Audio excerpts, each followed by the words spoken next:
Chapter 32-24. There's no need to say anything more. Xiaohua admires Lu Yi's cleverness and says in a low voice, "You did well." Hearing Xiaohua's praise, Lu Yi's face finally shows a smile from the bottom of his heart. Xiao Jian staggered to the top of the hall and stood there. He stared at the sea god's golden body. After a while, he said sorrowfully, "Sigh, Lord Sea God.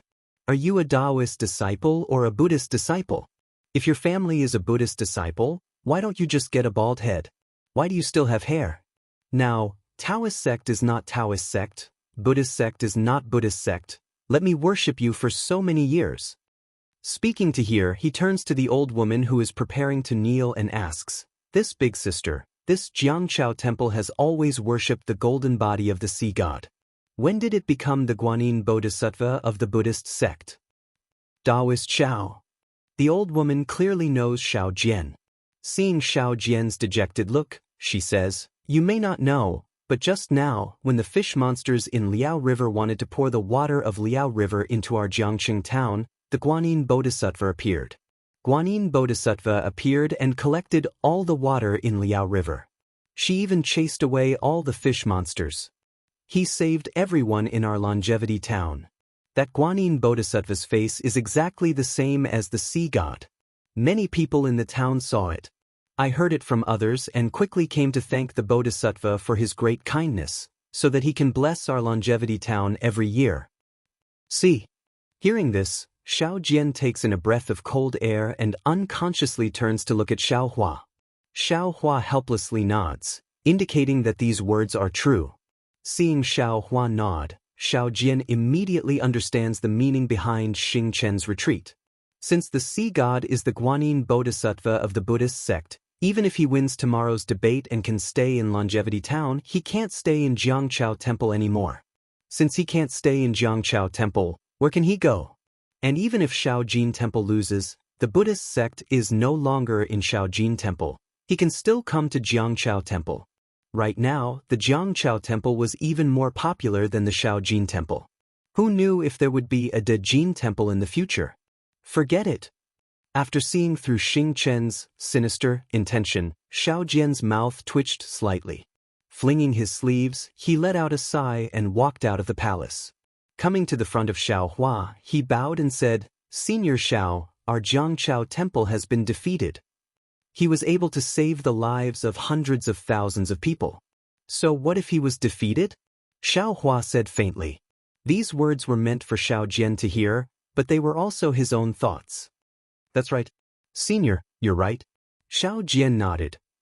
"If I can protect Longevity Town from being drowned by the Liao River, I am willing to be expelled from Longevity Town." And Xiaohua nodded. "Exactly. Senior, please wait a moment." Xiao Jian smiled and said, "Disciple will pack up and leave Longevity Town with Senior." All right, Xiaohua didn't want Xiao Jian to leave with him, but looking at Xiao Jian's somewhat lonely appearance, he felt a bit guilty and nodded in agreement. Xiao Jian walked into the east room. In just half the time it takes to brew a cup of tea, he walked out with a bitter smile and said to Xiaohua in a low voice, "Senior, can you help me?" "Of course." Xiaohua walked into the east room and came out again in a moment. He smiled and said, "Is there anything else you want to take?" "Of course." Xiao Jian pointed at the pots, bowls, ladles, basins, and water tanks on the stove and said angrily, "These were all bought by this disciple. I can't leave any of them to those bald donkeys." "Ah." Xiaohua laughed involuntarily. He walked in front of these things and with a wave of his hand, he put them all into his storage bag.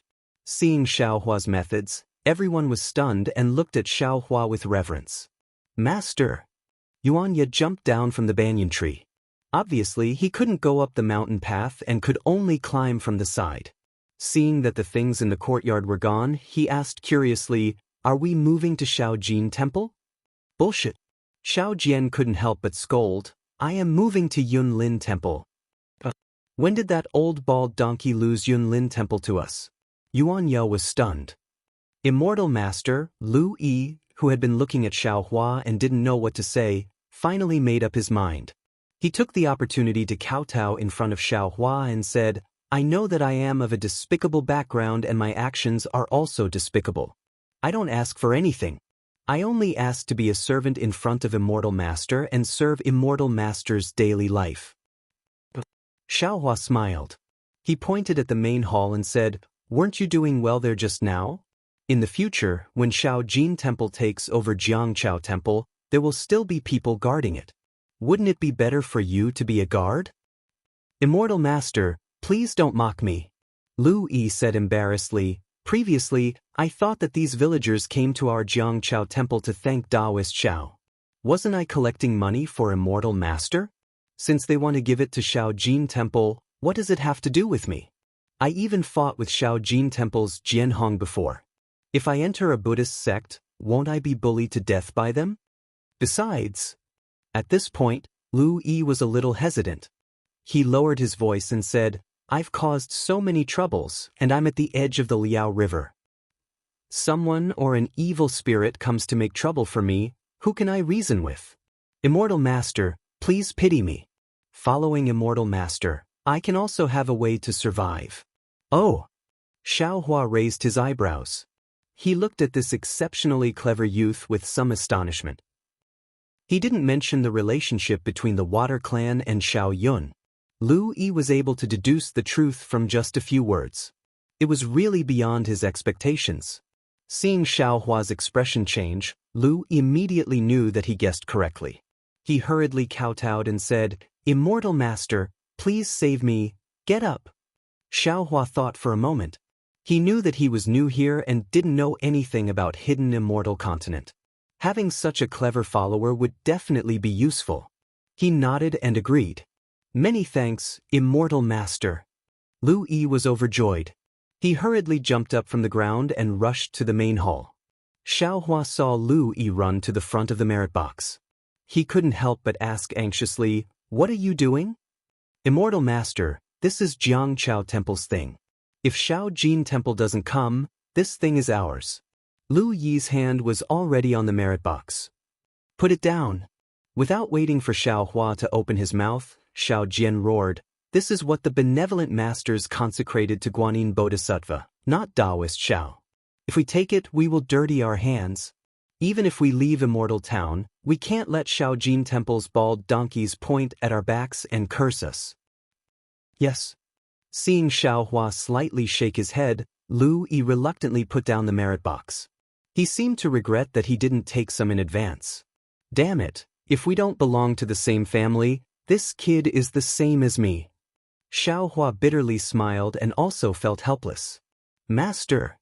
Without waiting for Lu Yi to come out of the main hall, another person kneeled down beside Xiaohua. "If it wasn't Yuan Ya, who else could it be?" "What are you doing now?" Xiaohua originally had a bitter smile, but now he didn't know whether to laugh or cry. "Disciple also wants to follow Master," Yuan Ya honestly replied. Xiaohua was displeased and coldly said, "Now that your master is in trouble, why don't you follow your master to protect him? Why are you following me? With your character, how can this Shao take a liking to you?" "Master?" Yuan Ya's expression changed greatly. He carefully said, "Disciple?" "Disciple didn't say that I won't protect Master. But if Master leaves, where will Disciple go to find Master? Disciple really wants to follow Master to cultivate." "When did this Shao become your master?" Looking at Yuan Ya, who didn't have a trace of a heart, Xiaohua indifferently said, "Yes, Disciple won't call you master in the future." Yuan Ya immediately replied, "This Shao goes east, your master goes west. Where are you going?" Xiaohua continued to ask, "Disciple?" Yuan Ya was stunned. After thinking for a long time, he shook his head and said, "Disciple doesn't know." Lu Yi, who was at the side, had already walked to the side. He was only anxious for Yuan Ya. He already knew that Xiaohua was benevolent. As long as Yuan Ya said that he would follow his master to the west, and then expressed his determination to cultivate, perhaps Xiaohua would leave behind a method to find him. Although it wasn't possible now, it might not be impossible in the future. Although Yuan Ya's answer was a bit better than Xiaohua's answer, it was easy for people to associate him with indecisiveness and hesitation. "Senior, let's go down the mountain first." Xiao Jian looked at the people who didn't even want to go to the main hall and only looked at them.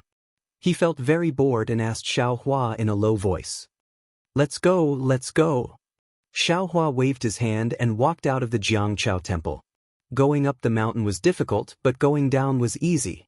The people who had just left had already left, and those who had not yet left were still within the temple of river and tide. Xiao Hua brought the three of them and calmly walked down the mountain path, and no one stopped them. Originally, there were some people who looked down on Taoism, but after witnessing Xiao Hua's art of flying the heavens, they naturally did not dare to roll their eyes. When they reached the foot of the mountain, Xiao Hua was a bit stunned. His appearance in the Longevity Town was abrupt. He was inadvertently fished up by Xiao Jian and Yuan Ye from Liao River. He didn't have any origin. If he wanted to go to paradise, then naturally he wanted to go to paradise. But where is Elysium? Xiao Hua stopped. Everyone stopped as well. Looking to the left, it was the direction to Longevity Town. Xiao Hua smiled and didn't think too much about it. He turned and walked to the right. Who cares where the right led to, as long as it didn't lead to Longevity Town? However, after walking for a while, Xiao Hua looked back and saw that Xiao Jian was walking right behind him. He couldn't help but smile and say, Taoist Xiao, where are you going? Xiao Jian smiled bitterly. This junior also doesn't know where to go. Let's leave this Longevity Town first. And Xiao Hua blinked his eyes, then looked at Lu Yi and said, Do you have any silver in your pouch? Go to the town and find a carriage or something. Chapter 32:25. Oh! Lu Yi stared blankly, then immediately understood. He hurriedly said carefully, Good, Immortal Master knows that this little one has used all the silver on me to treat Xiao Yun's illness. I didn't leave any behind. Junior has some here. Hearing this, Xiao Jian took out a few pieces of silver and handed them to Lu Yi. Brother Lu, I'll have to trouble you to find a slightly bigger carriage. Yes, Lu Yi took the silver and quickly ran towards the town. Although the people of Longevity Town would definitely be very flustered after surviving a calamity, with Lu Yi's intelligence, Xiao Hua didn't feel that this would be difficult. Senior, let's go and wait. Xiao Jian seemed to be unwilling to stay in Jiangchao Ridge for a moment longer, and said to Xiao Hua very respectfully and anxiously. Xiao Hua didn't reply, and slowly walked along the main road. Xiao Jian followed beside him, while Yuan Ye drooped his head and weakly followed behind the two. After silently walking for half a cup of tea's time, seeing that there were still many people walking towards Jiangchao Monastery, Xiao Jian couldn't help but spit on the ground and fiercely said, Damn it, I've worked so hard in Jiangchao Monastery for so many years, but I've been biased towards this group of bald donkeys. Just treat it as a gift from me to my son. Then, Xiao Jian saw that Xiao Hua was calmly walking in front without any trace of anger. He quickly walked a few steps and said with a smile, Senior, you're my Taoist senior, naturally you wouldn't care about this. However, Junior has been here for many years, and has already treated this place as my home. Now that I'm suddenly leaving, I'm really reluctant. Fighting with the heavens and earth isn't as fun as fighting with the monks of Shaojin Temple? Xiao Hua knew that Xiao Jian wanted to talk to him, so he simply opened his mouth and mocked him. Hearing this, Xiao Jian unconsciously rubbed his head and said embarrassedly, Senior is right, I've fought with these bald donkeys for so many years, I'm indeed reluctant. Hearing this, Xiao Hua didn't reply. He understood what Xiao Jian was thinking, and wanted to see how Xiao Jian would open his mouth. Senior. After a moment of silence, Xiao Jian said again, May I know where Senior is going after leaving Longevity Town? The Buddhist sect's paradise. Xiao Hua looked into the distance and said indifferently, What, Senior? Senior wants to go to the nest of those bald donkeys? Xiao Jian's face turned pale with fright as he hurriedly said, I heard that the Pure Land is filled with baldies. You are a senior of my Taoist sect, an enemy of the Buddhist sect. If you go there, will you still be alive? Of course, this junior is not doubting your cultivation. It's just that 2 fists are no match for 4 hands. Do you know where Elysium is? Xiao Hua turned his head and asked Xiao Jian. Xiao Jian shook his head honestly and said, Junior only knows that the Western Paradise is in the south. When we reach the border of the hidden immortal continent, we just have to cross the eastern and southern seas to reach there. However, as far as I know, the distance from the Longevity Town to the eastern sea is hundreds of thousands of miles. The eastern sea and the southern sea are millions of miles wide. There are many demon beasts in the sea, and they are 100 times more powerful than the water clan we saw today. Senior, if you want to reach the ultimate land of bliss, it will be very difficult. Sigh, that's right. When Xiaohua heard this, he nodded inwardly. Xiao Jian was right. If he didn't recover his cultivation, it would be impossible for him to head to the Western Paradise with his current strength. Right now, the most important thing for Ji Hao to do was to purify all the earth crystal Yao milk in his body. Thinking of this, Xiaohua's eyes brightened as if he thought of something. He turned his head and asked Xiao Jian, "Taoist Xiao, where do you want to go?" Actually, Xiao Jian clenched his teeth. He turned his head and looked at Yuan Ye, who seemed to be thinking about something, and said, "I won't hide it from Senior. What you said before was extremely right. Junior doesn't have the power to protect himself. Back then I saved Yuan Ye so that he could protect me. However, after being with Yuan Ye for so many years, Junior has long regarded Yuan Ye as my own nephew. Junior doesn't have any ability. If he wants to follow Senior to cultivate, Junior is also extremely willing. However, Senior also said that if Senior goes east, Junior goes west. Yuan Ye doesn't know how to choose. However, if Senior goes east and Junior also goes east, doesn't that mean Yuan Ye doesn't have to choose?" "Ha!" Xiaohua laughed loudly. He shook his head and said, "I can go to the ultimate land of bliss. Can you go too?" "Yes, Junior naturally can't go," Xiao Jian said respectfully. "However, if Senior goes to the hidden immortal continent and Junior follows Senior, won't Yuan Ye also be able to ask Senior for advice? Since Senior can take Lu Gu as a servant, why can't you take Yuan Ye as a servant? Although Lu Gu is clever, he doesn't have a good background after all. He thinks too much in his heart. He can't be compared to Ye's simplicity and seriousness." Xiao Jian, Xiaohua smiled. "Actually, you don't have to go east. You just need to let Yuan Ye follow me. Why go through so much trouble?" "Hee." Xiao Jian smiled and said, "Following Senior, not only will I have Yuan Ye's protection, I will also have Senior's grace. If Junior doesn't follow Senior, then I would be crazy." Hee. Xiaohua's mouth twitched. He actually became this guy's bodyguard.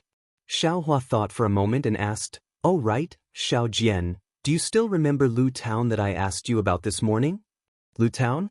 Xiao Jian was slightly stunned and immediately nodded. "Yes, Junior remembers." "Could it be Senior wants to go to Lu Town?" "That's right." Xiaohua nodded. "Others don't know about my origin, but you and Yuan Ye are very clear about it. How about this?" "Yuan Ye?" "Yes."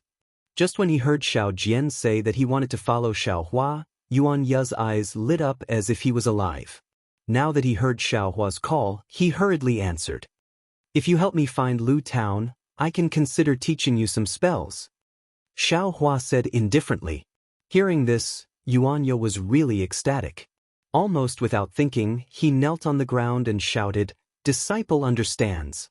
Disciple will definitely help Master find Lu Town." "When did I say that I want to accept you as my disciple?" Xiaohua smiled and said, "I just want to teach you some spells. A teacher for a day is a father for life." Yuan Ye said excitedly, "This is the first sentence that Master taught Disciple. Disciple has not dared to forget it for so many years. A teacher for a day is a father for life, alas." Xiaohua's heart was suddenly touched. In his mind, he instantly thought of the words he said before his death in order to use the blood curse to entangle Shan Xingzi and Taoist Du. "Disciple?" Disciple said, "Wrong?" Seeing Xiaohua's gloomy expression, Yuan Ye's heart suddenly tightened and he hurriedly asked, No. Xiaohua's expression was very amiable. He looked at Xiao Jian and said to Yuan Ye, "Tell me, how are you going to help me find Lu Town?" This. Yuan Ye's face turned red. If he had to fight and kill someone, it would be an easy matter. But to find Lu Town, he really didn't know how to do it. Xiao Jian looked at Yuan Ye's embarrassed expression and smiled. After a moment, he smiled and said to Yuan Ya, "In fact, this matter is very easy. You only need to buy a map of the hidden immortal continent. Of course, this map must be extremely complete. All the towns and villages in the continent must be recorded. As long as you search one state at a time, one country at a time, you will definitely find Lu Town that Senior wants to find." Oh! Not to mention Yuan Ya, even Xiaohua was stunned. Xiaohua had never thought of using a map. Disciple understands. "Thank you, Master." Yuan Ya was overjoyed. He turned to Xiaohua and said, "Disciple will help Master find the map first." Hee, all right. This old man's words always count. Xiaohua smiled. "No matter what method you use, it's fine." "Thank you, Master." Yuan Ya almost thought that Xiaohua was giving him a huge opportunity. "Xiao Jian?" Xiaohua asked again, "Are you sure that there is a map of the hidden immortal continent?" "Of course." Xiao Jian smiled and said, "When every country was founded, they would draw a map of their territory. Every town and village would be recorded in it. These maps would inevitably be leaked out. When people with intentions took them, they would gather them and naturally form a map of the hidden immortal continent. Not only the hidden immortal continent, but also the Western Paradise and Thousand Demons' sacred realm. Senior can rest assured about this." "So that's how it is." Xiaohua secretly nodded. "In addition, if Senior really wants to go to the Western Paradise, then you should also find a map of the Western Paradise." Xiao Jian naturally didn't think that Xiaohua would really go to the Western Paradise, but he still reminded him, "Master, the map of the hidden immortal continent." Suddenly Yuan Ya realized and shouted, "How big is that? How can a piece of paper draw it?" Xiao Jian smiled, looked at Xiaohua and said, "Ordinary people naturally can't, but us Taoists and Confucians have ways to do it. Jade eyes, Buddhist archives and beast skins can all record a lot of things." Hearing this, Xiaohua was somewhat surprised. He had heard Chu Muhuan mention about the Buddhist archives and beast skins in the Western Ocean, but he had never seen them before. Now it is the hidden immortal continent, and this is a small longevity town. Xiao Jian actually knows about these things. Seems like Xiao Jian's story is really thought-provoking. Suppressing his curiosity, Xiaohua opened his mouth again and said, "Then where should I find the map of the hidden immortal continent?" Xiao Jian looked at Xiaohua somewhat strangely, as if he was very puzzled by Xiaohua not knowing where to find the map. Moreover, he also felt that Xiaohua didn't seem to know anything about the hidden immortal continent. There's nothing strange about it. Xiaohua noticed Xiao Jian's gaze and said indifferently, "I was originally a rogue cultivator who lived in seclusion. Later on, I met an enemy and was injured by the enemy's magic treasure, so I hid in the origin stone to hide. Now that I have woken up, I don't know how many years have passed. Things remain the same, but people have changed. There are too many things that I don't know." Yes, this junior knows. This was the first time Xiaohua told Xiao Jian about his origin. Although it was still vague, seeing that Xiao Jian didn't dare to ask more, he hurriedly replied, "If Senior wants to find the map, the closest place to here is the Copper Pillar State." "Oh, the Copper Pillar State that you and the Cloak Gang's leader talked about that day?" Xiaohua raised his eyebrows and said with a smile, "You have a good idea. Even if I can't find the map, you can still trade your origin stones there, right?" Chapter 3226. I've made a fool of myself. Xiao Jian said with a smile, "I didn't know you were looking for a map. These primordial stones are of good quality and can be exchanged for a lot of things in Copper Pillar State. You should know that I don't have any cultivation and these primordial stones are useless in my hands. They're even a disaster. I've long wanted to exchange these primordial stones for some elixirs and see if they can restore my cultivation." When he said the last sentence, Xiao Jian really couldn't conceal the probing in his heart. He couldn't help but glance at Xiaohua.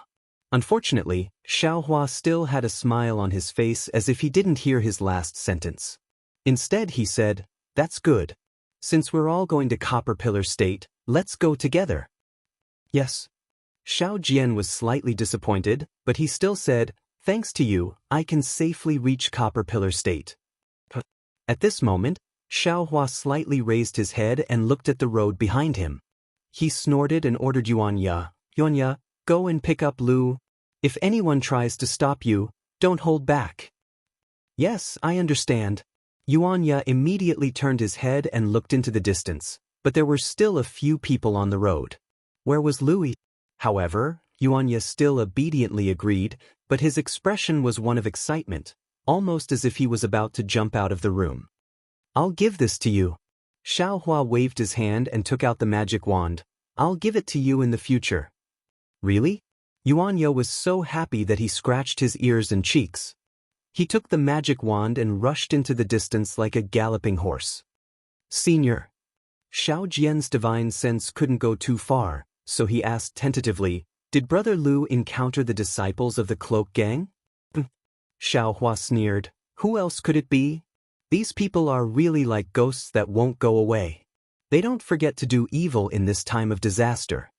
When Xiao Jian heard this, he was a little anxious and whispered, Senior, there's nothing to say about Ya's skills.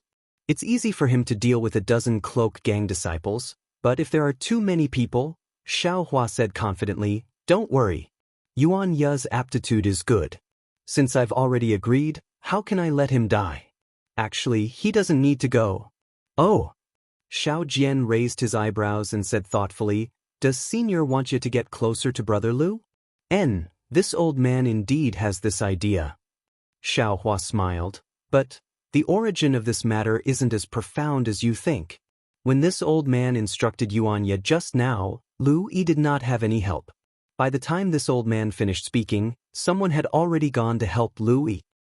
He, Junior is thinking too much, Junior is thinking too much. Xiao Jian was a little embarrassed. He stood to the side and shaded his eyes with his hands as he looked into the distance. Xiaohua looked at Xiao Jian and no longer spoke. He treated Xiao Jian differently from Yuanya. Although Yuanya looked like an untamed wild leopard, his heart was very pure. Xiaohua quite liked him. However, Xiao Jian was different. Not only was he very shrewd, but he was also very guarded and probed a lot. In particular, he seemed to be wearing a mask on his face. He changed it whenever he wanted, which made Xiaohua feel really uncomfortable. The reason why Xiaohua kept making things difficult for Yuanya was that he did not want to get involved with Xiao Jian. However, Xiao Jian did not open his mouth to talk about the past, and the matter of him secretly probing Xiaohua just now made Xiaohua a little wary. He had just stepped into the hidden immortal continent, and for no reason, he attracted a lot of karma. Especially when the origin of this karma might not be legitimate. Sure enough, after half an incense's time, some dust rose on the road. In the air, a few sword lights fell. It was Emo Jianli and Zhu Junfeng. When the two of them landed, Emo Jianli bowed and said, Senior Xiao, why did you leave in such a hurry? If Junfeng did not mention it just now, I felt that you would leave without saying goodbye. This junior would not be able to catch up with you even if he wanted to. That's right, Senior. Zhu Junfeng also said sincerely, the result of the bet between Shaojin Temple and Rivertide Temple has not been decided yet. Why did you admit defeat so easily? Xiaohua helped the two of them up and said with a smile, actually, this old man does not care. No matter the result, this old man will leave Longevity Town. However, just now, this old man and Xiao Jian went back to Rivertide Temple. Just like what Xingchen said, now that Rivertide Temple is worshipping Guanyin Bodhisattva, it has completely become a Buddhist temple. What's the point of us guarding that temple? Xiao Jian wanted to leave, so this old man also left. Actually, Senior played a very important role in this great calamity. Mo Jianli still wanted to persuade, but Xiaohua waved his hand and said, don't mention it again. It doesn't matter who the credit belongs to, the important thing is that Longevity Town was not destroyed because of this great calamity. The villagers of Longevity Town can be grateful to Guanyin Bodhisattva or Lord Sea God. It is okay. Sigh, Senior is really open-minded. Mo Jianli sighed. If everyone was like Senior, how could there be so many disputes in this world? There are many people who are more open-minded than this old man. Xiaohua rolled his eyes and said, just like today's CI Hang of the Buddhist sect. According to what you said, he took the water of Liao River and watched the water tribe retreat. He turned around and left, leaving only the words "Ci hang of salvation." Isn't he more open-minded than this old man? Indeed. Zhu Junfeng also gave a thumbs up. This ancestor Ci Hang is 100 times more comfortable than Xingchen and the others. Ha, Xiaohua laughed and pointed at Xiao Jian. Then what about Monk Mingyu compared to Xiao Jian? Hee. Zhu Junfeng laughed and did not say much. Fellow Taoist Mo, you didn't come here just to see me off, right? Xiaohua narrowed his eyes and looked at the approaching dust on the road. It was a carriage with a few scholars on horseback and asked. Mo Jianli glanced at Zhu Junfeng and smiled bitterly. To be honest, Junior was still talking to Junfeng on the way back to the academy. Although Senior is a Tao cultivator, you have the inheritance of us Confucian cultivators. You can be considered to be fated with us Confucian cultivators. Now, the relationship between Hidden Immortal Continent's Buddhist sect and us Confucian cultivators is very awkward. If Longevity Town doesn't have River Tide Temple, then we can only let Shaojin Temple develop recklessly. In the future, my Longevity Academy might not be its opponent. Junior still wants to bring Junfeng to spend more time with Senior and River Tide Temple. Ah. Xiaohua laughed. Fellow Taoist Mo is mistaken. I don't have any relationship with Xiao Jian. I just happened to pass by here and stayed at River Tide Temple for a few days. Moreover, River Tide Temple has become a part of Shaojin Temple. If fellow Taoist Mo wants to fight against Shaojin Temple, then you should find other help. Yes, Junior understands. Mo gently nodded. Although Shaojin Temple is like the sun in the sky now, it is still wishful thinking if it wants to stand shoulder to shoulder with my Longevity Academy. After today, Junior will have to rush back to the sect. Presumably, the sect will have orders and measures. Junior is not good at these things, so I won't be too concerned. Junior rushed over because of 3 things. Oh, what 3 things? Xiaohua was a bit surprised. He couldn't think of what these 3 things were. First, I want to ask Lu Yi about the Water Clan's princess. Mo Jianli laughed. Previously, Junior took the princess away from the water bucket. This Lu Yi tried his best to stop me. If not him, who should I ask about the Water Clan's princess? You must have already asked about this matter? Xiaohua asked. Mo Jianli nodded. Indeed. But it's the same as not asking. Of course, Lu Yi is just an ordinary person. How could he know about the Water Clan's princess? He just saved a little girl out of kindness. Xiaohua laughed. This little girl is not ordinary. Mo Jianli said meaningfully. According to Mo Ming, he heard the Water Clan's words. This Water Clan is not an ordinary Water Clan of Liao River. It seems to be some Paradise River. Paradise River? Xiaohua frowned. He thought of the water-repelling technique in his space. It seemed to be from the West Sea when they destroyed the Water Clan of Paradise River. Paradise River? Xiao Jian, who was at the side, was shocked. Could the Dongtian River that Senior Mo mentioned be the Dongtian River of the 3 rivers?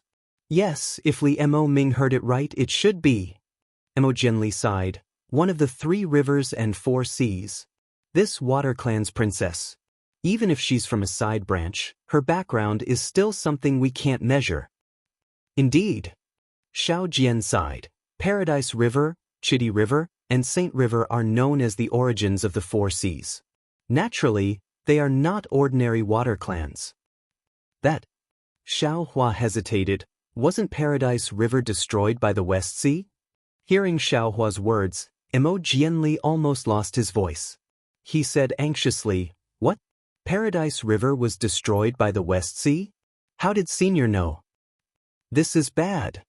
Xiaohua had just shown off, and now he was in trouble. Seeing Mo Jianli so shocked, how could he not know that he had said something wrong? When Xiaohua thought about it carefully, he didn't know whether to laugh or cry. Wasn't that right? The words that Su Zhuoyang told him that day seemed to be a water-repelling technique from the West Sea that was passed down from the Paradise River, right? He had heard it vaguely, and now he had misinterpreted it as the West Sea destroyed Paradise River. It was very different from the original words. If it was really as he said, and Mo Jianli knew this secret, how could Su Zhuoyang and the others not know? And with the old turtle Xian Cheng's caution, how could he talk about the West Sea's secret in front of them? The so-called rumors in the world. I'm afraid this is the cause. Whether it's intentional or not. Xiao Hua thought helplessly and immediately covered it up. This old man heard it from someone at the EG. EG? What's EG? Mo Jianli asked curiously. Xiao Hua was speechless. He really blamed himself for being too talkative. Didn't he bring Lu Yi with him just to ask more about the general knowledge of the hidden immortal continent? He hadn't even learned anything yet, and now there was another problem. What's the name of the Copper Pillar country's primordial stone trading place? Xiao Hua asked helplessly. Oh, this junior understands. Zhu Junfeng said with a smile. So senior called the auction EG. It's really ancient. Chapter 3227. Hee, it's the auction. Xiao Hua laughed. But Mo Jianli shook his head and said, Senior, if you said that you got the news from somewhere else, I would believe you. But the auction is full of good and bad people, especially those who come to help with the news. There are many groundless rumors and are not reliable.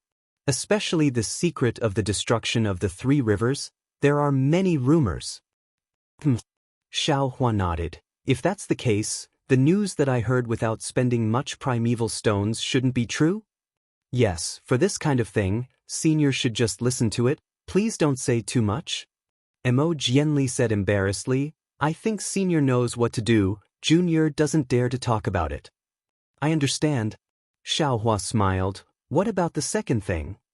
The second thing is junior's little thought. Mo Jianli stretched out his hand and took out an inch-long flying sword from his sleeve. He respectfully handed it over to Xiao Hua and said, Senior, this is Junior's sound-transmitting eye. Please accept it. Junior will definitely report the matter of Longevity Town to the sect. Senior helped Junior fight against the Water Tribe. Junior will think of giving Senior any rewards in the future. Of course, Senior Xiao is my teacher. Junior doesn't dare to talk about making friends. I only hope that if Senior passes by Shi again, Junior will come and pay Senior a visit. Hee, this old man understands. Xiao Hua had a very good impression of Mo Jianli and immediately kept the small sword. If this old man has any problems in the future, I will definitely trouble you. Mo Jianli saw that Xiao Hua was so straightforward and was very happy. He bowed and said, Thank you, Senior. What about the third thing? Xiao Hua waved his hand and asked. The third thing? Mo Jianli looked at Zhu Junfeng and said, Junfeng, you say it. Yes, Mr. Mo. Zhu Junfeng agreed, then respectfully said to Xiao Hua, Senior Xiao, Longevity Town has suffered a great calamity today. Tomorrow, the prefectural governor will definitely send someone to investigate. This matter will also have to be reported to the king of Shi Nation. In this junior's opinion, Senior has rendered meritorious service to Longevity Town, and similarly to the Shi Nation. Why don't Senior wait for a few days? It won't be too late for you to leave after meeting the prefectural governor's envoy. Someone from the government? Xiao Hua glanced at Xiao Jian and asked curiously, Previously, I didn't see any officials in Longevity Town. During the Great Calamity, they didn't appear either. Why is it so grand after the Great Calamity? This kind of official, it's better not to meet him. Ahem. Zhu Junfeng was obviously very embarrassed. He coughed a few times and said, Senior, you may have misunderstood. Longevity Town was a small town to begin with. The county governor in charge of Longevity Town would not send too many subordinates over. Some of his own people like Li Zheng could manage the town. And this county governor is a disciple of my Chong Yun sect. Therefore, there are many matters in Longevity Town that this junior can make decisions for. Actually, wasn't the incident of the cloak gang's harassment at the Jiangchao temple previously caused by the government? It's just that you don't know about it. Xiao Hua understood the moment he heard and said somewhat embarrassedly, Turns out that this old man made a mistake. Sorry. It's all right. Zhu Junfeng smiled apologetically. I've already committed too many sins for not being able to eliminate this great calamity. Perhaps the county governor's envoy is here to punish me. At this point, Imogenly raised his head sadly and looked into the distance.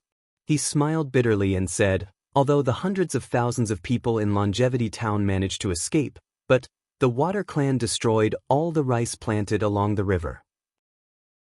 This year, Longevity Town will definitely not have a harvest. The county governor's envoy may punish Junfeng, but the most important thing is to provide disaster relief. If he doesn't do well, it's normal for the villagers to leave their homes. That's strange. Xiaohua was very familiar with mulberry fields. After hearing this, he asked, the villagers in other places usually grow rice. Could it be that it's farmland or terraced fields in the mountains? How could the villagers of Changsheng Town grow rice, which they rely on for a living by the riverside? The river overflows easily. Once it's flood season, wouldn't that mean a year's worth of hard work would be wasted? Hearing Xiaohua's words, not only was Zhu Junfeng stunned, even Imo Jianli was stunned. They didn't expect Xiaohua to know about this. Unfortunately, they only knew about disaster relief. As for farming, how would they know about it? Senior. Xiao Jian opened his mouth. I've been in Longevity Town for many years, right next to the Liao River. I know a little about this. Imo Jianli almost vomited blood. Looking at the two Taoist cultivators, he really wanted to scream in his heart. These people, are they still cultivators? What are they doing every day? They even know about such small things? Tell me about it. Xiaohua smiled. Xiao Jian pointed at the Liao River in the distance and said, Senior, you should know that the Liao River rises twice a year, and each time, it covers the entire Longevity Town by 2 miles. After the river water falls, the mud and other things in the water will remain on the shore, and even the barren land will become fertile soil. The rice in Longevity Town also ripens twice a year. When the river falls, it's planted. When the river rises, it's harvested. However, the Water Clan attacked yesterday. The tide rose 30 days earlier than usual, so the rice on the shore hasn't been harvested yet. So that's how it is. Xiaohua clapped his hands and said, every place has its own people. I'm not from Longevity Town, so I really don't know about it. I know a lot about it too, Zhu Junfeng said embarrassedly. In that case, the disaster that fellow immortal Zhu is worried about won't be too serious. Xiaohua smiled and said, although there's no harvest this season, the villagers all have some food in their homes. Now that the flood is over, you can plant more rice on the shore. When the second season of rice ripens, Longevity Town will have no more hunger. Of course, the town will be a little tense during this period. When the county governor's messenger comes, you just need to get food from other places or buy it. I'm sorry, Imo Jianli said in a low voice. We only know about cultivation. We really don't know about these things. Now that I think about it, I've taken it for granted. It's best to worry about the people. It's normal to take it for granted. Xiaohua smiled and said, it's better than taking a position without doing anything. However, since fellow immortal Zhu is so worried, why don't I help you? Xiaohua reached out his hand and said, fellow immortal Zhu, do you have a storage bag or storage ring? There's no need to trouble Senior. Zhu Junfeng's face was slightly red. Longevity Academy still has some money. When I return, I'll immediately send some students to the neighboring town to buy food. Storage bag? Storage ring? Imo Jianli was confused again. After a while, he reached out his hand and took out a small bag from his sleeve. He asked, Senior, are you talking about a small universal bag? Small universal bag? That's right. That's it. Xiaohua almost wanted to slap his own face. He had already thought about it and didn't want to talk about things that he didn't know. Now that he blurted out something about a storage bag and a storage ring, it made people feel strange again. Senior, what do you mean? Imo Jianli handed the small universal bag to Xiaohua and was even more confused. Xiaohua chuckled and didn't dare to ask anymore. He released his spiritual will. Luckily, this small universal bag was the same as a storage bag. He could open it with his spiritual will. Then he pretended to take out a storage bag from his chest and waved his hand. He returned the small universal bag to Imo Jianli and said, I've been in Longevity Town for a few days. I'm fated with the people of Longevity Town. This little bit of food is my farewell gift to the people of Longevity Town. Very good. Mo Jianli was overjoyed. He reached out to take it and carefully put it away. He said respectfully, Senior is indeed worthy of being a Confucian cultivator. You care about the world and the people. Not only did you step forward in times of danger, but you also worked for the people without any fame or benefits. Although this food can't solve the problem in front of us, Senior's breadth of mind is really admirable. Xiaohua saw that Mo Jianli didn't check the amount of food in the small universal bag. He knew that Mo Jianli was worried about his reputation. After all, which cultivator would carry a large amount of food in their storage bag that they didn't need? Therefore, he didn't point it out. He looked at Lu Yi and Yuanya, who had already returned. He cupped his hands and said, Fellow immortal Zhu, I'll see you off for 1,000 miles. In the end, we have to part. I'll leave now. You all still have many trivial matters to attend to in Longevity Town. You and I will bid farewell here. If we meet again, we'll meet again. Junior respectfully sees Senior Xiao off. Mo Jianli and Zhu Junfeng said as they saw that they couldn't keep Xiaohua. Mo Jianli and Zhu Junfeng didn't come here alone. Behind them, there were several disciples of the academy on horseback. When Lu Yi was chased by the Cloak Gang's disciples, it was these academy disciples who attacked and killed the Cloak Gang's disciples. Now that Zhu Junfeng saw that Xiaohua wanted to take a carriage, he naturally gave him a few horses. Then he waved goodbye. Xiaohua floated onto the carriage. Lu Yi drove the carriage while Xiao Jian and Yuanya rode the horses.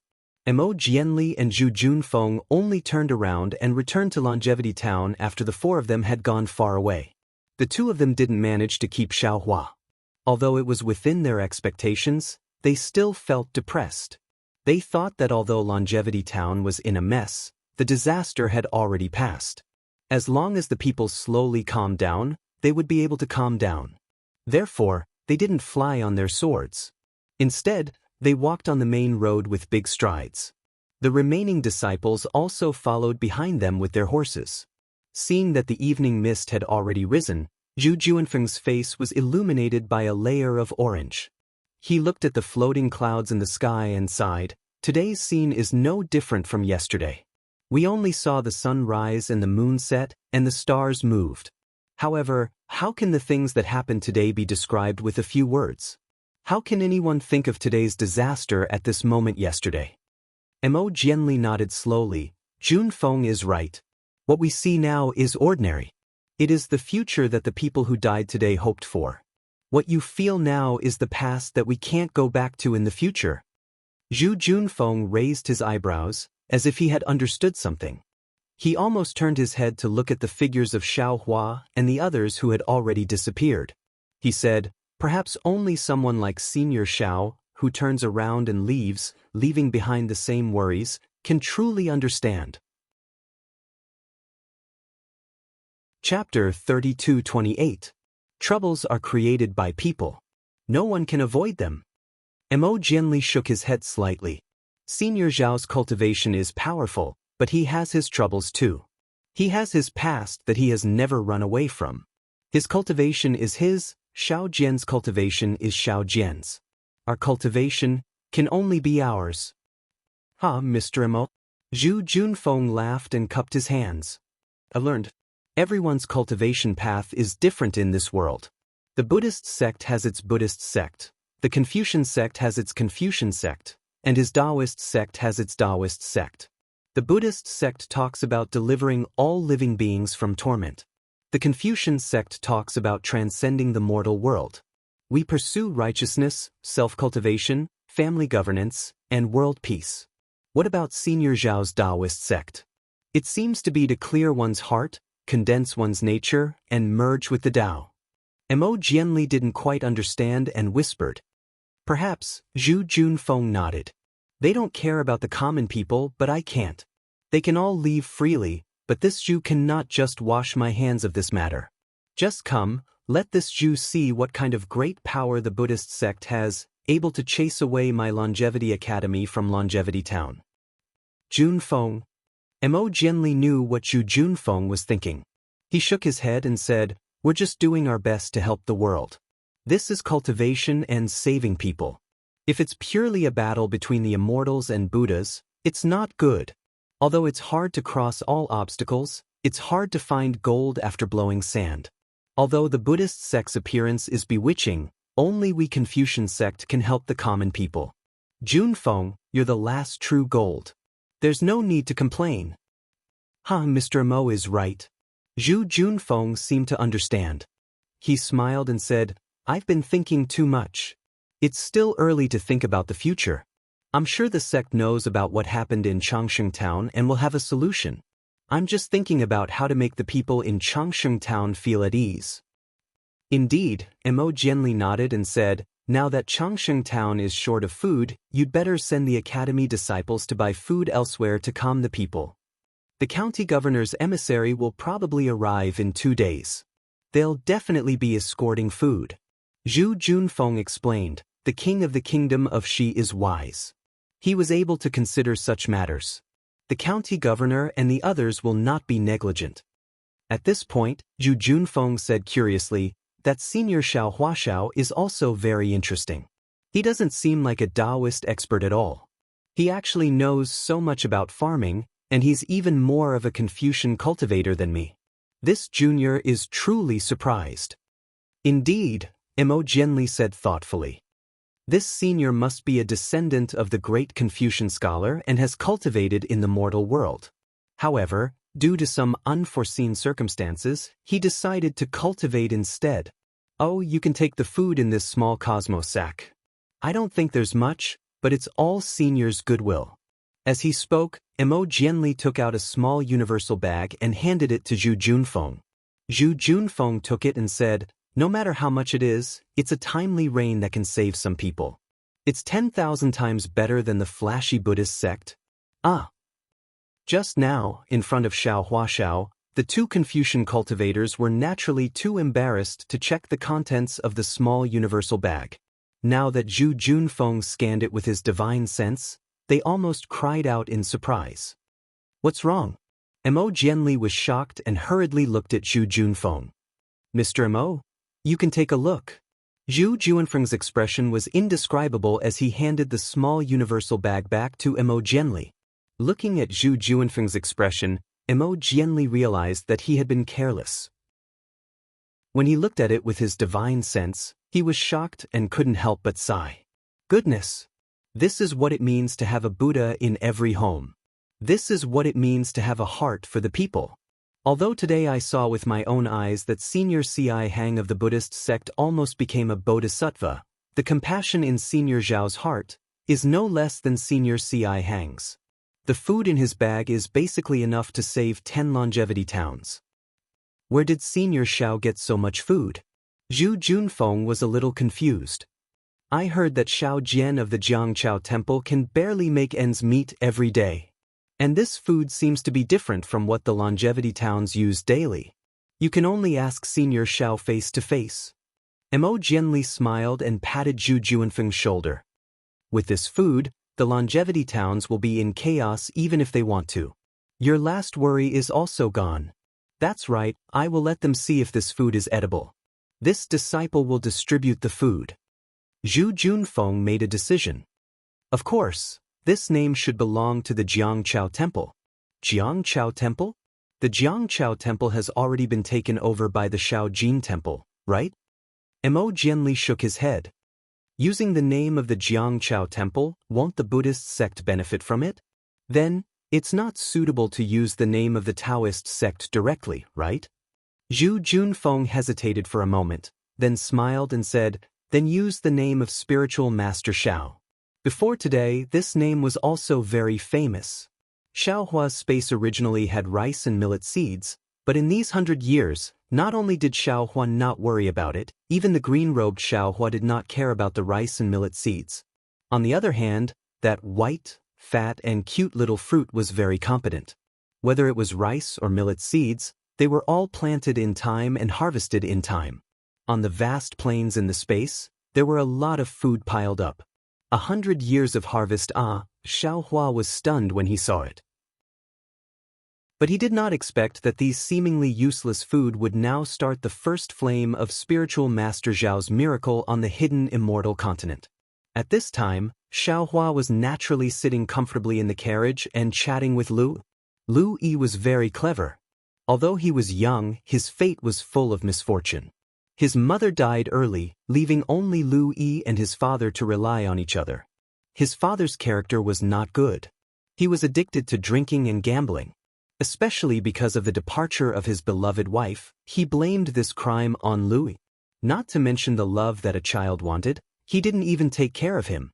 Lu Yi had suffered a lot since he was young. It was normal for him to be hungry and not have a meal.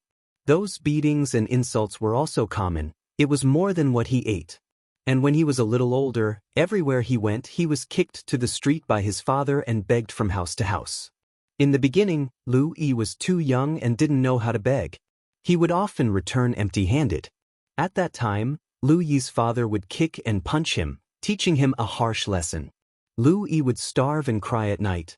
After a long time, the smart Lu Yi gradually learned how to beg, so that he would not be hungry. He even used the leftovers to feed his father. Just like that, Lu Yi followed his father through city after city, town after town, and finally arrived at Longevity Town. At this time, Lu Yi's father's body had been hollowed out by the wine. Not only could he no longer punch or kick Lu Yi, he was also paralyzed on the straw on the ground, unable to move. Thus, Lu Yi stayed in the Longevity Town and waited on his father until he passed away. Lu Yi did not have the money to prepare for his father's funeral, but he was also unwilling to let his only relative be wrapped in a straw mat and hurriedly abandoned in the wilderness. After thinking about it, he finally made a decision, which was to enter the Longevity Town's cloak gang. In the entire Longevity Town, this was the only place that could accept Lu Yi and provide him with enough money. Shaojin Temple and Longevity Academy could not accept. Do you know? Immortal Master? It was already late at night. The sky was dotted with stars. There were no people or carriages on the main road. Only the sound of a few horses' hooves was particularly loud in the silence. Lu Yi's eyes were even brighter than the stars in the sky. His voice also spread further and further in the night sky. When father beat this little one hated him to death. I always felt that I would be beaten to death by him. I always hoped that he would die sooner. But when he could not move, seeing his pitiful appearance, this little one could not bear it. After all, he was this little one's only relative, and also this little one's biological father. If this little one did not care, he would definitely starve to death in a day. This little one could not ignore it. However, this little one did not like him at all, wanting to return everything he had given this little one back to him. However, when this little one threw the leftovers in his face after he spoke ill of me, this little one discovered for the first time that not only was there no remorse or hatred in his eyes, there was instead a kind of gratification, a kind of peace. This little one seemed to have suddenly understood something. Father? Although his character was not good, he still loved this little one. He knew that he would not live for long, but he was also worried about this little one's future, so he began to teach this little one the ways of life from a young age, but his methods were really cruel. So, from then on, this little one began to pay attention to father's eyes, as well as the eyes of others. From these people's eyes, this little one discovered a lot of things. In particular, before father passed away, this little one saw that kind of love, that kind of yearning, that kind of reluctance in father's eyes. Although Lu Yi's voice was faint, and his tone was flat, the sound of his rapid breathing revealed the agitation in his heart. After father left, this little one mingled in the cloak gang again, and from the eyes of the gang members, this little one saw the disgust and fierceness that had never been seen in father's eyes before. This little one finally understood that although father had been harsh to this little one since young, he also had no choice. When he hit this little one, he hurt this little one in his heart. That kind of complicated look in his eyes will always be unforgettable to this little one. After father left, there was no more life in this world in this little one's eyes. Although this little one no longer needed to be beaten, this little one really missed those days of being beaten.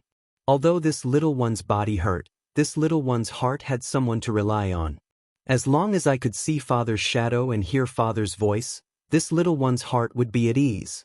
Lu Yi continued, it's a pity that those days have become this little one's eternal memories, and this little one can no longer return to the past. Until one day this little one saw Xiao Yun on the banks of Liao River. Seeing the panic and helplessness in Xiao Yun's eyes, this little one immediately thought of this little one's childhood. At that time, although this little one felt that life was worse than death, this little one did not panic. No matter how helpless this little one was, this little one still had someone to rely on. Xiao Yun's appearance was so pitiful. Her clothes did not cover her body, and her body was covered with dirty seaweed and many fleas.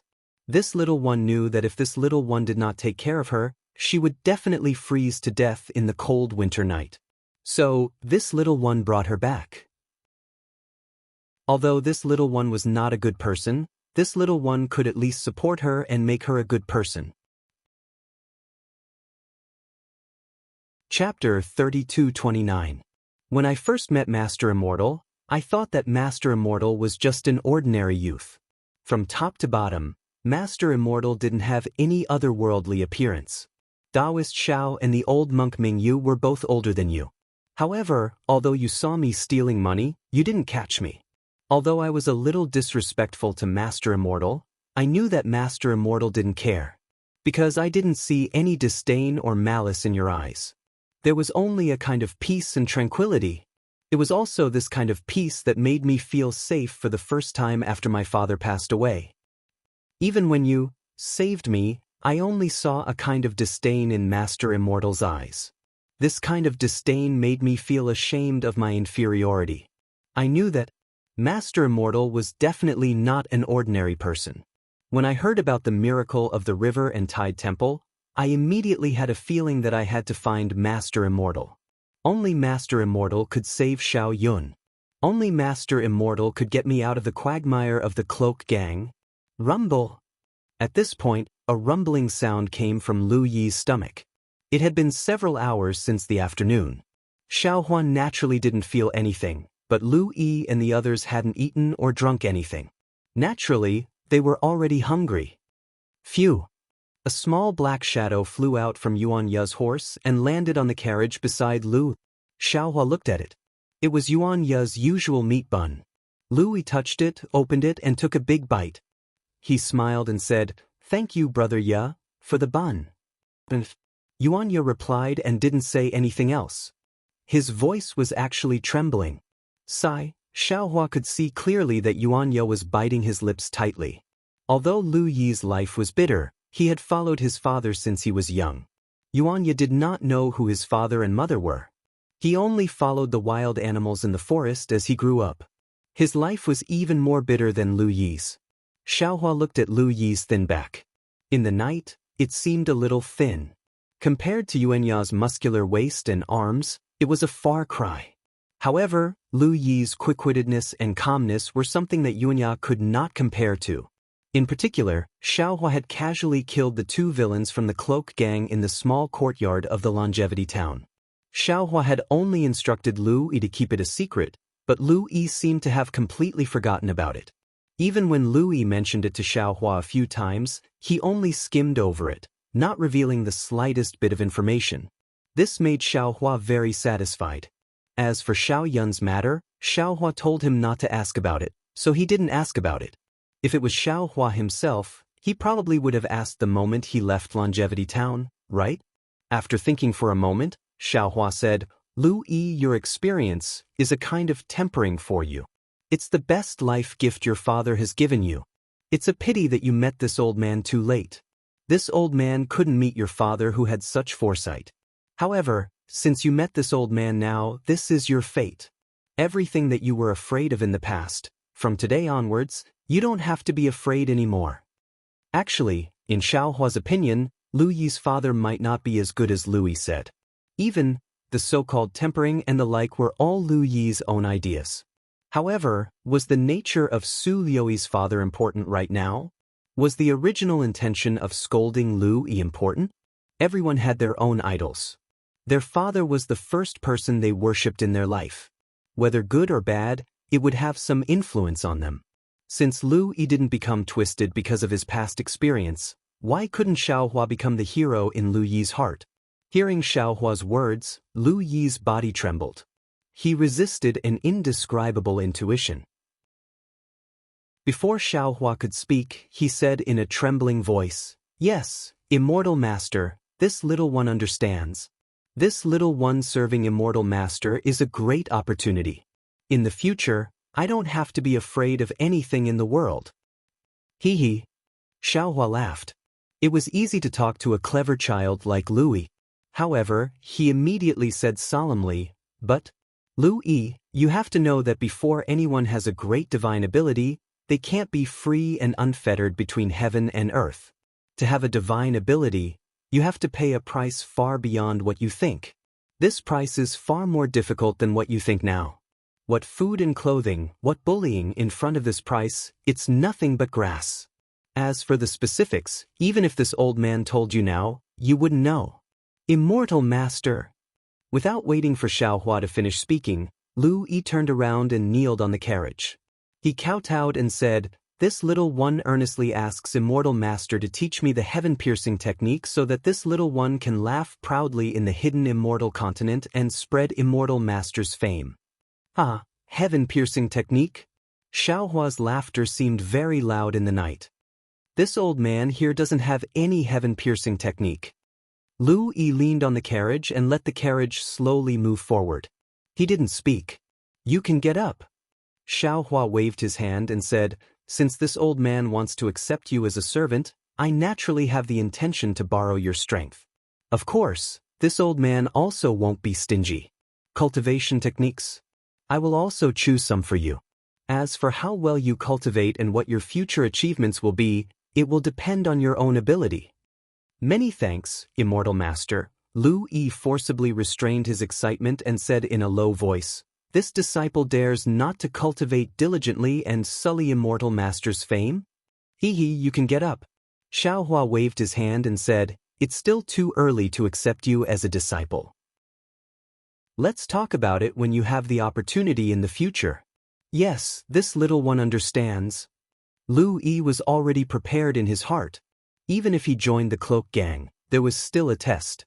How could it be so easy for an expert like Xiaohua to accept a disciple? He responded and got up to continue driving the carriage. In addition, Xiaohua opened his mouth again. He wanted to tell Lu Yi about Xiao Yun's matter. He knew that Lu Yi was a person with deep feelings and would definitely want to know about Xiao Yun's whereabouts.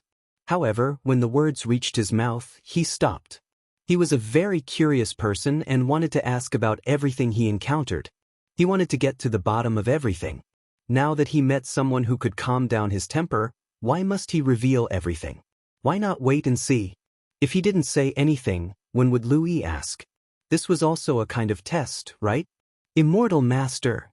After waiting for a moment, Lu Yi didn't see Xiaohua continue to speak. He asked curiously, "Do you have any instructions?" "Nothing, just call this old man Xiao Daoist in the future." "There's no need to call me Immortal Master," Xiaohua said with a smile. "It won't be too late to call me that when this old man becomes an immortal." See. When Lu Yi heard this, he almost choked. After a moment, he suppressed his heart that was about to jump out of his throat and carefully said, "This little one understands, Xiao Daoist." Xiaohua raised his eyes and looked at Xiao Jian, who was standing in front of Yuanya. He understood that Xiao Jian's story might be even more than Yuanya and Lu Yi's combined. Xiaohua's feelings didn't only come from these dozen or so days, from what Xiao Jian vaguely said, as well as the appearance of those two Buddhist sect guards, even more so from when Xiao Jian received the steed from Longevity Academy's disciple, mounted it in an extremely skilled manner, the instant he raised the horsewhip, that surging expression. However, Xiao Jian's shrewdness was really too deep. He knew that Xiaohua's impression of Yuanya was not bad. Yuanya had arrogantly asked to become his disciple several times. Even though Xiaohua ignored him, he still vaguely pointed out that Yuanya had a master and he wouldn't accept Yuanya as his disciple.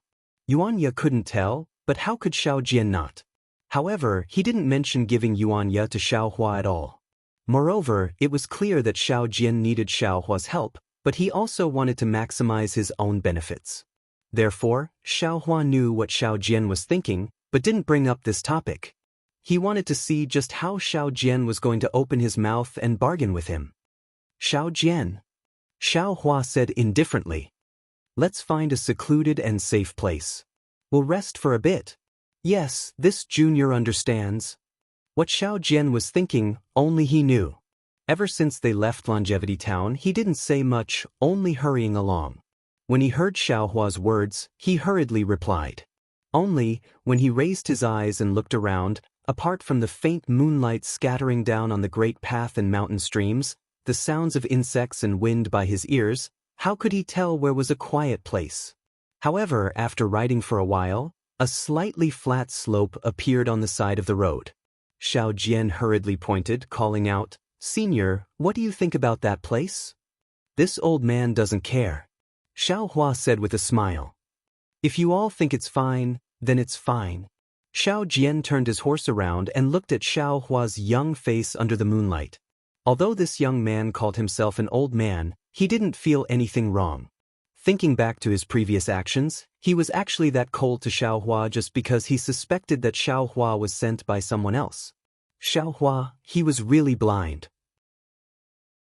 Different from Xiao Jian's thoughts, Xiao Hua didn't feel anything when Yuan Ya or Lu Yi called themselves an old man. After all, they were still young. However, Xiao Jian was already old. Looking at this face that was much older than him, Xiao Hua knew that he was older than him, but calling him an old man was still awkward. This junior understands. Let's rest here tonight. Xiao Jian turned his horse around and swung his horsewhip. The horse rushed out of the uneven road and rushed up the slope. By the time Lu Yi drove the carriage to the gentle slope, Xiao Jian and Yuan Ya had already dismounted and loosened the reins. They were eating the grass nearby while they waited respectfully. "You all should do what you need to do." Xiao Hua's figure flew up from the carriage and landed on the ground in the distance. He said, "This old man has already placed everything in the carriage that can be used in the tidal river temple." Yes. When Yuan Ya heard this, he hurriedly jumped onto the carriage. Sure enough, the originally empty carriage was already filled with things. Yuan Ya's hands and feet were nimble. He took down the tools from the carriage, then bent down and placed his ear on the ground to listen for a moment. He then took the wooden bucket, iron pot and other things and went to another place. In that direction, Xiao Hua had already used his divine sense to see a stream flowing by.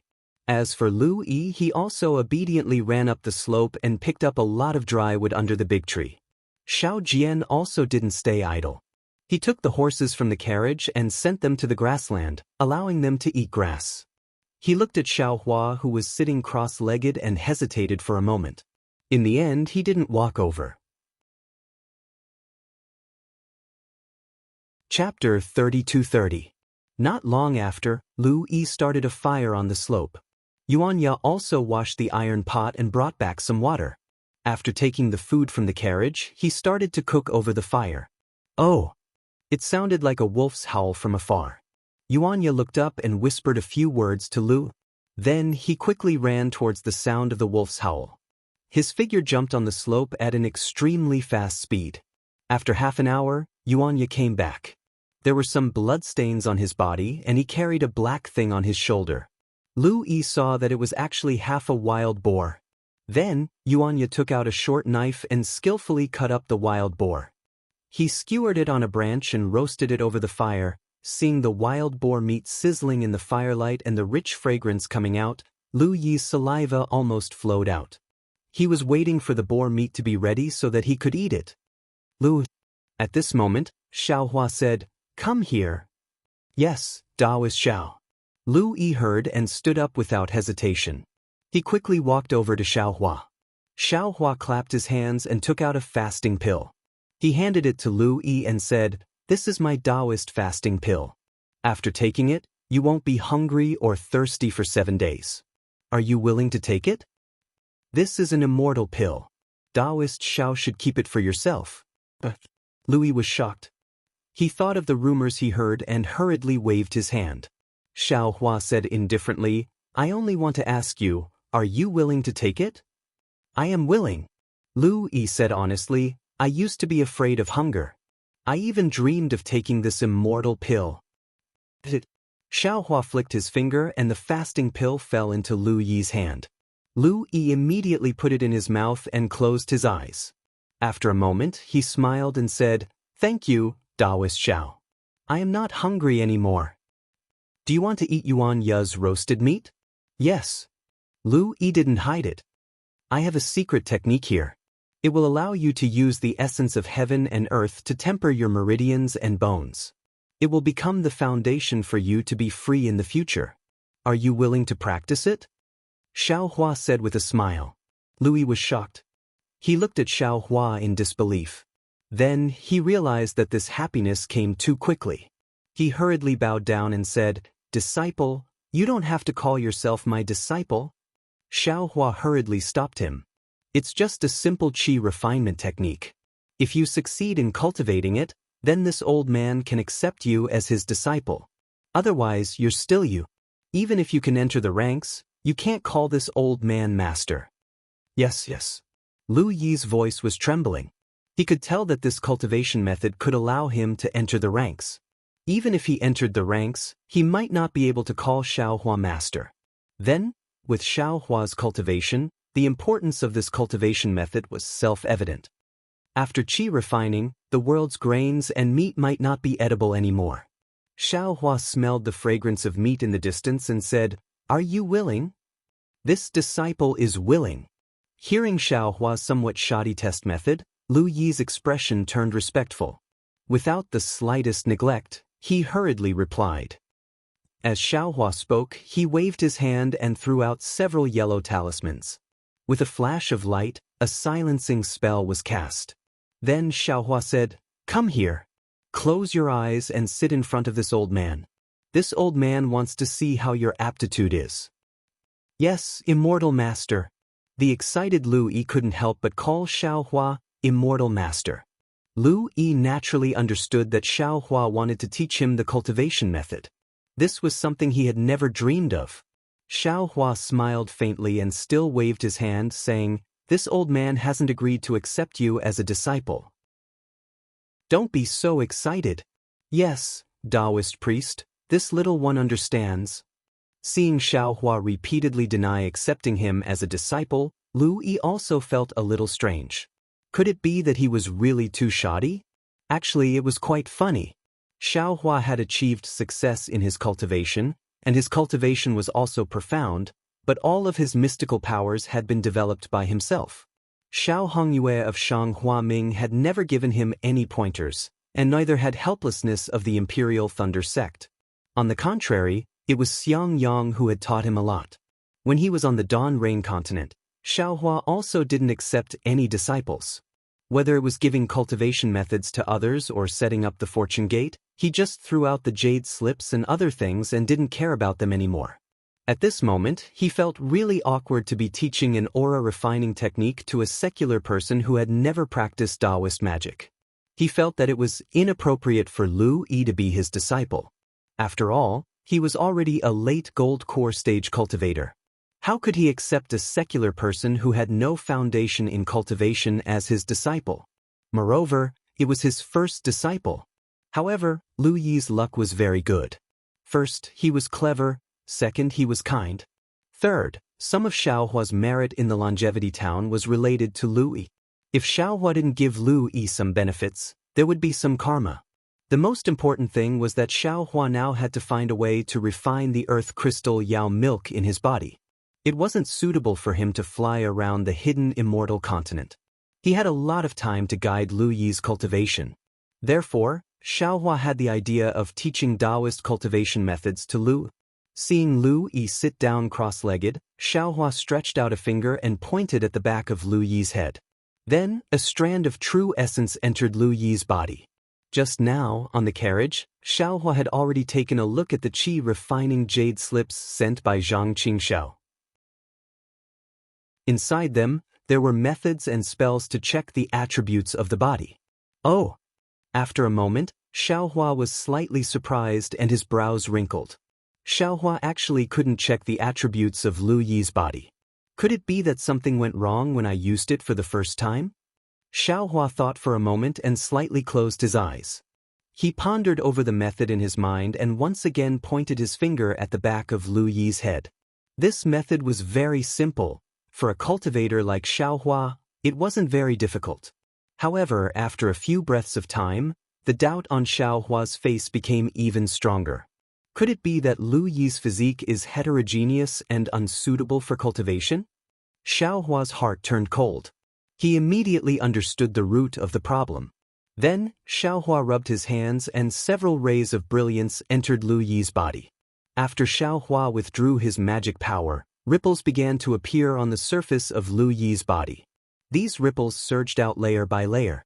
Red, orange, yellow, green, and other colors flowed out like fireworks. After half a cup of tea's time, they converged into Lu Yi's body.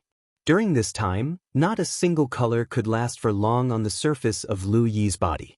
Alas, it's really like this. Xiaohua sighed. Although he didn't have a magic tool that specialized in screening one's physique and could truly determine whether Lu Yi could cultivate, this method and spell were no different from magic tools in the hands of a late nascent soul cultivator like him, whose strength was comparable to a late nascent soul cultivator. Since the spell already showed that Lu Yi's physique was heterogeneous and none of the 5 elements were obvious, then he was a pure secular person and unsuitable to cultivate Taoist spells. Lu Yi naturally didn't know that his fate had been determined. He was still sitting cross-legged. Although his eyes were closed, his face was brimming with excitement. Alas! Xiaohua sighed and said, "Lu Yi, get up." "Yes, Taoist Elder Xiao." Lu Yi replied and hurriedly got up. He stood there respectfully and looked at Xiaohua with eyes full of expectation. Xiaohua actually couldn't bear it and said, "Your physique, this old man has already seen it. It doesn't seem suitable to cultivate my sex cultivation method. Of course, this old man will take another look." Lu Yi's face sank and an indescribable pain flashed through his eyes. However, he quickly put on a smile and said, "Taoist Elder Xiao, it's okay. This little one is just a mortal. It's normal that I don't have the fate to become an immortal. If this little one hadn't met Taoist Elder, I wouldn't have known that there was a path of cultivation and wouldn't have thought of cultivating." Xiaohua could naturally feel the disappointment in his heart. As the saying goes, the greater the expectation, the greater the disappointment. Xiaohua could only smile and say, "It's all this old man's fault for being reckless. I didn't carefully examine your physique and just casually read it out for you. How about this? Since you can't cultivate the Taoist sect's divine ability, this old man will help you look at the Confucian sect and Buddhist sect. They don't seem to have high requirements for physique. This little one doesn't dare to ask for too much." In just a moment, Lu Yi regained his calm and said respectfully, "This little one only asks to be able to serve Taoist Elder. It doesn't matter if I cultivate or not." "All right." Xiaohua raised his hand and the restriction around him disappeared. He said, "Go and rest." Lu Yi got up and prepared to walk to the side of the fire to rest.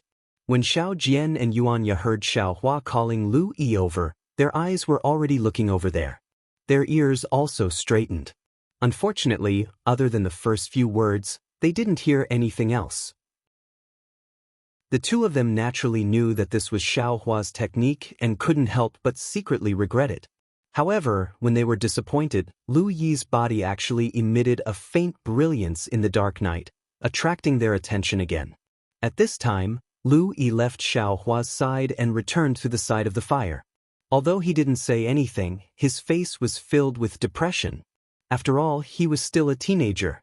Although he said he didn't care, how could he not have thought about it after pondering for a long time? "Brother Lu." Without waiting for Lu Yi to sit down, Yuanya handed him a piece of roasted wild boar meat and said in a low voice, "Did the immortal master teach you a supreme divine ability?" Yuanya was originally this boring. This time, it was okay. He actually handed over a piece of meat before speaking. Lu Yi looked at Yuanya unhappily. He bit his lip, waved his hand, and said with a forced smile, "Brother Ya, Taoist Elder gave me a medicinal pill. I'm not hungry now. You can eat this wild boar meat yourself." An immortal pill? Yuan Ya's eyes flashed with fanaticism. He looked at the roasted meat that he was drooling over just a moment ago. Now, He seemed to feel that it didn't have the same fragrance as before. Then he asked again, "Brother Lu, your luck is really good. The Immortal Master actually gave you an immortal pill. Also, then, what did the Immortal Master teach you? Can you tell me?" Hearing Yuan Ye's repeated questions, Lu Yi almost wanted to cry. It wasn't easy to encounter an immortal opportunity, but he actually couldn't cultivate. That kind of disappointment was really unbearable. Chapter 32-31. Little brother, my aptitude is not good enough, I can't cultivate. Lu Yi said word by word, tears almost rolling in his eyes. Ah! Yuan Ye was startled and hurriedly said with a smile, it's okay if you can't cultivate, it's not bad to be able to accompany Immortal Master. Look at me, I want to accompany Immortal Master, but Immortal Master doesn't want me. At the end, Yuan Ye muttered to himself, I don't know what my aptitude is like. It seemed that Yuan Ye's words of comfort to Lu Yi were not the main point. The main point was the last sentence. Lu Yi curled his lips and slightly lifted his finger, saying in a low voice, whether your aptitude is good or not, little brother doesn't know. Look at this Taoist Xiao. Yuan Ye looked in the direction of Lu Yi's finger.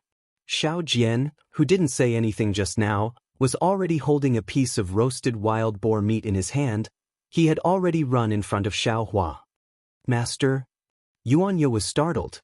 He almost lost his voice and said in a low voice, he knows that Immortal Master Xiao doesn't eat the food of mortals. He. Lu Yi laughed and raised his hand, wiping away the tears that overflowed from his eyes. But Immortal Master is still a human, not an immortal. Although Immortal Master doesn't eat, as a junior, you must have the attitude of a junior. That's right, Xiao Hua was still a human after all. Seeing Xiao Jian holding the fragrant wild boar meat and carefully asking him if he was willing to try this delicacy, he could only smile and wave his hand, saying, you can eat it later. This old man doesn't eat meat anymore. This junior knows. Xiao Jian looked at the roasted meat in his hand and said with a smile, roasted meat is Ye's specialty, this junior couldn't help but want to let senior have a taste. After all, senior greatly increased the face of our Taoist sect yesterday. This junior has nothing to show respect to you. It's nothing. Xiao Hua heard this and didn't point it out. He smiled and said, you saved this old man is just giving you a reward. Xiao Jian's face turned slightly red. He immediately thought of his face when he saw Xiao Hua and said with a smile, that day, this junior lost his composure, please forgive me. Xiao Hua said with a smile, what you did was normal, what crime is there? It's fine as long as I don't blame you. Xiao Jian smiled embarrassedly and casually glanced at Lu Yi in the distance. He said, Senior, you really have the ability to see through people. Brother Lu is a clever person. If he can cultivate my Taoist cultivation technique, he might be of great help to you. His physique isn't suitable for cultivation. I'm afraid I can't teach him the basics of cultivation. Xiao Hua didn't hide anything. His physique is not suitable for cultivation? Xiao Jian finally brought up the topic of cultivation. He was secretly delighted, but he still asked curiously, I remember that when this junior was cultivating as a child, there was no such thing as a suitable physique? Oh, that's right. Xiao Hua slaps his own forehead and comes to a realization. Right now, it's the hidden immortal continent, not the daybreak continent. This world's spiritual energy, perhaps, is different. Are people's aptitudes also different? Before this Xiao left the dawn rain continent, the heaven and earth spirit Qi seemed to have changed. Many disciples of the cultivation clans had their bloodlines awakened, and the cultivation sect's method of selecting disciples was no longer useful. Perhaps this Xiao's physique inspection technique is also no longer useful? Xiao Jian. Xiao Hua looks at Xiao Jian and says, close your eyes and sit down. This old man will take a look, yes? Xiao Jian's voice is somewhat trembling. He hastily sits down and very skillfully crosses his legs. His two hands form a seal and place in front of his chest. The seal that Xiao Jian formed looks somewhat unfamiliar to Xiao Hua, but there is no doubt that this seal is the Tao Sect's seal. In the past, Xiao Jian indeed cultivated Dao Sect's cultivation technique. It's just that because he was unwilling to talk about it, it caused his cultivation to be crippled, right? Xiao Hua ponders for a moment. His hands rub again and several rays of light enter Xiao Jian's body. Then, similar rays of light appear on the surface of Xiao Jian's body. Hiss, sure enough, Xiao Hua inhales a breath. He knows that his guess is correct. Xiao Jian's physique is also a mixture of the 5 elements. It's not a cultivation physique. Since Xiao Jian can cultivate, then Lu Yi can also cultivate. There are only 2 questions left. One is what kind of cultivation technique Xiao Jian cultivates. The second is the hidden immortal continent's qi refinement cultivation technique the same as the dawn rain continents? Senior. When the rays of light on the surface of his body disappear, Xiao Jian opens his mouth and says, "Senior, what did you discover?" "Your physique is also not suitable for cultivation." Xiao Hua says indifferently. Xiao Jian is anxious. "Senior, you didn't discover anything else?" "No," Xiao Hua shakes his head. Then he asks, "What is your cultivation technique? Can you tell this old man?" "Sorry." Xiao Jian slightly shakes his head. "Junior, cannot tell senior."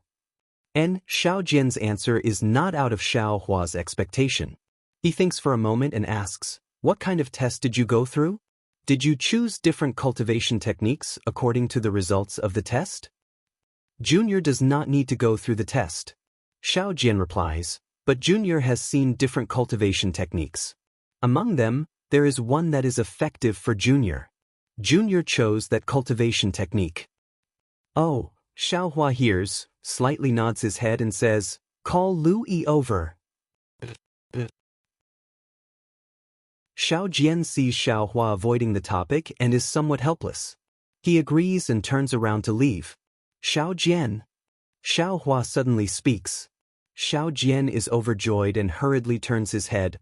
"Senior, what instructions do you have?" "These are a few sweet dates.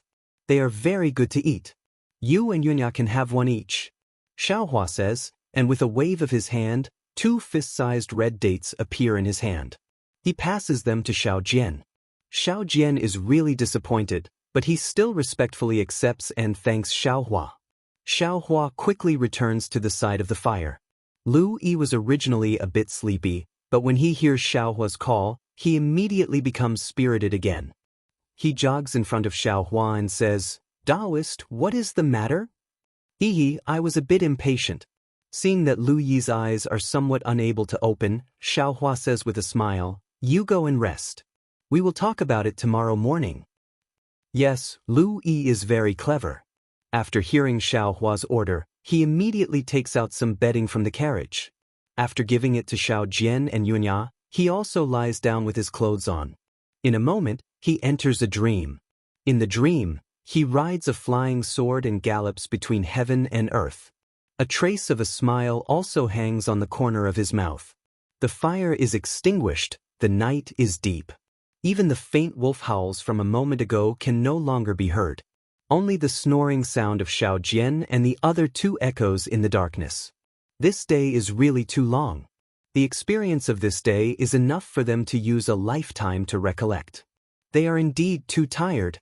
In the night, 2 eyes that are as bright as the stars in the sky are looking at the distance with great spirit. Xiao Hua does not seem to be sleepy. Instead, he mutters in a low voice, "It's a bit strange. Could it be that the cultivation method of hidden immortal continent's Taoist sect is really different from Dawn Rain continent? But if it is not a 5 elements physique, how can one sense the spiritual energy between heaven and earth? How can one draw spiritual energy into the body? Perhaps the cultivation method of hidden immortal continent is unique and can let ordinary people sense the spiritual energy between heaven and earth? This is also not very possible. The Taoist sect of the 3 continents has already declined, and the Taoist sect of Dawn Rain continent is at its peak. Why can't the Taoist sect of Dawn Rain continent find a way to do it? Also, the spiritual energy of hidden immortal continent is exactly the same as Dawn Rain continent. At least this Xiao did not discover any difference. All cultivation methods and secret techniques can be used here. Even the spiritual energy of heaven and earth here is denser than dawn rain continent. I can only look for some Taoist Qi refining cultivation methods first. Let's see what the so-called foundation establishment, consecration, fusion, heart stirring, spirit stillness, and other realms are all about.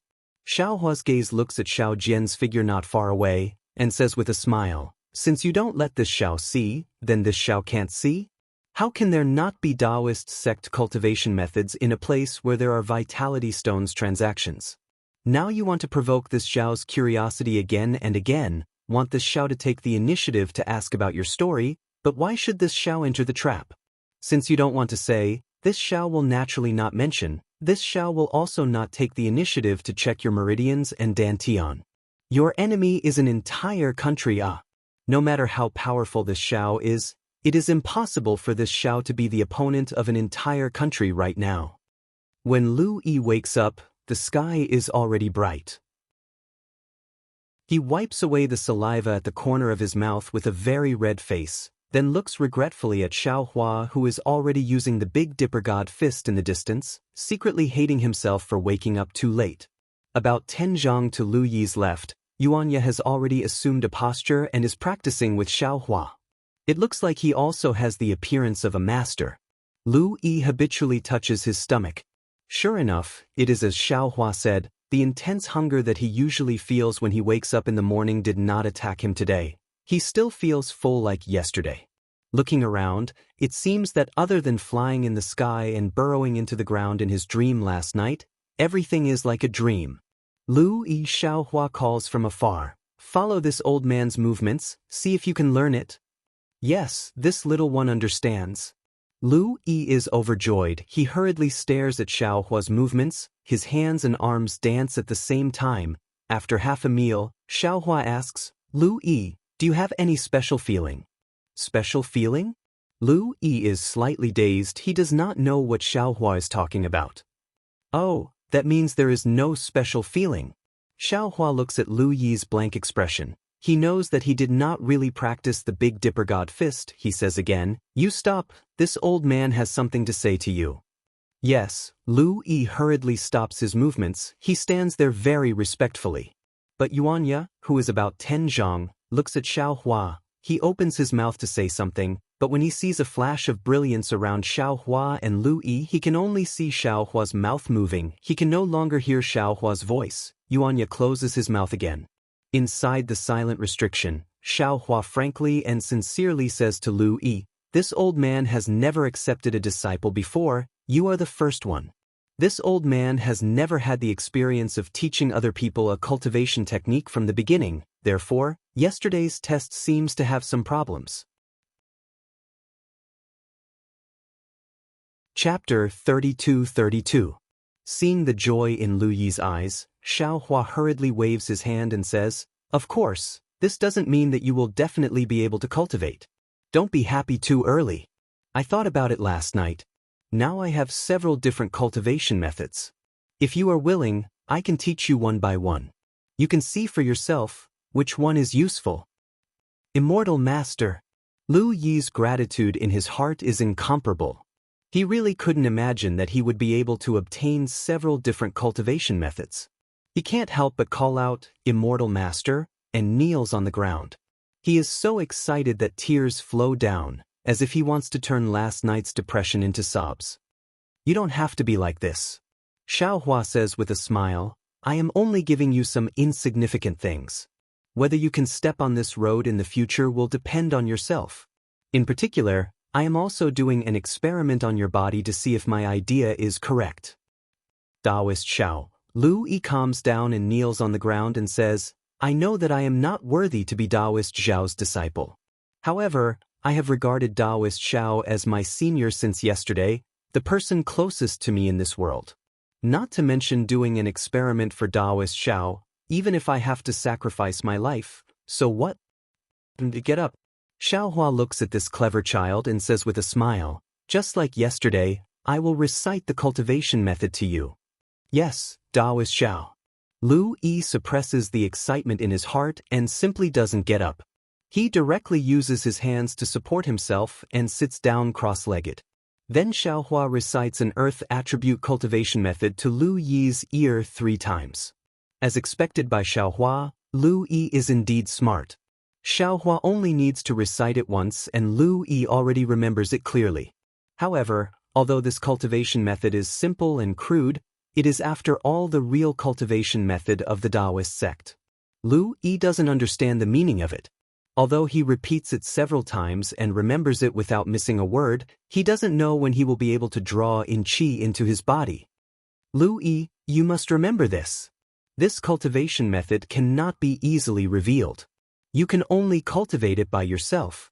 Xiaohua says again, now you must comprehend it yourself. First, you must be able to sense the qi of heaven and earth. When you reach this step, only then will you know if you can cultivate it or not. If there is anything you don't understand, just ask me. Yes, I understand. Lu Yi was completely baffled by what he heard, but he didn't dare to say anything. His mind was only filled with the first layer of qi refining cultivation technique, and he silently recited it over and over again for fear of forgetting even half a word. Looking at Lu Yi's serious expression, Xiaohua couldn't help but think of himself back then. He thought to himself, this qi refinement technique was originally recorded in the language of Dawn Rain Continent. I wonder if it's suitable for me to use the language of Hidden Immortal Continent to speak about it.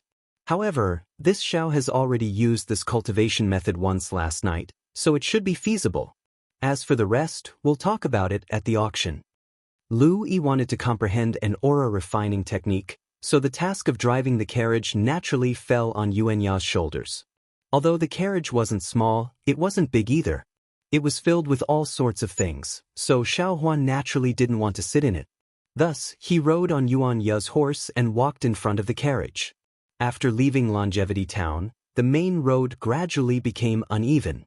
Although it was still wide, there were fewer people walking on it. There were more people riding horses and carriages. After a few days, there were almost no pedestrians. Instead, there were only some carriages and horses. Hidden Immortal Continent's She Country wasn't as beautiful as Dawn Rain Continent's She Country. Beside the main road were low hills. On top of the hills were some wild trees that were about 1 zhang tall. They were sparse and couldn't form a forest. Under the wild trees, the grass was also yellowed. There wasn't any verdant green. Occasionally, there was a dense mountain forest between a few hills. If one looked carefully, they weren't lush at all.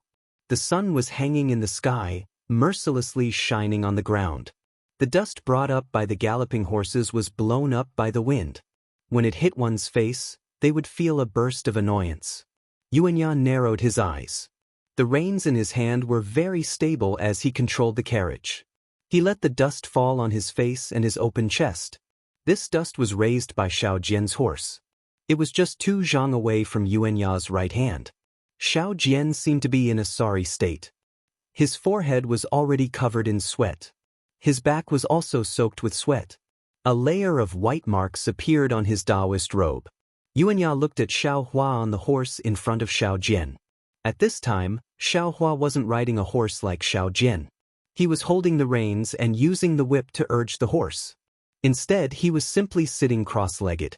He only put the reins on the horse's neck and let the horse move on its own. However, this kind of strange posture made Yuanya feel incomparably harmonious. It was as if Xiaohua was a part of the horse and couldn't be separated. Therefore, not only did Xiaohua's horse run easily, it also ran the fastest. Sigh. Yuanya looked. He couldn't help but feel as if he was looking at a high mountain. For someone like Yuanya who had grown up in the jungle, the divine abilities that Xiaohua had displayed before were indeed shocking. However, it wasn't as profound as the unity of man and nature that Xiaohua displayed while riding a horse. He couldn't help but sigh. He turned his head and looked at Lu Yi, who was comprehending the cultivation technique behind him. A kind of jealousy that he had never felt before spontaneously arose. In his heart, strength was supreme, whether it was in the jungle or in the arena. And Xiaohua was the most direct method to raise his strength to a level that he had always dreamed of. That's right. In Yuanya's heart, Xiaohua wasn't necessarily a teacher. He was just a method or path. Suddenly, a kind of vigilance arose in Yuanya's heart. It was as if there was an even more ferocious animal spying on him from behind. It immediately made all the hair on his body stand on end. Which immortal friend has come to visit? Please show yourself. Just as Yuanya was about to open his mouth to warn Xiaohua stretched out his hand and grabbed the reins of the horse. He spoke in a very leisurely tone. Stop. Yuanya pulled the carriage with his arms and turned his head to look at the road they had come from. Immortal friend Xiao is indeed powerful. A voice that was full of praise but also a trace of disdain came from afar. At this time, Yuanya and the others were on a mountain ridge that wasn't very high. A winding mountain path extended from the bottom of the mountain ridge to the top of the mountain. At the end of the mountain ridge, a cloud of thick smoke was rapidly moving along the mountain path.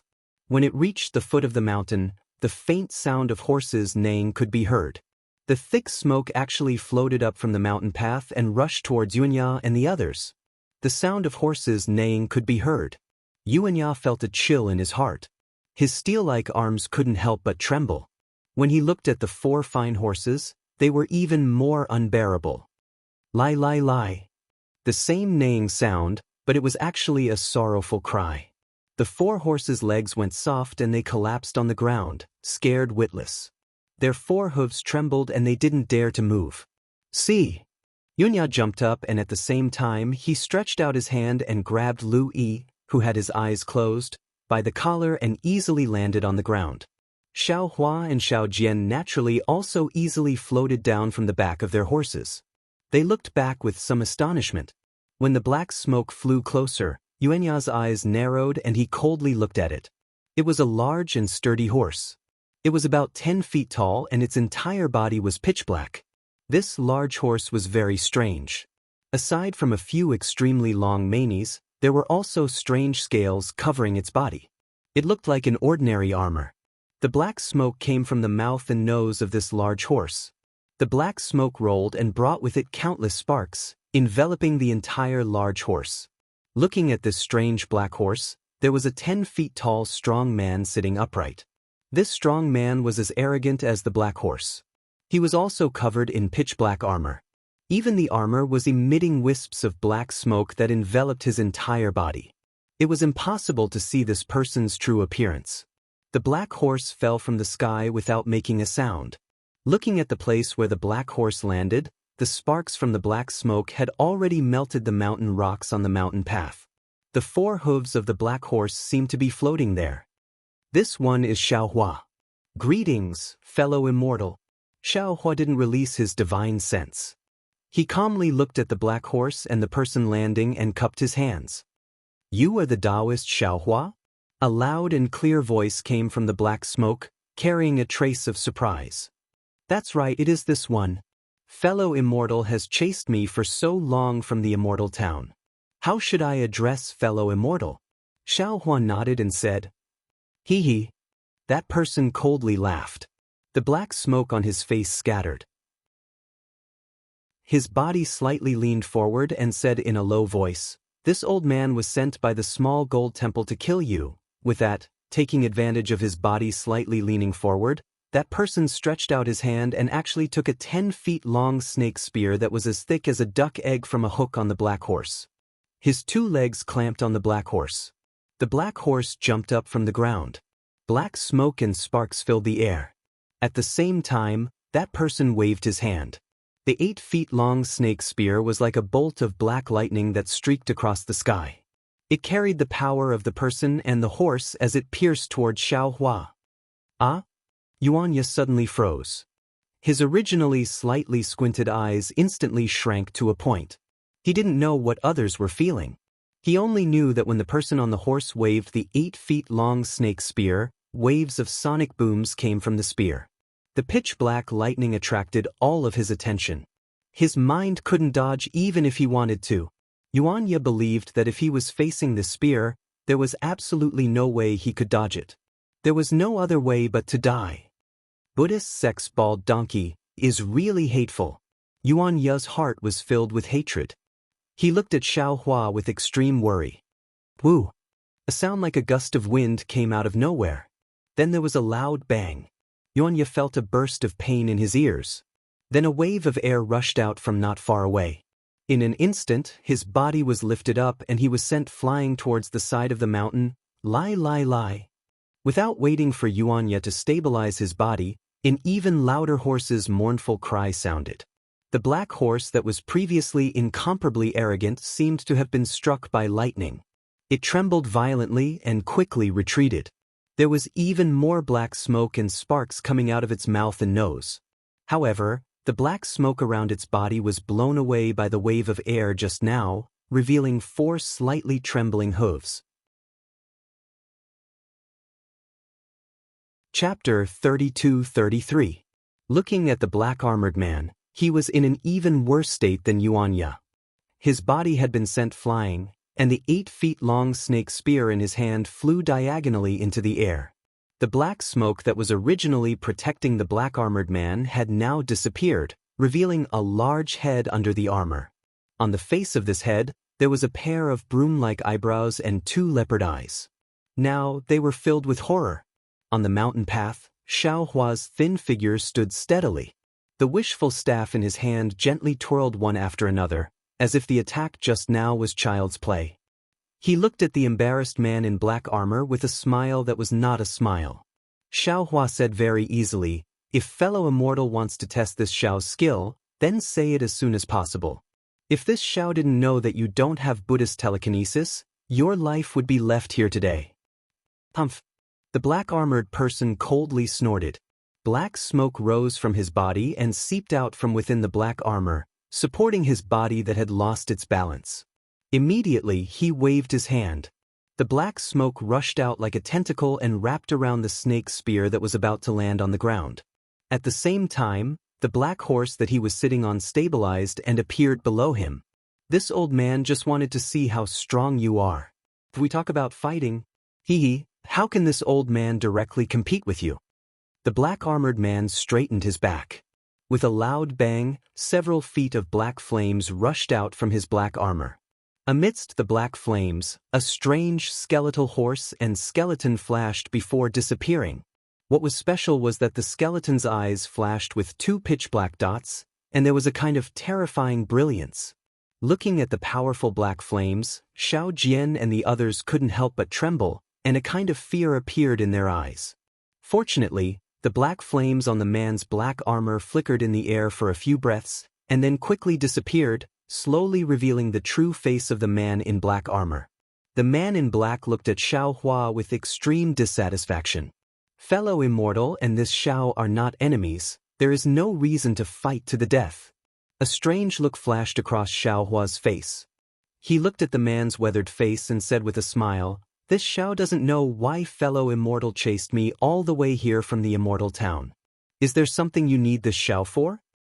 "I'm Xue Ping." The black-armored man's face turned serious as he hung his snake spear on the hook. He cupped his fists and said, "I'm the Left General of the country of Shi's Nanpu County. I'm currently the county governor's envoy in charge of disaster relief for the Longevity Town."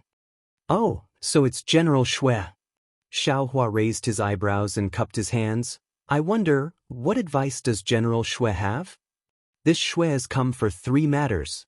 Xue Ping's gaze was like lightning as he shot a glance at Xiao Jian who was standing by the side. He said coldly, "The water race flooded Longevity Town on Liao River. This matter infuriated the county governor and he wishes to investigate the root of the problem. He wants to know which demon is so arrogant. As for that so-called princess of the water race, she came from the River Tide Temple.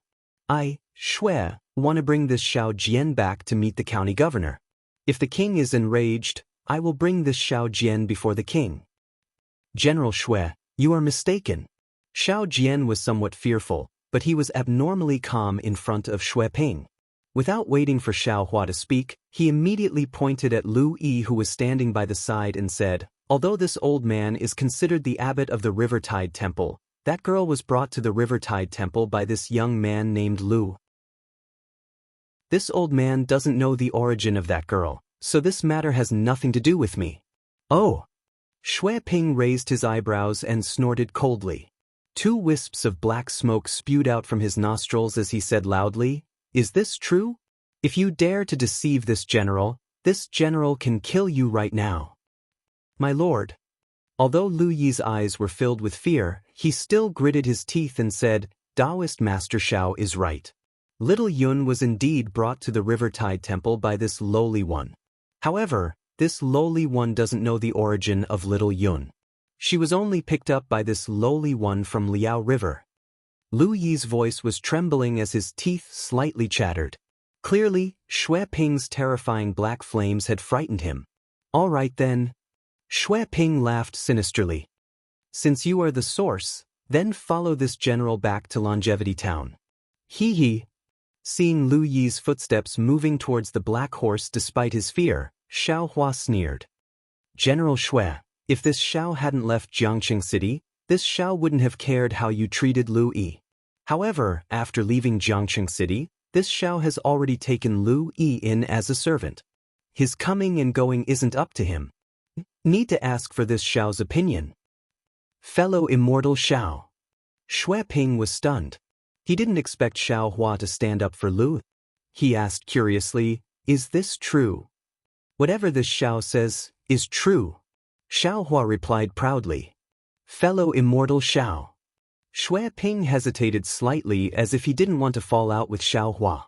He said faintly, Liao River's water tribe flooded Longevity Town. This is something that has never happened in Nanpu County in the past 50 years. The prefectural governor is furious. I believe that the monarch's imperial edict will arrive soon. Lu Yi is the person involved. This matter is of great importance. This general came to Longevity Town on the orders of the prefectural governor to investigate the truth of the matter. I must bring Lu Yi back to Nanpu County. Taoist. Lu Yi said timidly, please tell me where you are going. I will follow General Xue to Nanpu County and then look for Taoist. You are only my servant. You have no right to speak here. Xiao Hua waved his hand and ignored Lu Yi. He looked at Xue Ping and said, this old man has already told Mo Jianli the cause of this matter. Even if Lu Yi returns with you, the matter will still be the same. There won't be another word.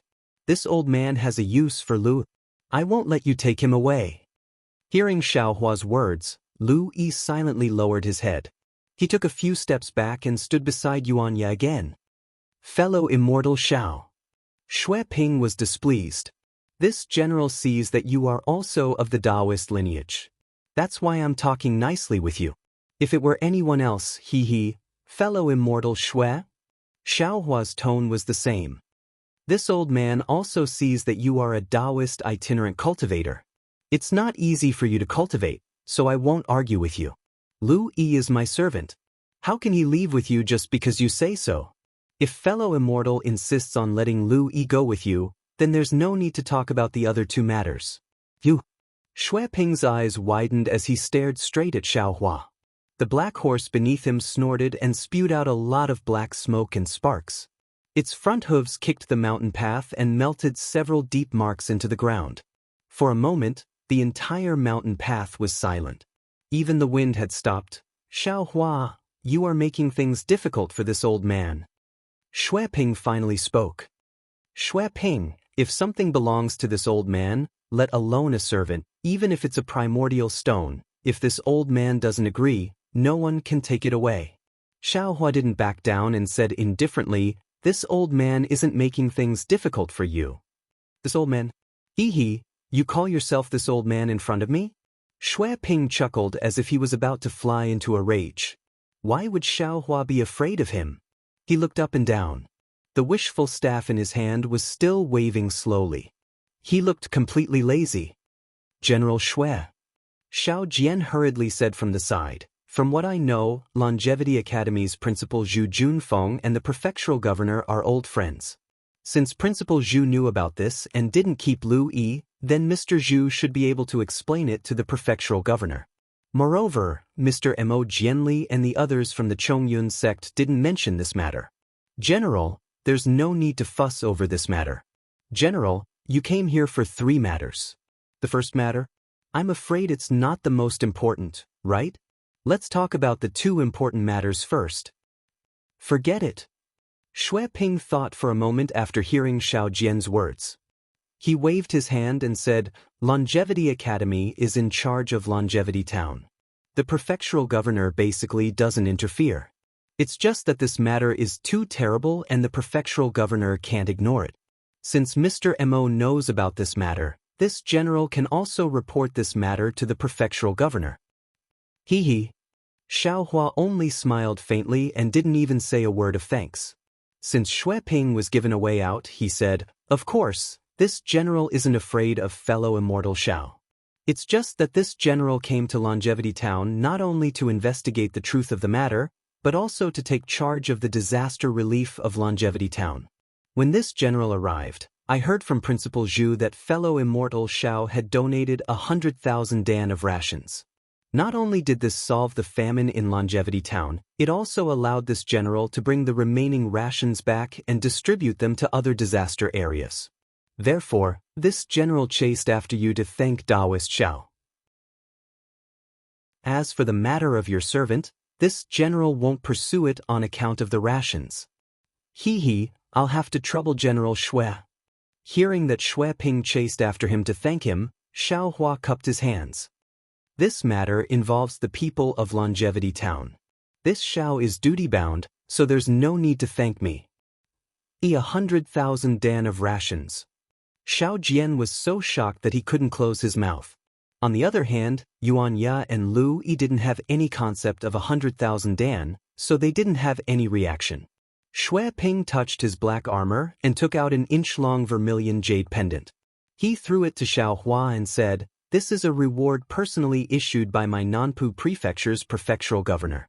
Fellow immortal Xiao has contributed to the people of Longevity Town and donated rations. You can receive this reward. Also, this item has some uses in my country of Xi. Alright, Xiaohua glanced at the ordinary jade pendant and nodded, keeping it in his pocket. What's the third matter, General Xue? Xue Ping glanced at Xiao Jian and the others on his left and transmitted his voice. Fellow immortal Xiao, this old man came here for official matters, but this last matter is a private matter. Fellow immortal, please speak. Xiaohua was slightly stunned and transmitted his voice back. This old man will first ask, Does fellow immortal Xiao hold a position in other countries of hidden immortal continent? Xue Ping asked somewhat urgently. Xiaohua seemed to understand Xue Ping's thoughts and shook his head slightly. This Xiao is a rogue cultivator. I like to be a free cloud and a wild crane. I don't like any restrictions. Chapter 32-34. Great, Xue Ping was about to clap his hands as he exclaimed, It's great that fellow immortal Xiao is a rogue cultivator. I wonder if fellow immortal Xiao is interested in the position of Nanpu County's right general? Hee hee, Xiaohua laughed as he waved his hand. This Xiao has already said that I am an idle cloud and wild crane. I am used to being free and do not like any restrictions. Sigh, fellow immortal Xiao. Xue Ping laughed bitterly. 30 years ago, this old man had the same thoughts as you. I wanted to practice Tao techniques and refine my divine ability so that I could be free and unfettered between heaven and earth. However, reality is cruel. Our Taoist sect is already in the middle of the hidden immortal continent. Confucian cultivators and Buddhist sects are not fond of us. The primordial stones, spirit herbs, and elixirs that we need for cultivation are not easy to obtain, especially Taoist cultivation techniques. Even if Confucian cultivators and Buddhist sects destroy them, they will not fall into our hands. This old man cultivated to the third stage of the first-grade primordial energy back then but was unable to advance any further. I thought of many methods but to no avail. Thus, I had no choice but to serve under Nanpu County's county governor.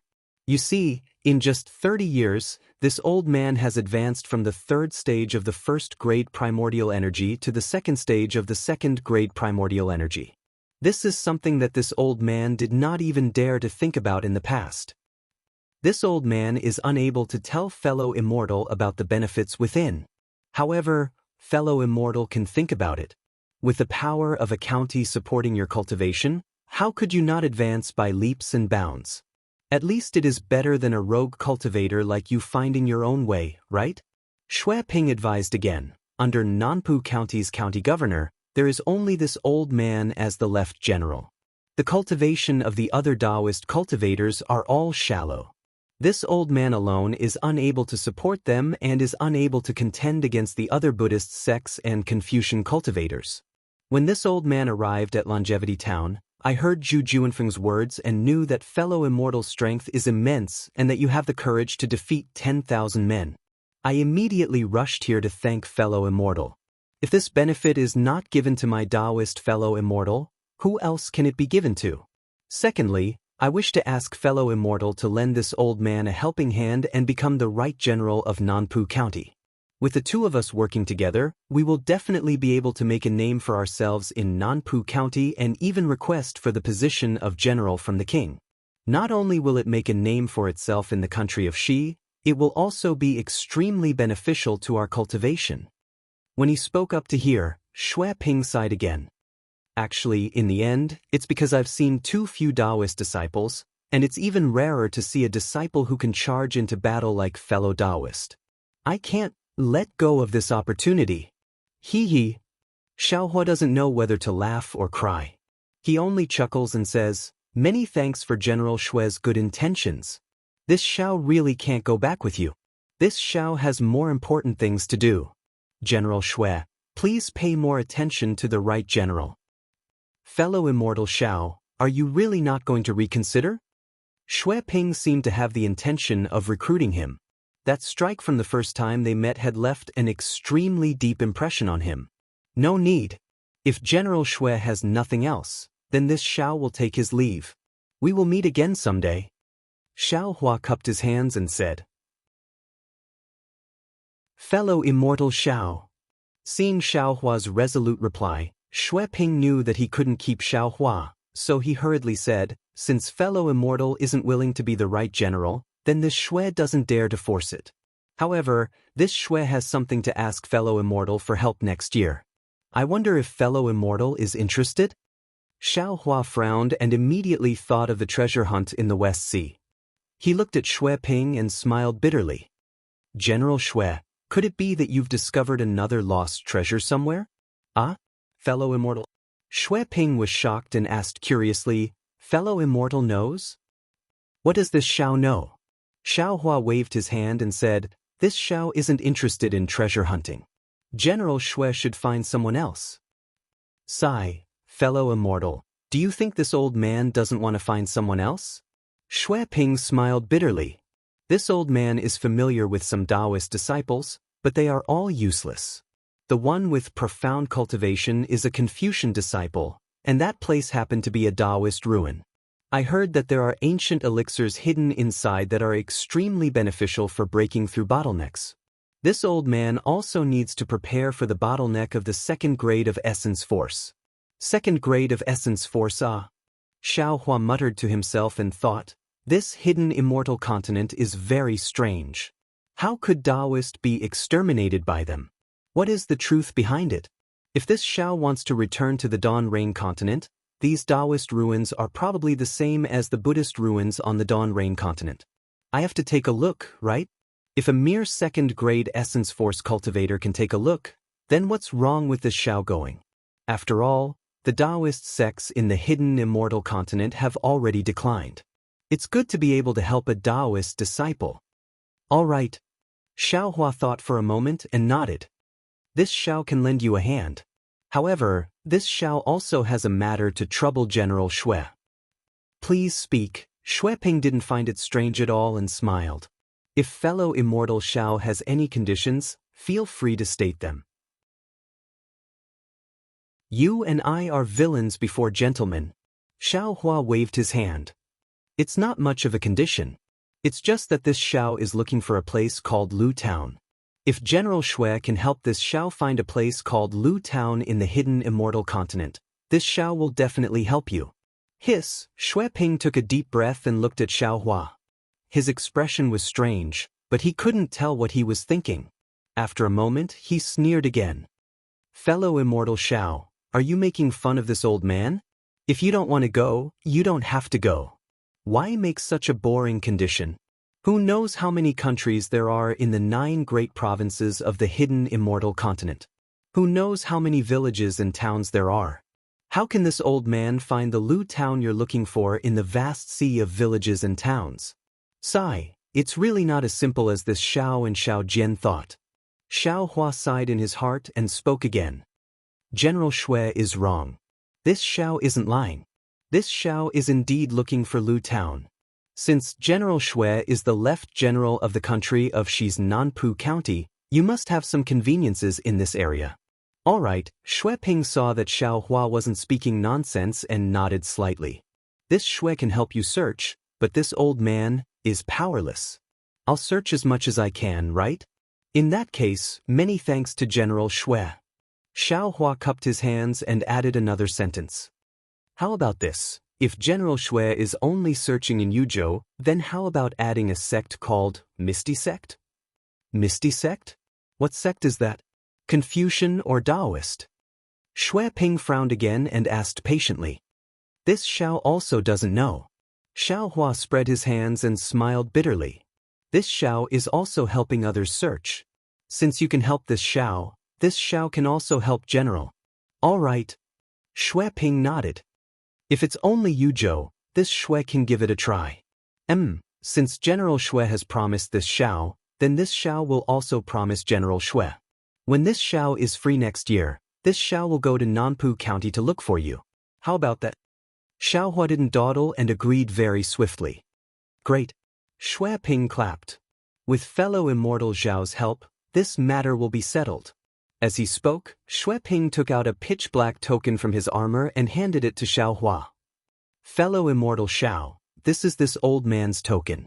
When you come to Nanpu County next year, you can use this to find this old man. This old man will return today and make preparations. I will quietly await Immortal Senior's arrival in my residence. Hee, all right. Xiao Hua grabbed the token and said, when this Xiao is free next year, this Xiao will go look for General. All right, this Shui will take his leave. Shui Ping bowed on the horse and patted the back of the black horse's neck. The black horse raised its head and neighed. Black smoke and sparks spewed out from its nose and mouth. Black fog also appeared from its 4 hooves. It carried Shui Ping and charged into the air towards Longevity Town. This Shui Ping didn't dare to jump off the black horse from start to finish. Xiao Hua sneered as he watched the black fog fly away. It's not only because he's wary of this Xiao, but also because his cultivation is connected to this black horse. This kind of cultivation method seems to be somewhat similar to Huan Country's beast cultivation method. Seeing Shui Ping fly away with the black horse, Xiao Hua retracted his gaze. The 4 horses that had collapsed on the ground due to the black horse's arrival now stood up again. They all snorted and sweat dripped from their bodies. It was obvious that they were extremely frightened. Damn it, what kind of monster is this black horse Shui Ping? Could it be a demon from the 1,000 Beasts sacred realm? With this horse, is there still a need to fight on the battlefield? As long as this horse neighed a few times, wouldn't the other horses collapse on the ground? His title of Left General is truly a waste. Xiao Hua didn't know whether to laugh or cry when he saw that the horse couldn't even pull the carriage. Hunya, pack up. We'll rest here for a while. Xiao Hua saw that there was no way to leave and could only instruct. Yes. Yuanya's reply was always concise. Lu Yi walked over with a nervous expression and said in a low voice, Taoist priest, this little one thanks you. Go and comprehend it. Xiao Hua rolled his eyes at him. If you can't even comprehend such a simple incantation, you might as well have been taken away by that charcoal head. Being this old man's servant is truly shameful. Yes, this little one will continue to comprehend. Lu Yi's somewhat long face immediately smiled and hurriedly went to help Yuanya tidy up the horses. However, how could Yuanya allow him to do so? He was still chased to the side and sat there, closing his eyes to continue his interrupted comprehension. Senior Xiao. Xiao Jian walked over and said with a smile, although Shui Ping's actions are somewhat reckless, what he said is extremely true. Senior Xiao should agree to head to Nanpu County. Xiao Hua raised his brows and said with a smile, if what fellow Taoist Xiao said is the same as Shui Ping, then there's no need to say anything. This Xiao has his own plans. This Xiao doesn't care about the few conditions he mentioned. If you have other ideas, feel free to say them. Xiao Jian was somewhat embarrassed. He knew that Xiao Hua was very dissatisfied with him for pushing Lu Yi out. However, in reality, Xiao Yun was brought to the Tidal River Temple by Lu. If he didn't hear Xiao Hua and the others mention it on the way, he wouldn't have known that Xiao Yun was the princess that the Water Tribe wanted. Xiao Hua was obviously dissatisfied with Xiao Jian, and Xiao Jian himself felt wronged. Chapter 32-35. Junior doesn't know about the Thousand Demons' sacred realm and the Pure Land. Xiao Jian smiled, but on the hidden immortal continent, if one wants to make a name for himself, whether it's a Confucian cultivator or a Taoist, one must have a strong backing. Otherwise, it's impossible to step into the ranks of cultivation. Especially my Taoist. Right now, you can teach Lu the basic incantation and let him enter the foundation building stage. However, if he doesn't have the support of spiritual herbs and medicinal pills, I'm afraid it will be impossible for him to reach the enlightenment and fusion stages by himself. Senior has already cultivated to the 3rd level of origin energy and is the target of recruitment for the prefectural governors and monarchs of various countries. Senior can take advantage of this. No need to say more. Xiao Hua waved his hand. This Xiao has no interest in this matter. Yes, Junior understands. Xiao Jian hurriedly shut his mouth, but after thinking for a moment, he couldn't help but say, actually, Senior can also hand over the matter of finding Lu Zhen to Xueping. The country of Xi is neither big nor small in Yu province and has a good relationship with the nearby countries. It's hard to say about other provinces, but Yu province should be able to find out. This old man has already entrusted it to him. Xiao Hua said indifferently, oh, by the way, it seems like you're very familiar with the situation in Yu province. Yes, Junior did a lot of homework in this area back then. Xiao Jian's eyes flashed with joy. He finally got the words he wanted to say. Oh, then let this old man ask you. Xiao Hua seemed to be interested. How many Taoist sects do you know? How many Taoist rogue cultivators do you know? This. Xiao Jian didn't expect Xiao Hua to suddenly ask this and was somewhat caught off guard. However, he hesitated slightly and smiled bitterly. Senior, you know that Taoist sects are not allowed to be established on the hidden immortal continent. How do you want Junior to answer? Xiao Hua was slightly surprised. To be honest, for the past 10 days, he had been trying to find out the specific situation of the Taoist sects in the hidden immortal continent. However, until now, he hadn't seen a cultivator with a cultivation level that could directly talk to him. Not to mention Xiao Jian, even Xueping just now was only at the foundation establishment realm. Their strength determined their vision. They wouldn't give Xiao Hua a real answer. However, Xiao Hua still did not expect that on the hidden immortal continent, the situation of the Taoists was so bad. Of course, this situation was much better than when the Buddhist sect and Confucian cultivators were on Dawn Rain continent. Xiao Hua's eyes turned again, and he said with a smile, not on the surface, but in the dark? I don't know. Xiao Jian smiled bitterly. When I stepped into Taoist cultivation, I was already warned. He could cultivate, but he absolutely could not establish a sect. If he did, the Confucian cultivators would definitely send people to exterminate him.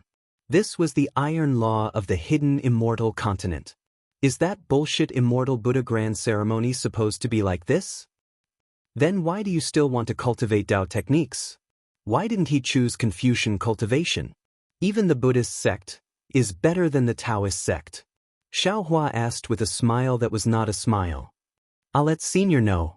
Xiao Jian smiled bitterly. This isn't something that Junior can choose. My single Liang kingdom was founded on Taoism, and I was chosen to be the crown prince since young. Of course, I have to cultivate Qi and cultivate Taoism. Ah? Xiao Hua stared blankly and asked curiously, what? Taoism is not allowed to establish a sect, but if you establish a country with Taoism, you can? That means, there are many countries supported by Taoism in the hidden immortal continent? Indeed. Xiao Jian nodded. But Senior is too optimistic. In the hidden immortal continent, most of the countries are established by Confucian cultivators, and there are very few Taoists. And now there are a few replaced by the Buddhist sect. That's really strange. Xiaohua was especially puzzled. This was somewhat illogical. Could it be that it's okay for this old man to support a country? Of course you can. There is no doubt. Xiao Jian's eyes lit up, and he said with certainty, with Senior's current cultivation, you can barely be the state teacher of a country. If your cultivation is a bit higher, you can naturally control a country with your own will. Hee. Xiaohua smiled. I'm afraid it's not that simple, right? Is the king willing? Xiao Jian showed some awkwardness and said with a smile, of course it has to be mutually willing. Moreover, being the state teacher is different from being the left general. You have to contend with the nearby countries, and you have to help the king expand his territory. Forget it. It's not tiring enough. Xiaohua waved his hand, seeming very dull. But if you stop the state teacher and control a country, you can easily get all the things you need for cultivation. Xiao Jian was a bit anxious and quickly explained. My cultivation is still shallow, so I don't dare to think too much. Xiaohua raised his head and said, Yuanya has already prepared the carriage, let's hurry. Yes, Xiao Jian was a little dejected. It was not easy for him to say some of his thoughts in the conversation just now, but he was mercilessly interrupted by Xiaohua again. He really did not know why Xiaohua, who looked very approachable, was so good to the ruffian Lu Yi and was equally good to the uneducated Yuanya. Why didn't he want to listen to his thoughts? In the following few days, the number of carriages decreased, as if they had entered a remote village. Xiaohua thought that next, the main road would be replaced by a small road, and the small road would be replaced by a wasteland. He was afraid that he could only ride a horse and walk. However, in less than 2 days, the number of carriages increased again. The main road did not show any signs of narrowing, but instead became more spacious and flat. While Xiaohua was feeling a bit strange, before he could ask Xiao Jian, he saw that several li away in front of him was a large and magnificent river. Above the river, there was a stone bridge that spanned across both sides. Soldiers that had never been seen in the past 10 days were now standing on both sides of the bridge, wearing neat armor and holding bright weapons in their hands. They were valiant and high-spirited. Xiao Jian, where is this? What kind of bridge is this? Why is it so important? Xiaohua was a bit puzzled. When he got closer, he asked Xiao Jian, you actually need to send so many soldiers to guard it? I'll let Senior know. Xiao Jian looked up. This is the border of the country of Xi. This river is called Fanli River, which is the border between the country of Xi and the country of Jiasa. The people of Xi call this bridge Fanji Bridge, while the country of Jiasa calls it Libei Bridge. This bridge connects the country of Xi and the country of Jiasa, so the two countries naturally have to send a large number of soldiers to guard it. As long as we cross this bridge, we will reach the border of the country of Jiasa. Ah? Xiaohua almost cried out. This is the border of the country of Xi? Xiao Jian, tell this old man, this country of Xi, how big is it? At this moment, Xiaohua finally realized that he was a country bumpkin. He always thought that the country of Xi was as big as the country of Xi in the cultivation world. Who would have thought that after walking for a few days, he actually walked, yes, walked, not flew, and reached the border of the country of Xi. Thinking back to a few days ago when he casually brushed off Xue Ping didn't suspect him at all. It turns out that Xue Ping knew that he could rush back to the country of Xi next year, even if he had to walk. Xiao Jian clearly didn't understand Xiaohua's astonishment and replied curiously, previously, this junior has already told Senior that the country of Xi is considered a medium-sized country in the Yu province. It should have a radius of 1,000 li. Nanpu County is also the county closest to the country of Jiasa. Although Longevity Town is also the closest town to the country of Jiasa, it is still about the same. As for the country of Jiasa, according to what this junior knows, its radius is only about 800 li, smaller than the country of Xi. And on the other side of the country of Jiasa is the country of Bronze Pillar. The country of Bronze Pillar is rich in bronze and its territory is twice the size of the country of Shi. It should be about 2,000 li. It is said that the country of Bronze Pillar is currently fighting with its neighbor country of Jiang. If there are no accidents, the country of Bronze Pillar should be able to win. Then, after the country of Bronze Pillar annexes the country of Jiang, it will expand to about 3,000 li. Damn it, this Xiao understands. Xiao Hua almost roared from the bottom of his heart. No wonder this hidden immortal continent has provinces as the boundary. It is within these provinces that the countries are divided. It turns out that these countries are all extremely small and can't be compared to the countries of Shi, Meng and Lian on the Xiaoyu continent. If this is the case, not to mention one country, even if this Xiao supports 5 or 10 countries, so what? It's just a territory of 10,000 li. Looking at Xiao Hua's green and red face, Xiao Jian didn't know what Xiao Hua was thinking. Xiao Hua didn't say anything and he didn't dare to ask. However, when he saw the side of the bridge, the line of carriages waiting for the soldiers to inspect and pay, he immediately understood. He hurriedly explained, "Senior, although we need to pay taxes to cross the border between the two countries, we are Taoist disciples. Yuan Ya and Lu Yi are considered our servants. There is no need to pay for them. Senior, you don't need to worry." Am I that stingy? Xiao Hua unhappily glared at Xiao Jian, but he was still very surprised. It was just a short period of 10 days. How could Xiao Jian know that he was stingy? Yes. Xiao Jian hurriedly replied. Oh, that's right. This Jiasa country is only 800 li. It's a small country. Then why is the Copper Pillar country giving up so much? Xiao Hua asked, puzzled. Xiao Jian understood something and said with a smile, "Didn't this junior already say it before? Every country has an imperial advisor and the others, and even has the support of various Confucian sections. Although this Jiasa country is small, it should have the support of the Chongyun sect and other Confucian sects, so the Copper Pillar country does not dare to invade. As for the country of Jiang, if nothing unexpected happens, it should be supported by a Taoist senior." At this point, Xiao Jian's eyes flashed with a hint of sternness, and he added, "Of course, in the past few decades, the Buddhist sect has infiltrated the hidden immortal continent too quickly. Perhaps the situation in the country of Shi has long exceeded this junior's knowledge, and there is a high possibility that there is an expert from the Buddhist sect secretly presiding over the country of Jiang. No matter where you go, power, benefits, and strength cannot be separated." Xiao Hua sighed and did not ask any more questions. Chapter 32-36. Just as Xiao Jian said, there were many carriages and merchants waiting to be inspected by the Shi soldiers. They passed through the border and entered the bridge. Meanwhile, Xiao Jian spurred his horse on, not even bothering to line up.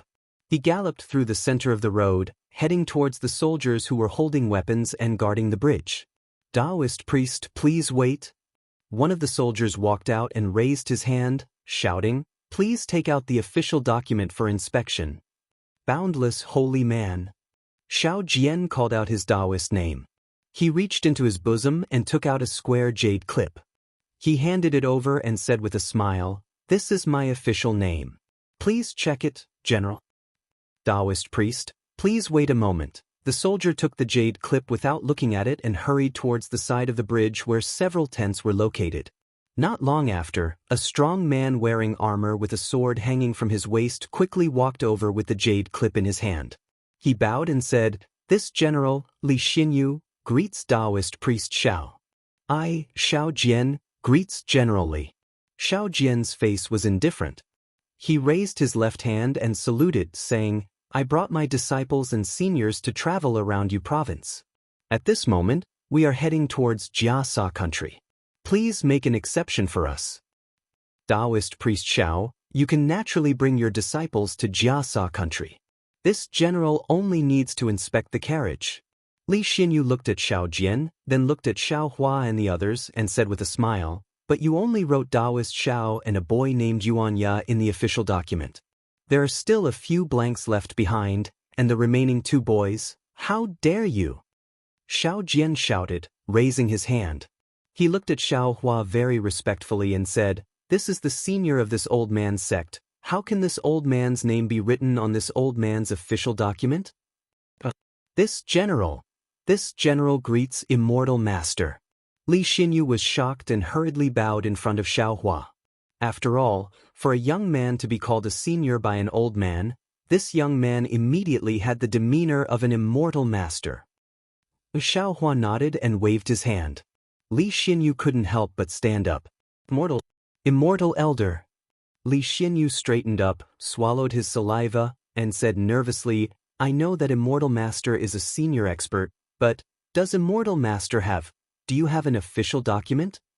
"This old man doesn't have any official documents." Xiaohua shook his head. "This old man also doesn't need any official documents." Li Xinyu gritted his teeth and said awkwardly, "The order I received is that anyone who comes from the border in front of me must either pay customs duties or have an official document." So that's how it is." Xiaohua nodded. "This old man won't make things difficult for you, senior." Xiao Jian smiled and said, "As long as you fly over this bridge, you won't have to pay any tariffs." Xiaohua unhappily looked at Xiao Jian. He clapped his hand and took out a low-grade spirit stone, throwing it to Li Xinyu and said, "This old man doesn't have the gold and silver used in the secular world. This is a primeval stone. What do you think?" "Immortal Master." Li Xinyu didn't expect Xiaohua to be so amiable and actually take out a celestial stone. He hurriedly and carefully caught it, smiling apologetically. "You don't have to do this. The order is just to prevent people from pretending to be outsiders. Since Immortal Master is an outsider, you naturally don't have to pay customs duties." "How can this old man take back what he took out?" Xiaohua said indifferently, "You are also a general of a region, so you still have to abide by this order. Besides, this old man doesn't care about a single primeval stone." Yes, this little one understands." Li Xinyu lowered his head. "Can this old man leave now?" Xiaohua asked politely again. Li Xinyu hurriedly stretched out his hand and pulled the reins of Xiaohua's horse, saying respectfully, "This little one will send Immortal Master over." Thank you for your trouble." Xiaohua smiled and nodded. "Damn it, a single primeval stone. It's gone just like that." Xiao Jian watched as Li Xinyu put the primeval stone into his pocket. His eyes turned into hooks, wanting to hook the primeval stone out of Li Xinyu's pocket. He complained in his heart. Li Xinyu led Xiaohua's horse all the way to the middle of the bridge before stopping. He bowed and said, "Immortal Master, after crossing this bridge, the border of Jiasa country will be there. This little one doesn't dare to cross, so this little one can only send you here." "Okay, thank you generally." Xiaohua nodded his head and patted the horse. The horse took small steps and crossed the blood-red mark in the middle of the bridge. At this moment, a burst of noise that sounded like the chirping of birds came from the distant horizon. At the same time, a gust of wind blew, causing the various flags on the bridge to flutter in the wind. Lie, lie, lie. The pitiful horse let out a mournful cry, as if it was extremely scared. It kicked its four hooves and was about to rush down the bridge. Xiaohua frowned and coldly snorted. The horse immediately felt its body become heavier. Don't talk about running, it couldn't even stand stably. Just as the horse was about to collapse on the ground, Xiaohua floated down and patted the horse. The horse obediently lay down on the bridge. Caw caw caw. The sound of birds chirping turned into a burst of horse laughter. It came from the right side of the bridge. A black cloud flew over from there and quickly passed by everyone's eyes. Xiaohua's gaze swept over and saw an extremely ugly demon within the black cloud. Its body was covered in black fur, but it was holding an almost naked woman in its embrace. The woman was as beautiful as a flower, her skin was whiter than snow. Her lotus-like arms were wrapped around the demon's neck. The black and white contrast between the two people was extremely clear within the black cloud. These two people didn't seem to care about the secular people on the ground at all. They seemed to be teasing them as they rushed forward and disappeared. "See? Isn't that a demon?" Xiaohua was a little shocked. Looking at the trembling Li Xinyu not far away, he asked curiously, how can it come and go so freely in Jiasa country and Shi country? Good, Senior Immortal knows. Li Xinyu lowered his voice and said, this demon is not from my Shi country. In the middle of Jiasa country, Bronze Pillar country and Jiang country, there is a black cloud ridge. It is a place that the three countries are unable to take care of. If I'm not wrong, this demon should be from the Black Cloud Ridge. Oh, Senior Immortal, if you go to Bronze Pillar country, you naturally won't be able to, but if you still want to go from Bronze Pillar country to Jiang country, then you will have to pass by the Black Cloud Ridge. Senior Immortal must be careful. I heard that many people have been buried there. Yes, this old man knows. Xiaohua nodded. He floated onto the horse and was about to enter Jiasa country. Senior Immortal, Senior Immortal? Another voice came from behind Xiaohua and the rest. Xiaohua turned his head to look, only to see an old man with white hair and a beard catching up to them while panting. Xiaohua looked at the old man and frowned. It was obvious that this was an old man from the secular world. He looked to be around 60 years old. To be honest, compared to Xiaohua's age, he was really like a child. However, Xiaohua looked to be in his 20s. When facing this kind of white-haired old man, he felt a kind of pressure in his heart. He would naturally call him an old man, and would also naturally call him a brat. Could this be the legendary judging a book by its cover? Xiaohua rubbed his nose and laughed bitterly to himself. What's the matter, old man? Fortunately, before Xiaohua could speak, Xiao Jian had already stood in front of Xiaohua. Greetings, Taoist. The old man bowed respectfully. This old man is Qi Jin from the Sun Hai Trading Company. I came to look for Taoist. There is something I would like to discuss with Taoist. As he spoke, the old man glanced at Xiaohua. Xiao Jian frowned and said curiously, I and the others don't have a place to stay, and we don't have any training grounds. If old man has any wish to fulfill, I'm afraid I and the others won't be able to satisfy it. Taoist. Qi Jin's face had a trace of pleading as he said in a low voice, this old man doesn't want to pray for the gods. This old man has another matter to discuss with Taoist. Possible? I would like to ask Taoist to cross the bridge with your master and wait by the roadside. This old man will explain everything. As he spoke, Qi Jin took out a small silver ingot and stuffed it into Xiao Jian's hand. He said, in addition, my Sun Hai Trading Company will pay for the customs for Taoist and the others to enter Jiasa country. I only hope that Taoist can hear about this matter. Xiao Jian touched the silver ingot and felt it was slippery. His heart was already blooming with joy. He turned to look at Xiaohua and said with a smile, Senior, what do you think? Hee, you have already agreed, so why ask this old man?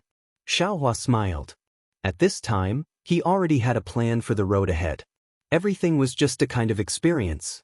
No matter what the old man's request was, in Xiaohua's eyes, it might not be difficult. Even Xiaohua had some intuition that it was related to the evil spirit in the black clouds. Ai's master has agreed. I will wait for you at the front. Xiao Jian looked at the many carriages lined up behind the old man and knew that this was the Sun Hai Trading Company's fleet. It would take them a lot of time to cross the border. Yes, thank you Taoist, thank you Immortal. Qi Jin was overjoyed at the unexpected good news. He bowed and hurriedly ran to the back. Following his shouts, a burst of laughter rang out. Some of the people next to the carriages saluted Xiaohua and the others. Xiaohua didn't care about these people's thanks. Instead, he asked in astonishment, Xiao Jian, could it be that, after crossing the border between Shi and Jiasa country, not only do we have to pay customs in Shi, but also in Jiasa country? Senior. Xiao Jian pulled the reins of his horse and followed Xiaohua down the bridge. He explained, that's right. However, people and goods are different. People only have to pay 10 copper coins for crossing the border, while goods have to pay according to the value of the goods. Isn't this robbery? Xiaohua immediately thought of the perverted sea beast he encountered in the West Sea. What was the difference between this and a sea beast? If there was any difference, it would be that they were openly using the banner of righteousness, making it impossible for people to avoid. Chapter 32-37. Senior, this is different. If the goods of Sun Hai Trading Company are bought in Xi, there must be an official document to pay the tax. Here, there is no need to pay. If the Sun Hai Trading Company is passing through Xi, they have already paid the tax when entering Xi. When leaving Xi, there is no need to pay again. Xiao Jian explained with a smile. However, looking at Qi Jin's appearance, it seems that they have traded in Xi.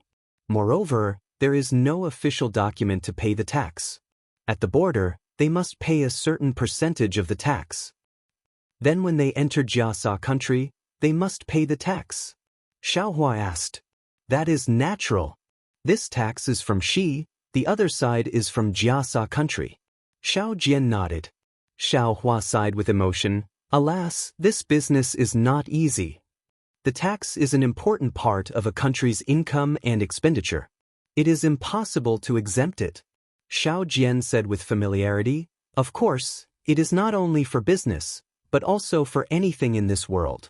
Even if it is to be the ruler of a country. While speaking, several people went down the bridge. Sure enough, under the bridge, there were some people similar to the soldiers of Xi. However, their armor and flags were completely different. Everyone entered the border of Jiasa country. Half a mile away from the bridge, there was a tea shed. Xiaohua looked at the scorching sun above his head and ordered them to rest near the tea shed. After waiting for a full meal's time, they saw nearly 20 carriages led by Qi Jin coming out of the soldiers' blockade. When Qi Jin saw the carriages parked in front of the tea shed, the disappointment on his face immediately disappeared. He urged the horse under him and hurriedly brought a man dressed in martial arts clothes to the tea shed. There were not many people in the tea shed. Xiaohua and the other three were sitting at a shabby table. Except for Yuan Ye, who was drinking cup after cup of tea, the other three closed their eyes and did not speak. Taoist. Qi Jin rushed into the tea shed. He originally wanted to talk to Xiaohua, but after thinking for a moment, he walked to Xiao Jian and cupped his fist. Our humble trading company has too many goods. It is a bit troublesome to pass the customs. Sorry for the long wait. No matter. Xiao Jian opened his eyes and smiled. We are just traveling. Whether we walk or lie down, it is all cultivation. This wait is nothing. Taoist is really a master. What you said is really profound. Qi Jin looked at Xiao Jian with an extremely admiring gaze. This old man and the others have worked so hard for Adu's item. I don't know when we'll be free. When it's time to be free, you'll definitely be free. When you can't be free, just say it. Xiao Jian was much more familiar with these words than Xiaohua. Yes, this old man understands. Qi Jin put his palms together sincerely. However, when he saw Xiao Jian's unfriendly expression, he immediately understood. He put his palms down awkwardly and pointed at the burly man beside him. Escort Chen, this is the Taoist Xiao I mentioned just now. Come and meet him. I'm Chen Kai from Fu Wei Escort Agency. Nice to meet you, Taoist masters. The burly man stood up and cupped his fists in greeting. His voice was loud and clear, but there was a valiance and unwillingness in his eyes. Boundless holy man, Chen Zhuang, greetings. Xiao Jian seemed to understand something and returned the greeting with a smile. He then looked at Qi Jin and said, Elder Qi, what do you mean by this? This. Qi Jin was a little embarrassed and explained his intentions.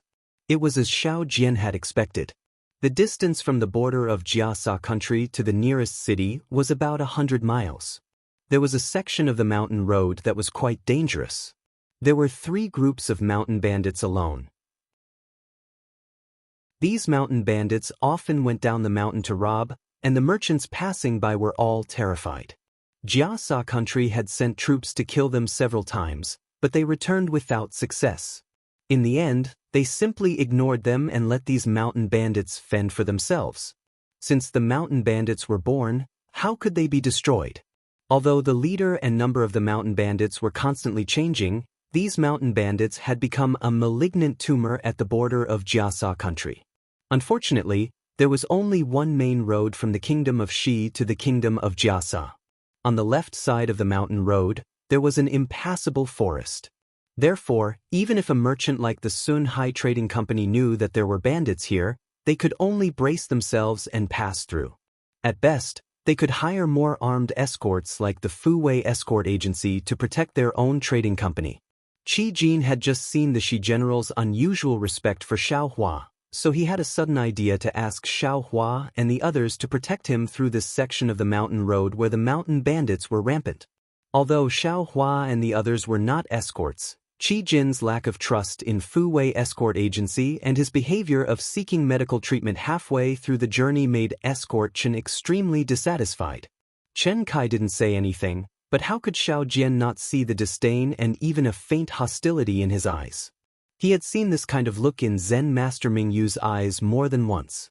If I had known, I wouldn't have collected Qi Jin's silver. Xiao Jian was somewhat regretful.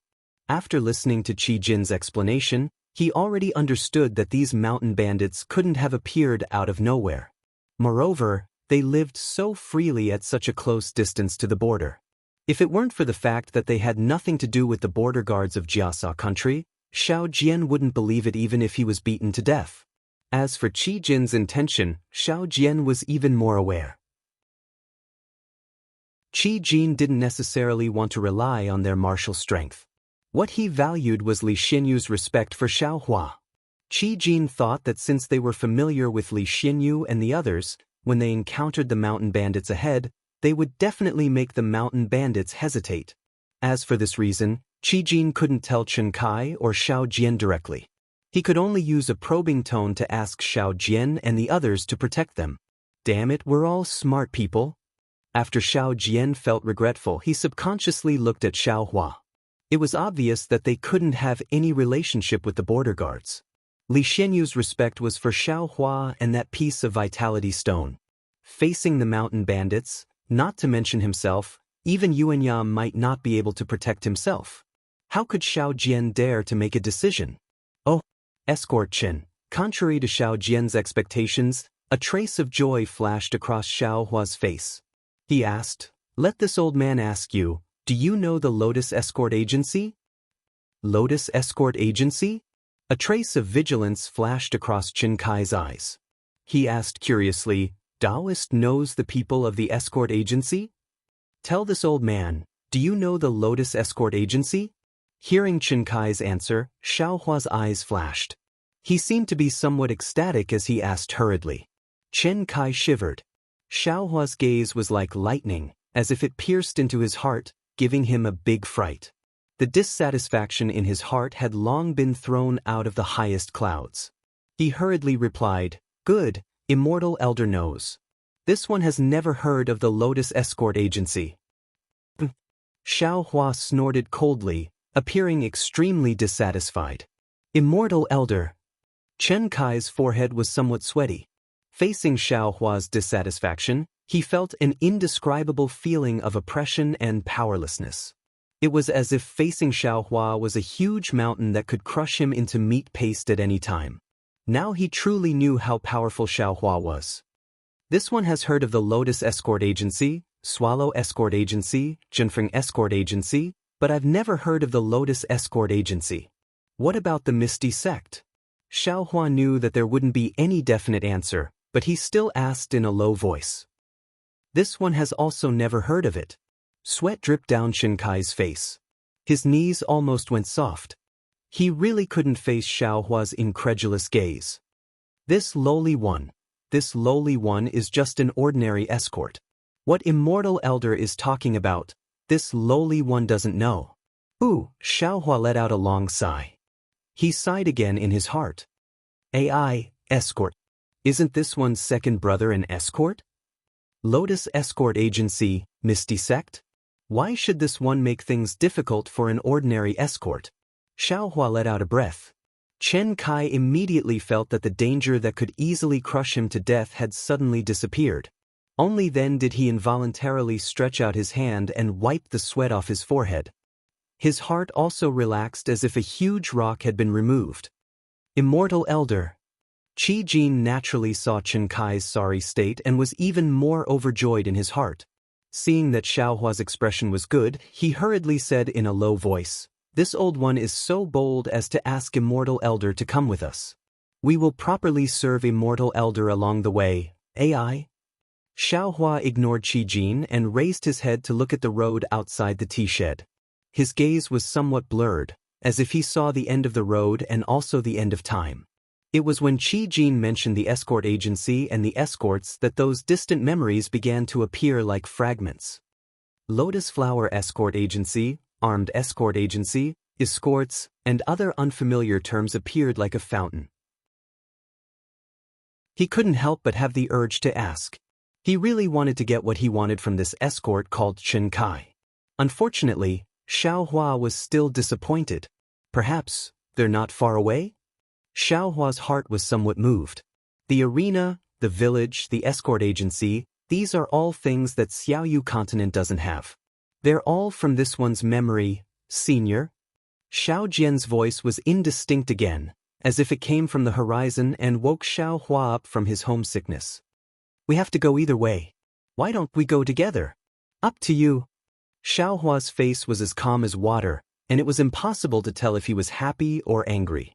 However, Xiao Jian already knew that Xiaohua was somewhat unhappy, so he hurriedly said, "If senior likes peace and quiet, we won't follow the caravan." "There's no need." Xiaohua waved his hand. "If we want to follow, then let's follow. It's good to be able to give them a helping hand." "Yes, Junior understands." Xiao Jian's mouth revealed a smile. He turned to Qi Jin and said, "Why aren't you thanking Taoist Xiao?" Yes, thank you Taoist Xiao, thank you Taoist Xiao." Qi Jin was overjoyed and hurriedly bowed. He then pulled Xiao Jian's sleeve and hurriedly left, as if he had something to say. Chen Kai couldn't stand Xiaohua's imposing manner and also took the opportunity to slip away. Seeing that everyone had left, Xiaohua looked at Yuanya and said, "Yuanya, why haven't you spoken these days?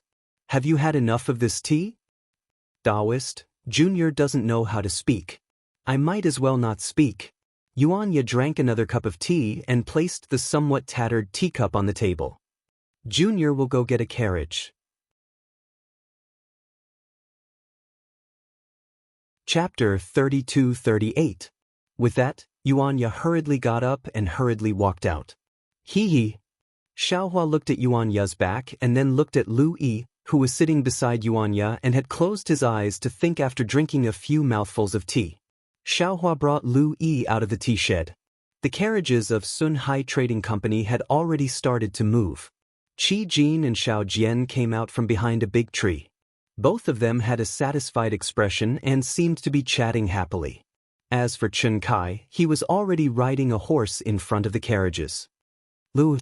Xiaohua's gaze swept across the tea shed. The owner of the tea shed was lowering his head to clean the tables while secretly glancing at the carriages. He coldly snorted and turned to Lu Yi and asked, "Have you comprehended this cultivation technique?" "Yes, Immortal Elder knows." Hearing Xiaohua's question, Lu Yi opened his eyes and revealed a complicated expression. "Under Immortal Elder's guidance, this little one has already comprehended it yesterday?" "Huh? You already comprehended it yesterday? How many days has it been?" Xiaohua was shocked. He looked at Lu Yi from top to bottom.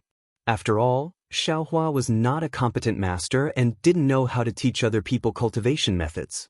Lu Yi was just an ordinary person and had never come into contact with Taoist cultivation methods before. Lu Yi was a little shy, but his eyes revealed a trace of pride. He whispered, "If it is as Immortal Elder said, this little one has already comprehended it. Then, can you sense the spiritual energy of heaven and earth?" Xiaohua asked impatiently. Lu Yi shook his head regretfully. "This little one cannot sense the spiritual energy of heaven and earth that Immortal Elder spoke of. I don't know if this little one's comprehension is wrong or this little one does not have this kind of aptitude." Xiaohua nodded. "Get on the carriage, this old man wants to hear your comprehension." Yuanya watched Xiaohua bring Lu Yi onto the carriage and then the carriage became silent. Although he could see their mouths moving, he could not hear anything and knew that this was Xiaohua's technique. He sighed slightly and drove the carriage to the back of the Sun Hai Trading Company. However, when he sighed, the corner of his mouth revealed a trace of a smile. This smile was somewhat mysterious. After about half a meal's worth of time, Xiaohua, who was inside the carriage, sighed like Yuanya. He looked at Lu Yi and smiled bitterly. Lu Yi, it's not that this old man is praising you, but your aptitude is incomparable. You have indeed thoroughly comprehended this cultivation technique, and there is no mistake about it. But even so, I'm afraid it's because your physique isn't good enough that you're unable to sense the spiritual energy of heaven and earth. Yes, Taoist priest, I understand.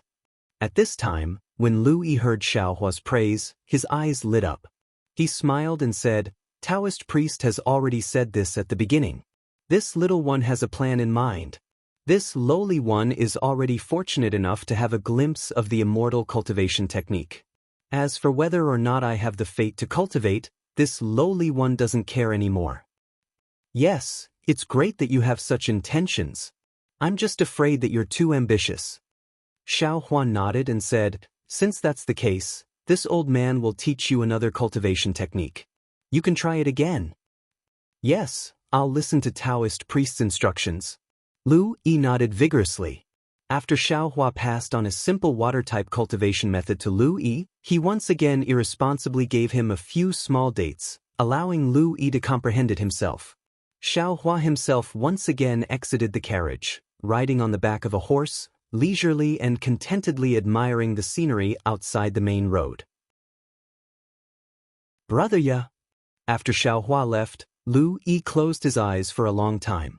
After carefully memorizing the cultivation technique, he walked to the front of the carriage and sat down cross-legged. He whispered, You've worked hard these past few days. Hee, it's not hard at all. When Yuanya heard this, he didn't turn his head. He shook the reins and stabilized the horse pulling the carriage. He said, Now that you have an opportunity, you must properly grasp it. The immortal is a good person. It's our great fortune to have met him. He won't be able to stay with us for too long.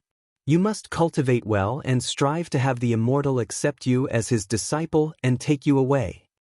AI, it's easier said than done. It's too difficult. Lu Yi sighed. Since I was young, I boasted that I was smart and had a photographic memory. But look at the hundreds of words the immortal gave me. Shoo! Yuanya, who didn't know much about the ways of the world, was suddenly shocked and hurriedly said, Brother Lu, you can't say this anymore. Only you know it. Yes, I understand. Lu Yi hurriedly smiled. Taoist priest only said that I can't pass it to others. He didn't say that I can't nag. If the immortal says 1, you must think 2. Yuanya wanted to say something, but looking at Lu Yi, he didn't know how to express it. In short, you know this better than me. It's better not to make the immortal angry. Yes, I will remember. Lu Yi looked at Yuanya, who didn't speak much, and his heart warmed. He handed the spirit dates in his hand to Yuanya and said, This is the date given by the immortal. I haven't eaten it yet. Try it. But Yuanya didn't hesitate. He reached out and took it. He threw it into the air and was about to use his mouth to catch it. If you don't want to die, then don't eat it like this. Xiaohua's voice drifted over. The thumb-sized spirit jujube stopped in midair. Yuanya raised his head and waited foolishly. At this moment, the carriage suddenly sped up. Yuanya's body involuntarily fell down on the carriage. With a pada sound, the spirit jujube fell down and hit Yuanya's nose. Gidge! A burst of laughter suddenly sounded, like a string of silver bells swaying to the left of Yuanya. A red pony happily ran past Yuanya. Not only was the pony's mane fine and smooth, but there were also strands of light coming from the saddle and other things on the pony's back. There were also traces of red mist coming from where the pony's hooves touched the ground. It was as if the pony didn't touch the ground at all, and it didn't make the slightest sound. Looking at the little red horse, there was a woman dressed in red. Her face was covered with a layer of red veil. Although her figure was graceful, her face couldn't be seen clearly. The laughter came from the woman's veil. As the woman laughed, the little red horse galloped past Yuanya's carriage, and a faint fragrance wafted through the wind. Dia Wu! Yuanya was originally lying on his back, but when he heard the laughter, it was as if he had seen a ghost. His face suddenly turned pale, and he used all his strength to push his arms back. His entire body flew out of the carriage as he screamed in disbelief. Gidge! Gidge! The silver bells continued to ring, but they were getting further and further away. The little red horse was very handsome. In a short moment, it had already caught up to the front of the Sun Hai Trading Company. Diawu! Yuanya groaned. Before he even landed, he stepped on the horse pulling the carriage and wanted to chase after Di Fui. Get out of the way, get out of the way. A rough voice came from behind, followed by the rumbling of horse hooves. The entire avenue was shaking. Everyone looked up and saw a cloud of dust rising from the bridge that they had just stepped off. A group of cavalrymen wearing pitch-black armor and riding pitch-black horses were chasing after them with long spears in their hands. Although this group of soldiers was quite far from the woman in red, everyone, including Xiao Hua, thought that this group of soldiers was the woman's bodyguard. The soldiers were in a line of 3, almost occupying the entire road. Under the rough shouts, the workers and bodyguards of the Sun Hai Trading Company hurriedly moved the carriages to the side, trying their best to make way for the soldiers. As for Yuan Ye, he had already landed on the second carriage in front of him. However, the soldiers in front of the group of soldiers had already raised their spears. Hidden behind their helmets, their gazes were like sharp swords as they stared at Yuan Ye. Yuan Ye, come down, Xiao Hua said indifferently. You won't be able to catch up. But Yuan Ye stood on the roof of the carriage. His face was filled with an indescribable excitement and reluctance. In the distance, at the end of the road, the woman's figure was like a burning cloud. Yuan Ye knew that he really wouldn't be able to catch up. Hurry up and come down. Seeing the dozens of soldiers in black armor turn their heads to look at Yuan Ye, the spears in their hands were raised. If Yuan Ye made any strange movements, these spears would not hesitate to stab at him. Xiao Jian hurriedly shouted, "This? I don't know which country's black armor army this is." Yes. Yuan Ye looked into the distance with some unwillingness before looking to the left and right. Only then did he jump down from the carriage. Rumble! The black armor army quickly galloped past under everyone's gaze. There were more than 100 of them and their movements were uniform. Even the hooves of the 100 black horses were almost the same. When the black armor army was far away, the workers of the Sun Hai Trading Company urged the carriages to move again. The dozens of carriages slowly moved again, leaving Yuan Ye standing on the side of the road in a daze as he lightly bit his lips. Xiao Jian asked curiously. This is the Diawu you were talking about? She doesn't seem to know you. She was only around 3 years old at that time. How did she know me? Yuan Ye suddenly understood something and smiled bitterly. Also, I gave her the name Diawu. She might not know it herself. What? Xiao Jian's eyes widened and he almost laughed out loud. The woman you yearned for day and night was actually with you when you were 3 years old? How could she possibly know you? You aren't joking with your master, right? No! Yuan Ye's emotions surged and he lost his usual calmness. Have you only seen her once? Also, you couldn't have seen her real appearance just now. Xiao Hua was also curious and asked softly, how many years has it been? The Diawu of 3 years old and the Diawu now? How could they be the same? How could you recognize her? All right, immortal elder knows.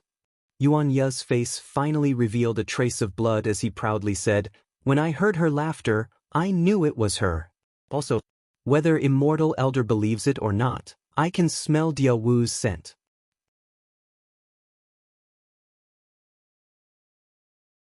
Chapter 32-39. Then, Xiao Hua's heart skipped a beat as he recalled the first time he saw Fairy Hongxia. Didn't the red mole at the corner of Fairy Hongxia's mouth give him a familiar feeling? Xiao Hua nodded slightly. Diawu is pretty good looking, Xiao Hua said softly as he looked at Yuan Ye's dazed expression. Furthermore, this old man has already left a mark on her body. As long as it's within 100 li, this old man will definitely be able to detect it. Really? Yuan Ye's eyes were filled with ecstasy as he clenched his fists tightly. His arms were trembling. Hee hee. Xiao Hua laughed but did not reply. Haha. Yuan Ye jumped up and somersaulted a few times in the air before landing on the ground. He was clearly extremely happy. Looking at Yuan Ye's appearance, Xiaohua rubbed his nose and smiled bitterly. Damn it, it's good to be young. No, this old man can't take advantage of his seniority in the future. There's no reason for me to be so lifeless, it's really boring. Yes, wasn't Xiaohua the same as he was in the past? However, after coming out of seclusion for 100 years, he felt that he was old for no reason. He kept calling himself this old man. It really felt like he was past his prime. This Xiao is just over 200 years old. If I reach nascent soul, my lifespan can reach 2,000 years. Compared to an ordinary person, I'm only around 10 years old. Damn it, this Xiao is still underage. Xiaohua couldn't help but laugh. Senior? Xiao Jian looked at Xiaohua strangely. This senior had beaten Xiaohua from the peak to the bottom of the valley in an instant. It's nothing. Xiaohua's face immediately became as cold as ice. Then, he raised his eyebrows and unhappily looked towards the horizon 100 zhang away. There were a few pigeon-like birds that were quickly flying past. Xiaohua snorted coldly.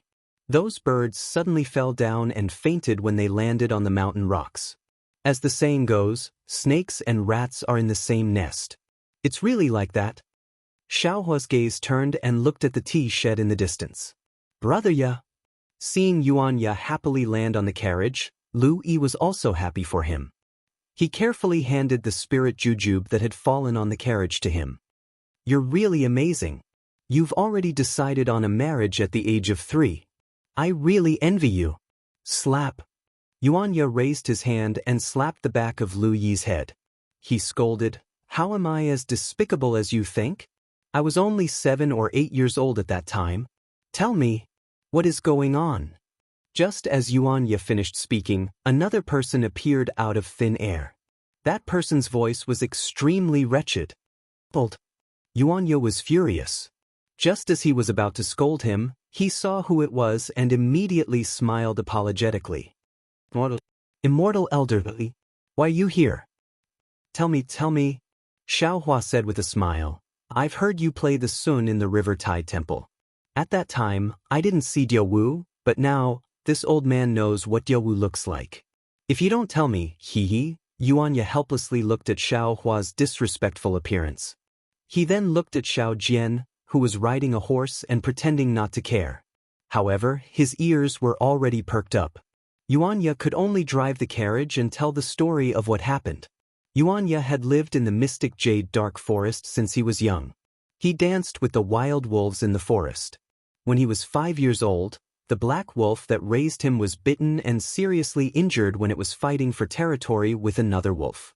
The night the black wolf died, Yuan Ye took the black wolf's corpse into the depths of the wolf valley. He wanted to bury the black wolf. However, on that full moon night, Yuan Ye heard the faint cry of a baby. This was the first time Yuan Ye had seen a human baby. It was the first time he had seen a human like himself. Therefore, after burying the black wolf's corpse, he brought the baby back to the wolf's den. However, the arrival of the baby attracted the attention of the pack of wolves. Perhaps because they no longer had the black wolf's protection, the pack of wolves wanted to chase Yuan Ye away. Thus, a fight broke out between Yuan Ye and the pack of wolves again. The 5-year-old Yuan Ye was naturally no match for the pack of wolves. After being bitten and covered in cuts and bruises, he carried the baby, whose left arm was also injured, out of the wolf's den. At that time, the baby should have just been born. It cried loudly and had a high fever after being attacked by the pack of wolves. Yuan Ye naturally did not understand this. He only thought that the baby was hungry, so he caught rabbits and roasted them for the baby to eat. How could a newborn baby eat these things? Just as Yuan Ye was helpless and the baby was on the verge of death, a group of colorful butterflies fluttered their enchanting wings in the morning light and flew past Yuan Ye and the baby. The baby seemed to be attracted by the colorful butterflies. Perhaps it had run out of strength and stopped crying hysterically. This made Yuan Ye very happy. Ignoring the cuts and bruises all over his body, he carried the baby and followed the butterflies to the side of a lake. At the side of the lake, there was a doe that had just given birth. It was mournfully licking the dead baby. It was in so much pain that it wished to die. Looking at the lifeless baby and the milk dripping from the doe's mouth, Yuanya suddenly understood something. He quickly caught the doe and used its milk to feed the baby. After eating its fill, the baby fell asleep and slept for half a day. After half a day, it cried loudly and ate the milk again. After a few days like this, the baby's fever subsided and the wounds on its left arm healed. However, the wolfsbane had left a long scar on the baby's arm. Other than a small blanket and a sun, the baby had nothing else. Yuanya himself did not have a name, but he gave the baby the name Diawu.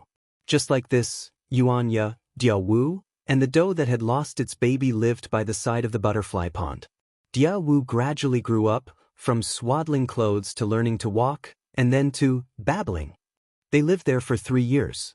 During these 3 years, Yuanya would go hunting during the day and Diawu would stay with the doe.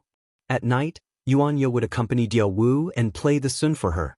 Every time he played the sun, Diawu would obediently lie in Yuanya's arms and look at him with sparkling eyes that were like the stars in the sky. These happy days lasted until one day. Yuanya remembered it very clearly. It was a stormy day. Yuanya woke up early to hunt as usual, but before he could catch any prey, he suddenly felt uneasy. It was as if they had a telepathic connection. Yuanya hurriedly ran back to Butterfly Lake. As expected, the side of Butterfly Lake was covered in blood. The doe had been killed on the ground and there were light footprints beside it. Yuanya angrily followed the footprints out of Butterfly Lake. Unfortunately, under the heavy rain, Yuanya quickly lost track of the enemy. Helpless, Yuanya left Butterfly Lake and searched the entire Mystic Jade Dark Forest to find Diawu. Unfortunately, Yuanya had underestimated the Mystic Jade Dark Forest. He had spent 5 years and had not even explored half of the forest. The remaining areas were filled with fierce beasts that Yuanya could not deal with. Yuanya had gathered his courage and tried to deal with a fierce beast that he thought he could handle. However, he was heavily injured by the fierce beast and was captured by a hunter who had entered the Mystic Jade Dark Forest.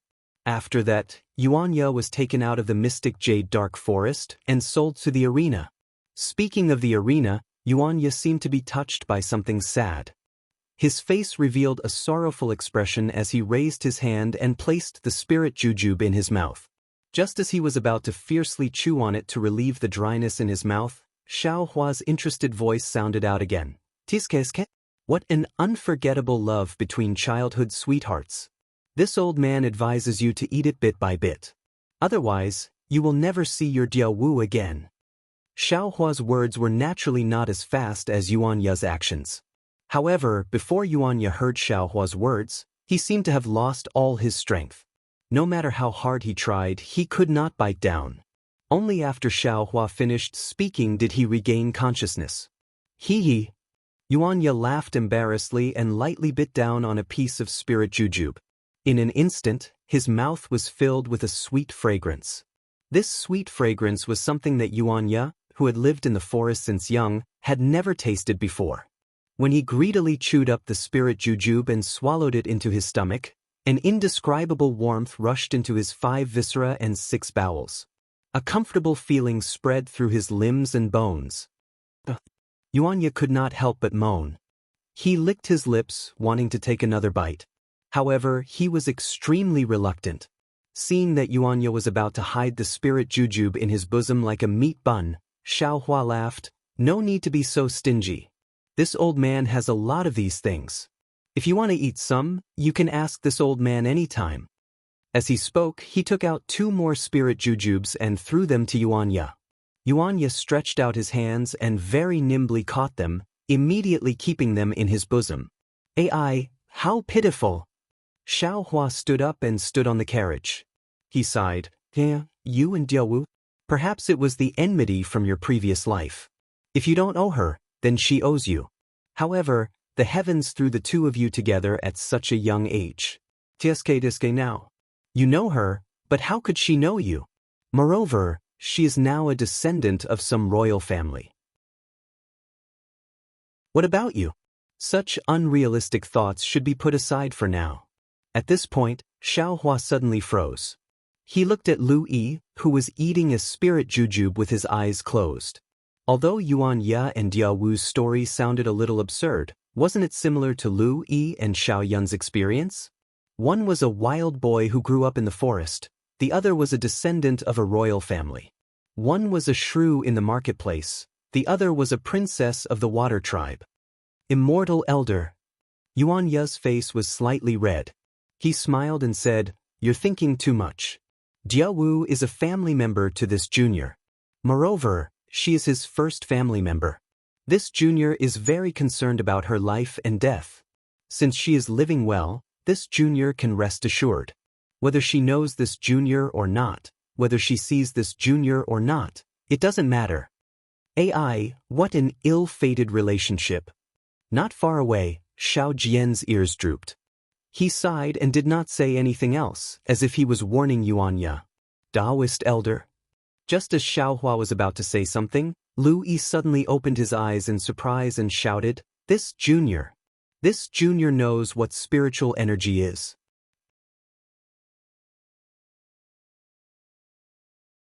Chapter 3240. A strange expression appeared on Xiaohua's face. He didn't dare to give Lu Yi too many spirit fruits and only gave him the lowest grade spirit jujube. Firstly, it was to let him eat until he was full. Secondly, it was to let him experience the spiritual items of Taoism. Xiaohua didn't place too much hope on the spirit jujube. However, Xiaohua still underestimated the spirit jujube in his space and also underestimated Lu Yi's aptitude. Just this one spirit jujube was enough for Lu Yi to grasp the spirit jujube as a small foot. You should first experience it and don't do anything else. Xiaohua thought for a moment and instructed, My Taoism's divine abilities all rely on the spirit jujube of heaven and earth. If you can't experience the spirit jujube of heaven and earth, just relying on these spirit fruits, it's impossible for you to step onto the path of Tao. Yes, this little one understands. Lu Yi was very happy. He took another bite of the spirit jujube and closed his eyes to experience it. Looking at Lu Yi's excited appearance, Xiaohua inwardly sighed. Lu Yi's aptitude was indeed not bad. Not only was he able to comprehend a qi refining cultivation method that he had never cultivated before, he was also able to keenly sense the faint spiritual energy within the spirit jujube. This was absolutely impossible for the previous Xiaohua. Unfortunately, Xiaohua was even more clear that if Lu Yi couldn't sense the spirit jujube of heaven and earth, it would be impossible for him to step onto the threshold of cultivation. Without the spirit jujube of heaven and earth, all of Taoism's cultivation was just a castle in the air. After entering Jiasa country, other than encountering the black armored army led by Dia Wu at the bridge, there were no other unforeseen events. The caravan of Sun Hai Trading Company moved forward in an extremely orderly manner. When night came, someone led them to a spacious mountain ridge to rest.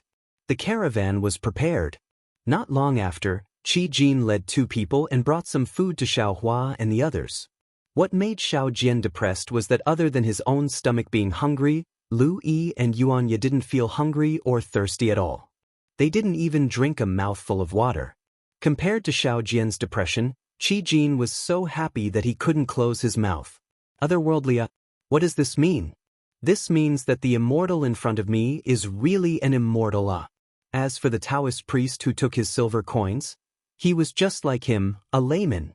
After Qi Jin left, Xiao Jian gnawed on a stewed pig trotter. Although the pig trotter was very fragrant, Xiao Jian's eyes were filled with hidden bitterness as he looked at Xiaohua, who was cultivating with his eyes closed. His mouth was tasteless. Xiaohua ignored him and seemed to have fallen asleep. After the meal, a bonfire was lit in the middle of the group of carriages. The escorts and some of the workers from the trading companies took out food and wine, and even gambling equipment. They started to make a ruckus. Seeing this lively scene, the eyes of Xiao Jian, who had been silent all this time and felt somewhat out of place with Xiaohua, suddenly lit up. He glanced at Xiaohua from the corner of his eyes and quietly walked over. However, he had only taken a few steps when Yuan Ye hurriedly got up and followed him out. When they reached the shadow of a carriage, Yuan Ye hurriedly caught up with Xiao Jian and said in a low voice, "Master, for you." What? Xiao Jian was stunned. When he saw Yuanya carefully take out a spirit jujube wrapped in an oil bag from his bosom, his face turned cold. But he slapped the oil bag away and said, "This old man doesn't need the pity of others. This old man has eaten a lot of these spirit fruits in the past." After he finished speaking, he ignored Yuanya and quickly walked away. The embers of the bonfire gradually extinguished in the night wind. Xiao Jian happily walked back while humming a tune. He lay down near the carriage and quickly fell asleep. In the night, Xiao Hua opened his eyes and indifferently swept a glance at everything that was somewhat messy. The corner of his mouth revealed a trace of ridicule. The Taoist divine sense was actually used by Xiao Jian in gambling. I'm afraid that if the Tao sovereign above the ninth heaven knew, he would fly down in anger to punish Xiao Jian, right?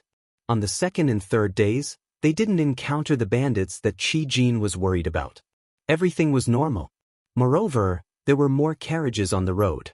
Not only were there bodyguards from the Sunhai Trading Company, there were also bodyguards from other trading companies.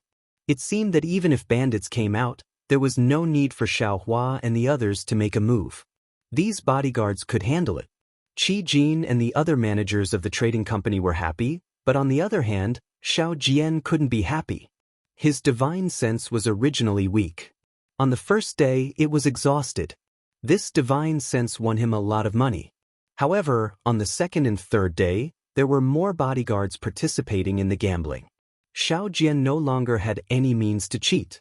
He didn't know if it was because of bad luck or other reasons, but Xiao Jian lost again and again.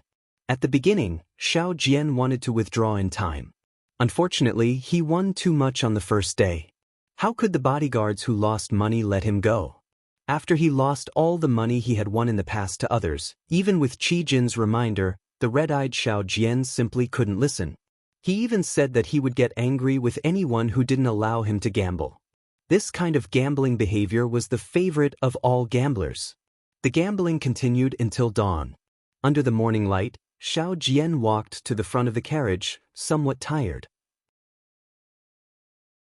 In the distant shadows, a group of bodyguards and some shop assistants who participated in the gambling secretly poked their heads out. They were afraid of the otherworldly Xiao Hua, and even more afraid of Yuanya, who was more ferocious than a beast. However, they couldn't let go of the vitality stones that Xiao Jian lost to them. Losing a game wasn't scary. What was scary was, the more you bet, the more you lose, and the more you lose, the more you gamble. On the third night, no one came to wake Xiao Jian up. However, as he looked at the bustling scene around the bonfire and heard the bets being placed, Xiao Jian felt as if there was a pair of small hands clutching at his heart, making it impossible for him to fall asleep and calm his heart. Finally, Xiao Jian resolutely walked to the side of the bonfire. Looking at Xiao Jian's long shadow in the bonfire, Xiao Hua seemed to have understood something. Xiao Hua felt that he understood, but in reality, what he understood was still too little.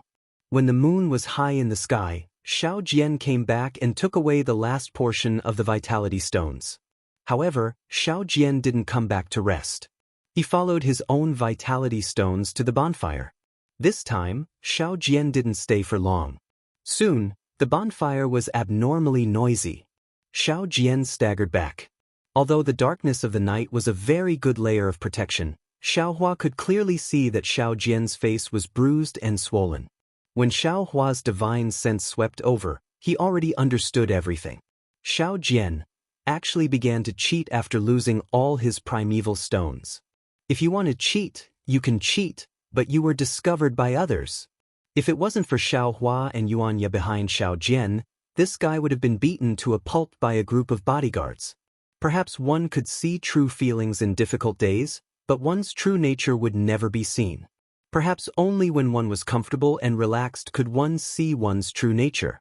How many loving couples could help each other when they were in poverty, but when they were rich, they couldn't help each other? This was what people often said, being able to share hardships but not happiness. When Xiao Jian didn't have money, he could bring Yuanya along. No matter if it was divination or running a training hall, he was able to keep his loneliness. However, when he was comfortable and his life was secure, the bad side in his heart immediately revealed itself. No matter how much he pretended, it couldn't hide it. The morning wind blew, blowing away the darkness of the night. Everyone stood up in high spirits, their faces filled with smiles as they faced a new day. That's right, how could a few boxes full of vitality stones be compared to ordinary gold and silver? But it was Xiao Jian who lost it all. Everyone who received vitality stones was abnormally happy. This was something that they couldn't even dream of. Even if they went home now, in this lifetime, no, several lifetimes, they wouldn't be short of money. This world was like this, there was only so much happiness. If you were happy, others wouldn't be happy. If you weren't happy, others would take away your happiness. Xiao Jian was like this. Others completely robbed him of his happiness, leaving him with only bitterness. Other than frowning, he was listless. Yesterday at dusk, he still had wealth comparable to a rich man. Today at dawn, he had become a pauper, with nothing left. However, contrary to the expectations of Xiao Hua, who was coldly watching from the side, after the carriages had left for half an hour, the dejection on Xiao Jian's face had already disappeared. It was as if he didn't go to the bonfire gambling house, and even more so, as if he didn't receive any vitality stones at all. Hee, how interesting. Xiao Hua looked at Xiao Jian, who was in a good mood. He really didn't understand. He was very clear about the value of those spirit stones. If he lost those spirit stones, Xiao Hua would definitely not forgive himself, and would definitely be heartbroken. Oh, there are interesting things every year, but it seems like there are a lot of them this year. Xiao Hua's gaze had just moved away from Xiao Jian, and immediately looked at a few tall mountains in the distance. Those tall mountains surrounded the main road, and it was unknown when the main road under their feet started to narrow.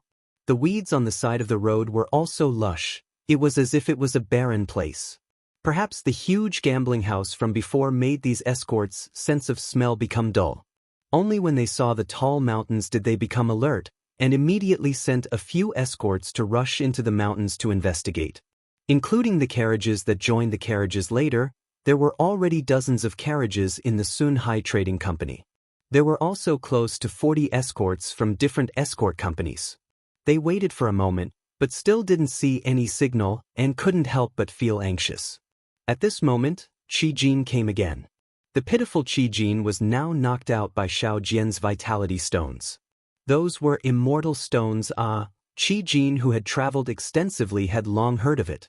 His own home also had a lot of immortal stones, but seeing Xiao Jian lose more immortal stones than he had collected in his lifetime, he really didn't dare to put Xiao Jian, who had taken his money, together with the current Xiao Jian. He had already regarded Xiao Jian as an otherworldly expert. Even though this expert had been beaten up by many escorts, he only regarded this otherworldly expert as someone who was playing in the mortal world. Seeing Xiao Jian impatiently waving his hand, and then looking at Xiao Hua, who was sitting cross-legged on a horse with his eyes closed, Qi Jin confidently returned to the carriages. At this moment, the escorts who entered the mountains also sent a signal that it was safe.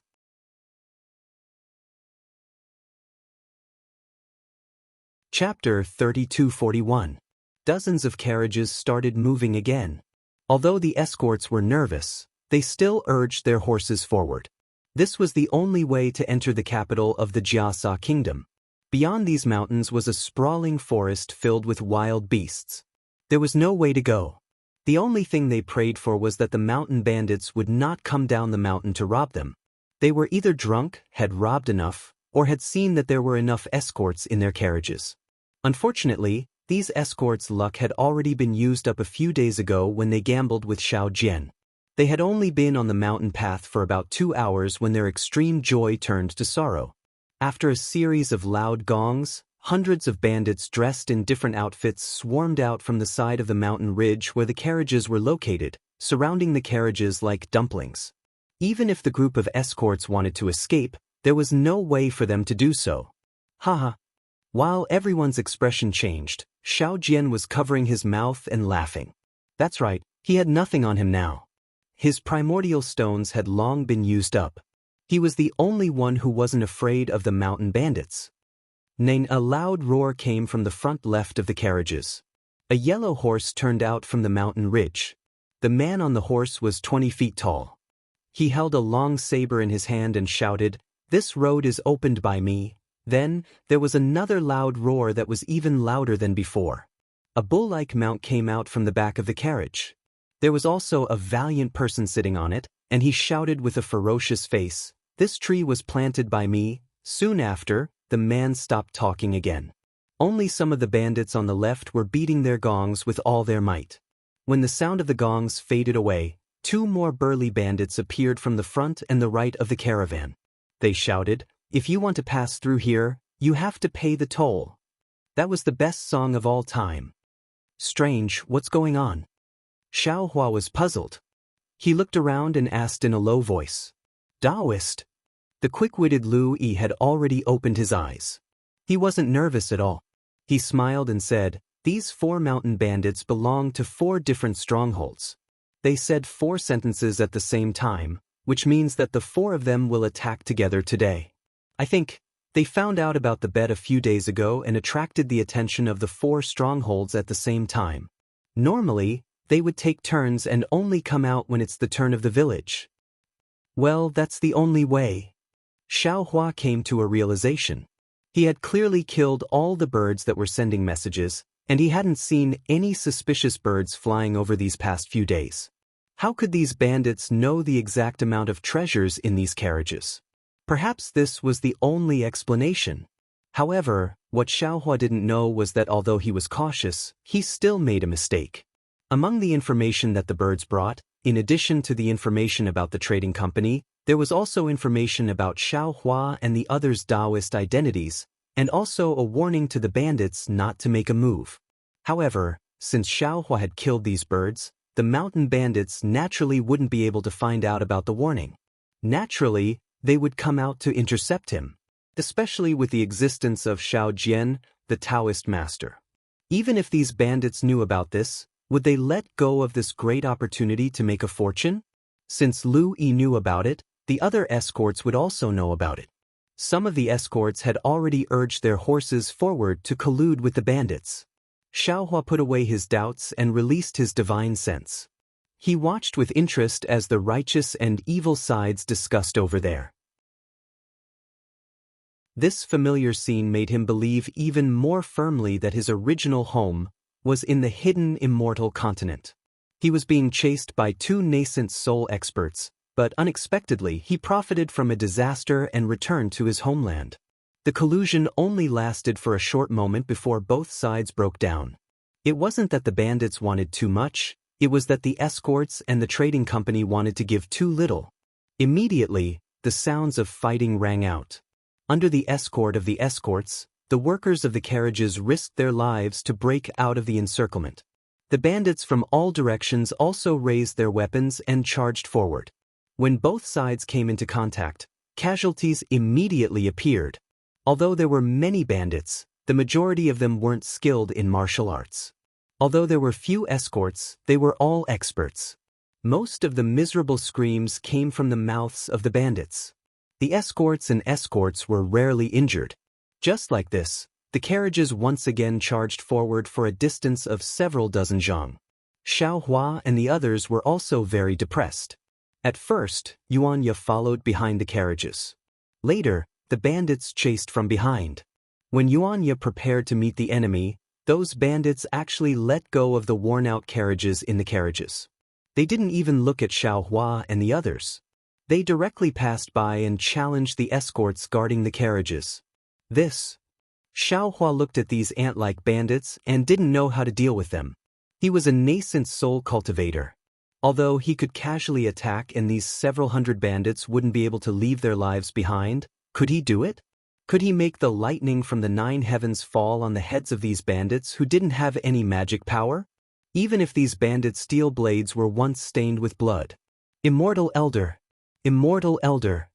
In the distance, a faint shout sounded. When it entered Xiaohua's ears, it was Qi Jin's cry for help. Xiaohua glanced at Xiao Jian, who seemed to be rejoicing in other people's misfortune and didn't seem to have any reaction to this cry for help. Xiaohua instructed, "Ya, go, help Elder Qi." Yes, Yuanya had long wanted to move. Now that he heard Xiaohua, he immediately jumped up from the carriage. Take the weapon! Xiaohua waved his hand and threw the magic wand to Yuanya. With the magic wand in his hand, Yuanya was like a tiger with wings. He leaped into the air among the bandits. Every shadow of the wand would break the bones of the bandits. He was like a tiger in a flock of sheep. He was invincible and was about to reach Qi-Jin. You brat! At this time, on the mountain ridge to the right of the carriage, a fat monk holding a crescent moon spade roared. He urged his donkey-like mount to rush down the mountain ridge. The monk's chest was bare. His 2-inch-long black hair danced in the mountain wind. When he waved the crescent moon spade, it made a woo-woo sound like a ghost's cry. The donkey was even more strange. When it wagged its tail, it was actually twice as fast as a horse. It rushed down the mountain ridge as if it was flat ground. In a few breaths, it had already arrived in front of Yuanya. Have a taste of my staff. The fat monk roared again. With a woo sound, the crescent moon spade smashed down with earth-shattering force. Clang! Yuanya did not dare to be negligent. He hurriedly waved his magic wand to meet the attack. With a deafening sound, the fat monk and the donkey were stopped and almost moved back half a foot. Yuanya was shaken off the mountain path. His whole body somersaulted a few times in the air, but he could not dissipate the huge force. After landing on the ground, he was pushed back several feet before he could stabilize himself. Looking at the area between Yuanya's thumb and index finger, there was a faint trace of blood. The area between his thumb and index finger was actually split by this attack. Awesome! Yuanya's eyes flashed with a fanatical expression. His legs moved, and with a trembling hand, he waved the magic wand and rushed toward the fat monk. Haha! The fat monk also laughed and urged the donkey to fight with Yuanya. The fat monk was also very good. The crescent moon spade flew up and down. It was a match for Yuanya. In the time it took to drink a cup of tea, there was no clear winner. However, Xiaohua could see that Yuanya did not have many moves, but each of his moves was dangerous, forcing the fat monk to be tired. Coupled with the weight of the magic wand, Yuanya gradually gained the upper hand. Although the fat monk's moves were very tight, his strength was slightly inferior to Yuanya's. He also did not have Yuanya's fearless fierceness. Soon he was at a disadvantage. He might be fine for now, but after a long time, he would definitely be defeated. Ah, fake monk. You also have a day like this. The fierce man who had been standing at the back of the caravan on his bull-like mount laughed loudly. He raised the steel spear in his hand and shouted, Second brother G, if you don't help me, that cheap sister of yours will be a widow. The fat monk was finally able to catch his breath under the shadow of Yuanya's staff and shouted loudly. Just as the fat monk finished speaking, the sound of a staff whistling interrupted the fat monk's shout. This old man is coming. The fierce man called Second Brother G urged the old bull under him. The bull's hooves actually emitted a faint smoke, and it rushed toward Yuanya. Xiaohua sneered. Just as he was about to make a move, he heard the sound of hurried horse hooves in the distance. A clear and slightly childish voice sounded. Bold mountain bandit, you actually dare to do such a wicked thing in broad daylight. Eat my sword. Not only was Xiaohua shocked, even Second Brother Ji, who was about to attack Yuanya, turned around to look. Dozens of feet away, there was a large green horse. On the horse, there was a scholar who looked to be about 14 or 15 years old. This scholar was wearing a green scholar's robe. His thin lips were tightly shut, and he held a 3-foot-long green sword in his hand. Under his sword-like eyebrows, his bright eyes flashed with hatred. Although the green horse's back was as bumpy as waves, the scholar stood steadily on the horse's back. When he got a little closer, the scholar's figure jumped from the horse's back. Using the horse's momentum, he rushed into the air and pierced toward Second Brother G like a wild goose. Still wet behind the ears, little brat. You don't even dare to tell me your name, and you actually dare to be so serious with your grandfather. Second Brother G saw that the sword light was like a star, sweeping through the air and piercing toward him. He couldn't help but sneer. Pointing his spear in the air, he roared and turned around to meet the scholar flying toward him. Clang, clang, clang. The The scholar's robe fluttered in the air. The sword light was like a floating frost, and the steel spear was like a horned plum blossom in the flying frost. The moment the scholar and the bandit met face to face, they immediately exchanged several moves. The scholar's figure was forced to dodge in the air by the bandit. After borrowing the force of the attack several times, he finally had no choice but to land on the side of the mountain ridge. Where did this scholar come from? Second brother G seemed to be somewhat afraid of this scholar. He shook the steel spear in his hand and coldly said, "Which academy are you from? You have no business here, so you should leave early. You are not my opponent." Haha, in broad daylight, when is there a place in the hidden immortal continent where a thief can teach a scholar a lesson? The scholar waved his green sword, and a green light flashed. He coldly looked at second brother G and loudly said, "I am not willing to tell you my name because you thieves don't deserve to hear my name. If you hear my name, it will be an insult to me for no reason."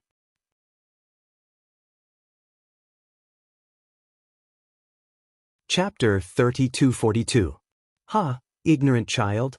Second brother G laughs again, his eyes flashing with an ominous glint. Don't you think about it, I and the others have been here for several years. How many people more powerful than you have yet to make a move? How could a child like you know about this? I don't know about the actions of others. I only know that the people of the world care about the world's affairs. We wanderers naturally have to care about the world's injustice, get rid of the world's evil deeds. The scholar is not afraid at all. He coldly snorts and says righteously, "I boast that I am not good at learning, but I read books, practice etiquette, cultivate righteousness, and hold a 3-foot-long sword, so I should move forward and get rid of the world's evil deeds. Although I can't do what the ancient proverb says, but if a bandit soldier commits an evil deed, I will kill him. If a bandit general commits an evil deed, I will also kill him. If we can't get rid of evil, what joy do we have in life? Laughing proudly in the world, getting rid of the universe, what fear do we have in death?" Good. Xiaohua suddenly stood up from the carriage. This scholar's few words had instantly enlightened Xiaohua. His previous hesitation had all disappeared. He almost wanted to clap his hands and exclaim in admiration, "Since you want to die, I will let you die. Killing a nameless scholar like you who doesn't know the immensity of heaven and earth, I don't believe that the academy can find my mountain stronghold." Second brother G is furious.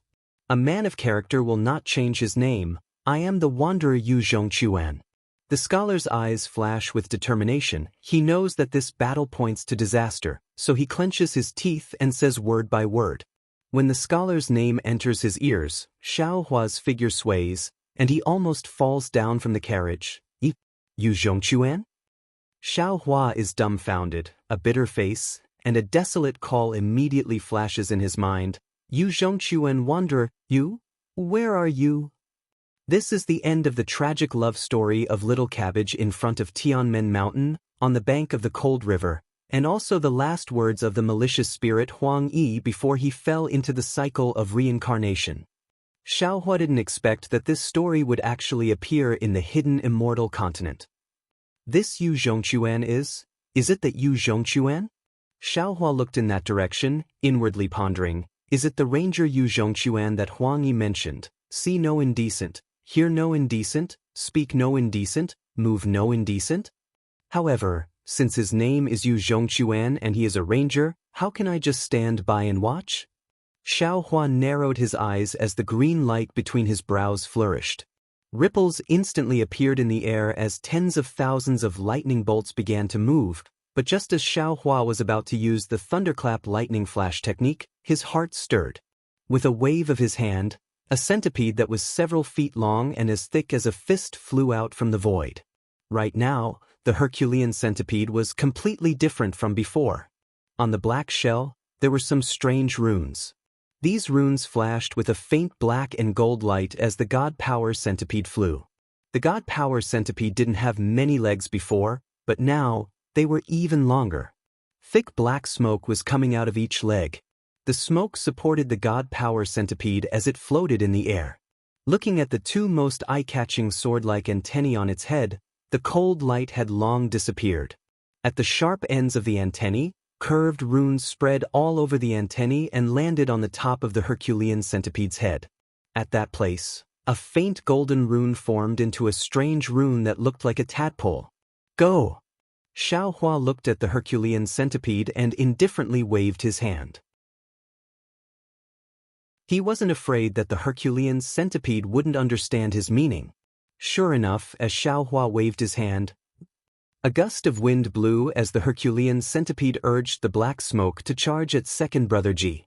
Second Brother Ji was also very powerful. He originally wanted to use his steel spear to kill Yu Zhongquan, but when he heard the wind, he immediately turned around. Seeing the Herculean centipede in the black cloud, he frowned and patted Yellow Ox. He pointed his steel spear at the sky and shouted, "Which immortal friend from the Black Cloud Ridge is here?" Unfortunately, the Herculean centipede didn't talk to him at all. The black cloud was activated, and the air within a few feet was condensed into a beam. As the Herculean centipede attacked Second Brother Ji felt like he was suffocating. Ah! Second Brother Ji was shocked. He tried his best to use his steel spear to stab the Herculean centipede. Crack! The steel spear touched the centipede's feeler. The tip of the spear slid slightly and was unable to exert any force. Moreover, an inhuman force came from the shaft of the spear, causing the spear to be sent flying. Second Brother Ji was scared witless. He immediately wanted to retreat. However, before he could think of a second idea, he saw another black smoke streaking across the sky. The Herculean centipede's antennae easily split Second Brother Ji and his mount in half. A gust of blood instantly rushed into the air. Seeing Second Brother Ji abandon him to deal with the Herculean centipede, Yu Zhongquan was a bit embarrassed and angry. However, before he could fly forward again, Second Brother Ji, who was extremely powerful in his eyes, was killed by the Herculean centipede in a flash. Yu Zhongquan couldn't help but suck in a breath of cold air. Immediately after, a cold thing swept past his body, making Yu Zhongquan's hair stand on end. He immediately raised his Qingfeng sword and prepared to be on guard. However, before he could raise his Qingfeng sword, the Herculean centipede actually flew up again. It rode the black cloud and rushed in another direction. It seemed that its target was another bandit general. Who is this? Yu Zhongquan let out a sigh of relief. Just as he was about to look around, a young man who wasn't much older than him suddenly appeared in front of him. He was so scared that he almost screamed. This young man stood in front of Yu Zhongquan and didn't say anything. He only looked at Yu Zhongquan from head to toe. Under his curious gaze, he almost stretched out his hand and tore Yu Zhongquan apart to take a look. Sensing this malicious gaze, the goosebumps that had just appeared on Yu Zhongquan's skin again. He hurriedly shrunk his neck and raised the Qingfeng sword. As if to boost his courage, he anxiously asked, "You? Who are you?" This person was naturally Xiaohua. Xiaohua looked at Yu Zhongquan with a smile, as if he was looking at something very interesting. When he heard Yu Zhongquan's question, he smiled and said, "Don't ask this Xiao first. This Xiao will ask you, you are Yu Zhongquan. How old are you? Where do you live? Are you married? Do you have a wife named Huang Yi? Where did you come from and where do you want to go?" Yu Zhongquan was stupefied. He looked at Xiaohua with extreme disbelief. He was simply drowned by Xiaohua's questions. After a while, he finally reacted and said in a flustered and exasperated manner, "Is your brain damaged?" As he spoke, Yu Zhongquan walked past Xiaohua in a few steps. He wanted to rush over and kill the mountain bandit, but strangely, Xiaohua smiled and appeared in front of Yu Zhongquan like a ghost. He said with a smile, "Yu Zhongquan, if this Xiao's brain is damaged, then I'm afraid there isn't anyone in this world with a good brain. How about this? This Xiao sees that you are a talented person and wants to matchmake you. Tell me, what kind of girl do you like? How about this Xiao introduce a little cabbage to you?" "Get out of the way." Yu Zhongquan's face was completely red. He pointed his Qingfeng sword at Xiaohua's nose and said, "This one knows that you are not a mountain bandit, so this one will not sacrifice you to my sword. But if you continue to slander this one and continue to nag like this, don't blame this one for being impolite." AI, you really don't know what's good for you. Xiaohua shrugged and retreated a few steps. He said helplessly, this Xiao is the moon elder of the heavens. I fell into the mortal world and wanted to matchmake you a 10,000-year red string. If you are the moon elder, then this one is the sword immortal. Yu Zhongquan unhappily walked a few steps forward. As he spoke, his Qingfeng sword danced and rushed towards a mountain bandit. Go wherever it's cool. All right. Xiao Hua clapped his hands and said with a smile, the sky is cool. This Xiao will go to the sky and stay there. As he spoke, Xiao Hua activated his flying talisman and flew into the air. He sat there with interest. You can go wherever you want. What does it have to do with this one? Who would have thought that Yu Zhongquan would completely ignore him? His Qingfeng sword lifted the bandit's padao and stabbed towards the bandit's throat. The bandit's padao flashed. He originally wanted to defend and counterattack, but suddenly, panic flashed across the bandit's face. He actually did not dare to fight against Yu Zhongquan's Qingfeng sword and wanted to dodge. This bandit's underling was originally not Yu Zhongquan's opponent. If he fought with his life on the line, he might have been able to escape with his life. But now that he was so afraid, he only wanted to dodge. Naturally, after a few moves, his throat was stabbed by Yu Zhongquan and he died on the ground. Yu Zhongquan sneered. He ignored the blood on the tip of his sword and the bandit's eyes that were still open on the ground. He jumped up again and chased after another bandit. However, soon after, Yu Zhongquan was extremely puzzled as he discovered that he was really invincible. Not only did the sword light hit him, all the underlings were scared witless. Even before he could catch up, those bandits who saw his shadow also fled. This made him really excited. With righteousness in the chest, evil ghosts will be easily defeated. With righteousness in mind, one will fight 100 battles without hesitation. Yu Zhongquan could not help but roar towards the sky. He shouted with extreme joy, Come, come, come, who dares to fight 300 rounds with me? At this moment, Yu Zhongquan had already reached the side of the carriages. The originally terrified shop assistant's face was now filled with ecstasy. He welcomed Yu Zhongquan and shouted, Thank you, immortal master, for your kindness. You're welcome, you're welcome. Yu Zhongquan was in high spirits. The Qingfeng sword in his hand trembled slightly as he responded proudly. But suddenly, he seemed to have realized something. What? Immortal master? Yu Zhongquan suddenly turned around and saw Xiaohua standing with his hands clasped behind his back. He stood there with a smile, and there was an indescribable wretchedness in his eyes. Yes, the ranger Yu Zhongquan actually understood wretchedness in the eyes of the so-called Namo Guanyin Bodhisattva. You really are immortal master? Yu Zhongquan's left hand trembled as he raised it. He pointed at Xiaohua and asked in shock. When Yu Zhongquan finished speaking, he felt that it was inappropriate. He hurriedly withdrew his hand and hid it behind his back. This Xiao is immortal master? Xiaohua said with a smile, Didn't I just tell you? This Xiao is the moon elder in the sky.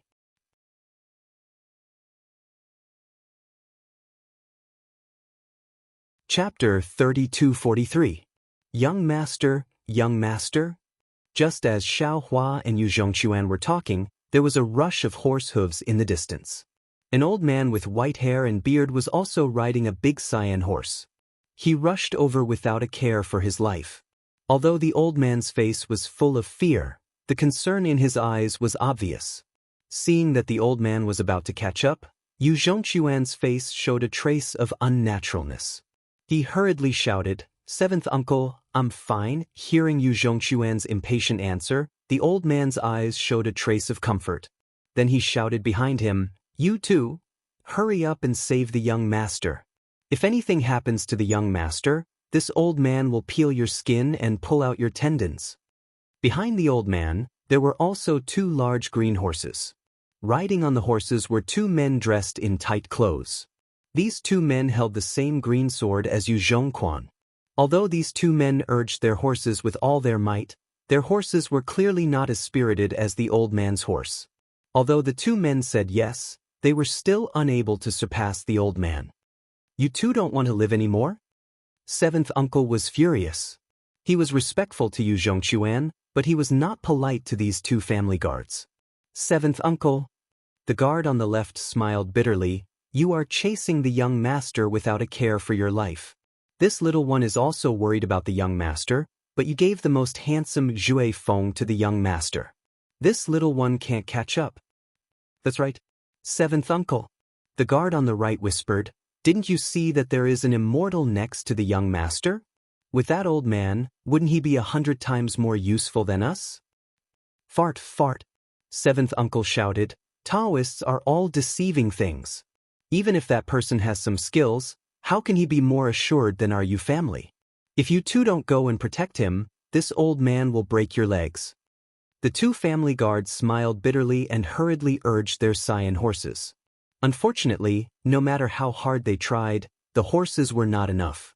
In the end, they only arrived with seventh uncle. At this moment, Yu Zhongquan was no longer in high spirits like before. He was somewhat listless as he drooped his head and stood beside Xiaohua. Xiaohua had already landed, but he could clearly see that it wasn't because of him, but because of the old man who hadn't arrived yet. Sure enough, when the old man arrived before them, he didn't even bother to greet them. Instead, he immediately leaped to Yu Zhongquan's side and ran his hands all over Yu Zhongquan's body to make sure that he wasn't missing an arm or a leg. Only then did he let out a long sigh of relief and said earnestly, Little young master, you are the precious treasure of our Yu clan, a piece of meat in our old ancestors' heart. Once you go out? Seventh uncle. Yu Zhongquan's face turned red. He stole a glance at Xiaohua, who was still standing in the air, and complained, There's a senior expert here. You should speak less. Sigh, young master, it's not that this old servant wants to criticize you. Who would have thought that once Yu Zhongquan spoke, seventh uncle would become even more long-winded. This old servant has eaten more salt than you have eaten rice. This old servant has walked more bridges than you have walked on roads. What kind of swindler has this old servant not seen? In the past, there were many Taoist priests who came to our Yu clan to eat and drink. Which one of them didn't bow to this old servant when they saw him? This old servant is very clear about their tricks. You sneaked out without telling your family. If this old servant hadn't discovered you early. Seventh uncle. Yu Zhongquan's face turned completely green. His deception of claiming to be a ranger was inadvertently exposed by seventh uncle. Yu Zhongquan's face suddenly disappeared. He didn't even have the courage to look at Xiaohua. He quickly walked towards his scion horse. Little young master, hee little young master. The two family guards hurriedly stood in front of Yu Zhongquan and pleaded, If you return home, we will serve you on your horse. If you don't return to see your wife, we won't dare. Scram. Hearing his wife, Yu Zhongquan's face turned completely black. He angrily said, This Zhui Feng is this young master's mount. You dare not let this young master get on his horse? Seventh uncle, seventh uncle. A fat family guard anxiously said, If little young master gets on Zhui Feng, we won't be able to catch up. Cough, cough. Seventh uncle coughed twice. He glanced at Xiaohua beside him and lightly said, This Taoist priest, this is my Yu clan's private matter. It seems you can't stay here and watch, right? Although you're not a Confucian cultivator and don't know about seeing and hearing indecent things, there's no need for you to stay here and watch the show, right? Haha, indeed, indeed. Xiaohua looked at Yu Zhongquan with interest. It seemed the difference between what he thought and Yu Zhongquan was too far. He laughed several times and flew away. Humph, swindler. Seventh uncle glanced at Xiaohua and then turned to Yu Zhongquan and said, Little young master, if you want to hide for a few days, we can just treat it as playing. Xiaohua, who had been reprimanded as a swindler, was flying in the air. Everywhere he looked, there were bandits fleeing in a sorry state. Behind these bandits, there were dozens of bodyguards shouting and chasing after them. They seemed to be extremely happy. Above these bandits, the god power centipede was riding a black cloud. From time to time, it would swoop down.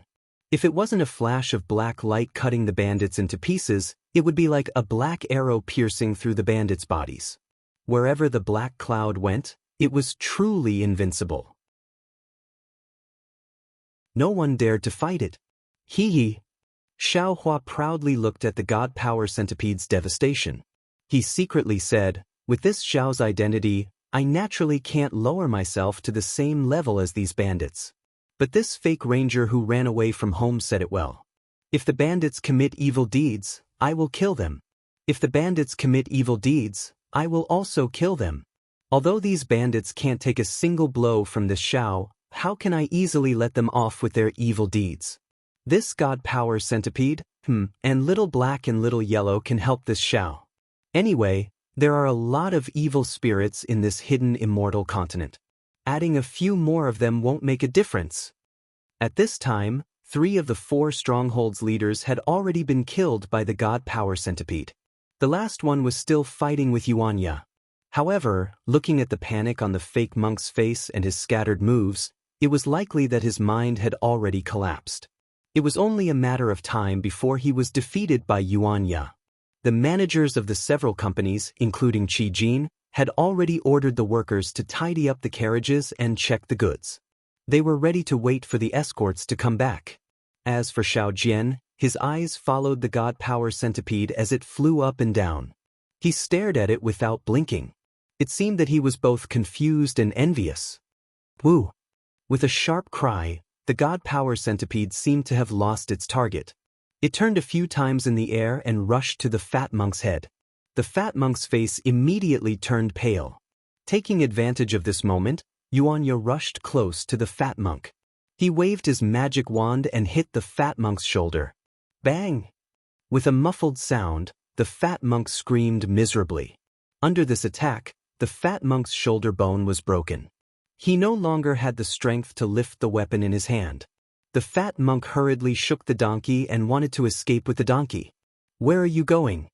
Yuanya roared. He jumped up and waved his magic wand at the fat monk's back. The fat monk was about to be killed by Yuanya. Pew! The sound of a fart as loud as spring thunder came from the donkey's tail. An incomparably foul smell mixed with black gas rushed towards Yuanya. Even the donkey's tail was like an iron rod that struck towards Yuanya's chest. Bang! Yuanya was scared out of his wits. He only had time to use his magic wand to block the donkey's tail. He himself fell to the ground with a fart that he had never heard before. His face turned black and green. Damn it, they are all weirdos. Xiao Hua was unable to stand steadily in the air again. The incomparably powerful Yuanya was actually knocked out by the fart of the donkey. I wonder what he will think when he wakes up. Ouch, slow down. Since Yuanya was knocked out, the god's powered centipede naturally couldn't stand it. Without waiting for Xiao Hua's orders, it immediately rushed down. The fat monk, who was already weak and numb, couldn't resist the god's powered centipede at all. Xiao Hua still wanted to keep the strange little donkey, but it was already too late. Of course, Yuanya was poisoned by the strange little donkey and not simply fainted. However, in front of Xiao Hua, this little bit of poison was nothing. A detoxification pill was enough to wake Yuanya up. However, contrary to Xiao Hua's expectations, Yuanya's face wasn't more interesting than Yu Zhongquan's face. Instead, it was calm, as if being fainted by the fart of the donkey wasn't an extremely embarrassing thing. Ouch, this old man understands. Yuanya himself grew up in the forest. In his eyes, donkeys. Are there any differences between humans and donkeys? Xiao Hua, who was watching the show, suddenly slapped his forehead and came to a realization. Since the 4 bandit generals were killed, the escorts who stayed behind to guard the carriages immediately sent out a signal. The escorts who were chasing after the bandits immediately gave up on their targets and returned. Their mission was to protect the carriages of the trading company, not to kill the bandits. Killing bandits was the job of the soldiers. The king of Jiasa country didn't pay them any money. However, all the escorts looked at the god's powered centipede with fear when they returned. In this battle, the one who deserved the most credit was naturally the god's powered centipede. The 4 bandit generals were beheaded, and more than 10 powerful bandits were killed by the god's powered centipede. If it weren't for the god's powered centipede, The escorts who represented justice wouldn't have been able to obtain victory. The escorts, who were the first to be dissatisfied with Xiao Hua and then disdainful of Xiao Jian and the others, suddenly discovered their own shallowness. Their hearts filled with fear and anxiety, they each began to make their own plans. As soon as they returned to the side of the carriage, they began to discuss. Not long after, Qi Jin was pushed out by the crowd. He walked in front of Xiao Hua with a smile on his face. At this moment, Xiao Hua had just put the god's powered centipede into his space. He looked at Qi Jin with some confusion. "Senior Immortal," Qi Jin said cautiously. Although Senior Immortal disdained to make a move, Senior Immortal's spirit pet was very brave. It saved our trading company from the bandits. We just discussed that we are willing to pay half of the celestial stones we won from Senior Immortal's disciple. You're tuning in to the Passion Pages YouTube channel. We're so grateful for your support, and don't forget to subscribe to join us on this incredible journey through captivating stories. Your generosity through donations truly makes a world of difference, as it's the primary source of revenue that allows me to expand and enhance this channel for you. Thank you from the bottom of my heart for being a part of this adventure.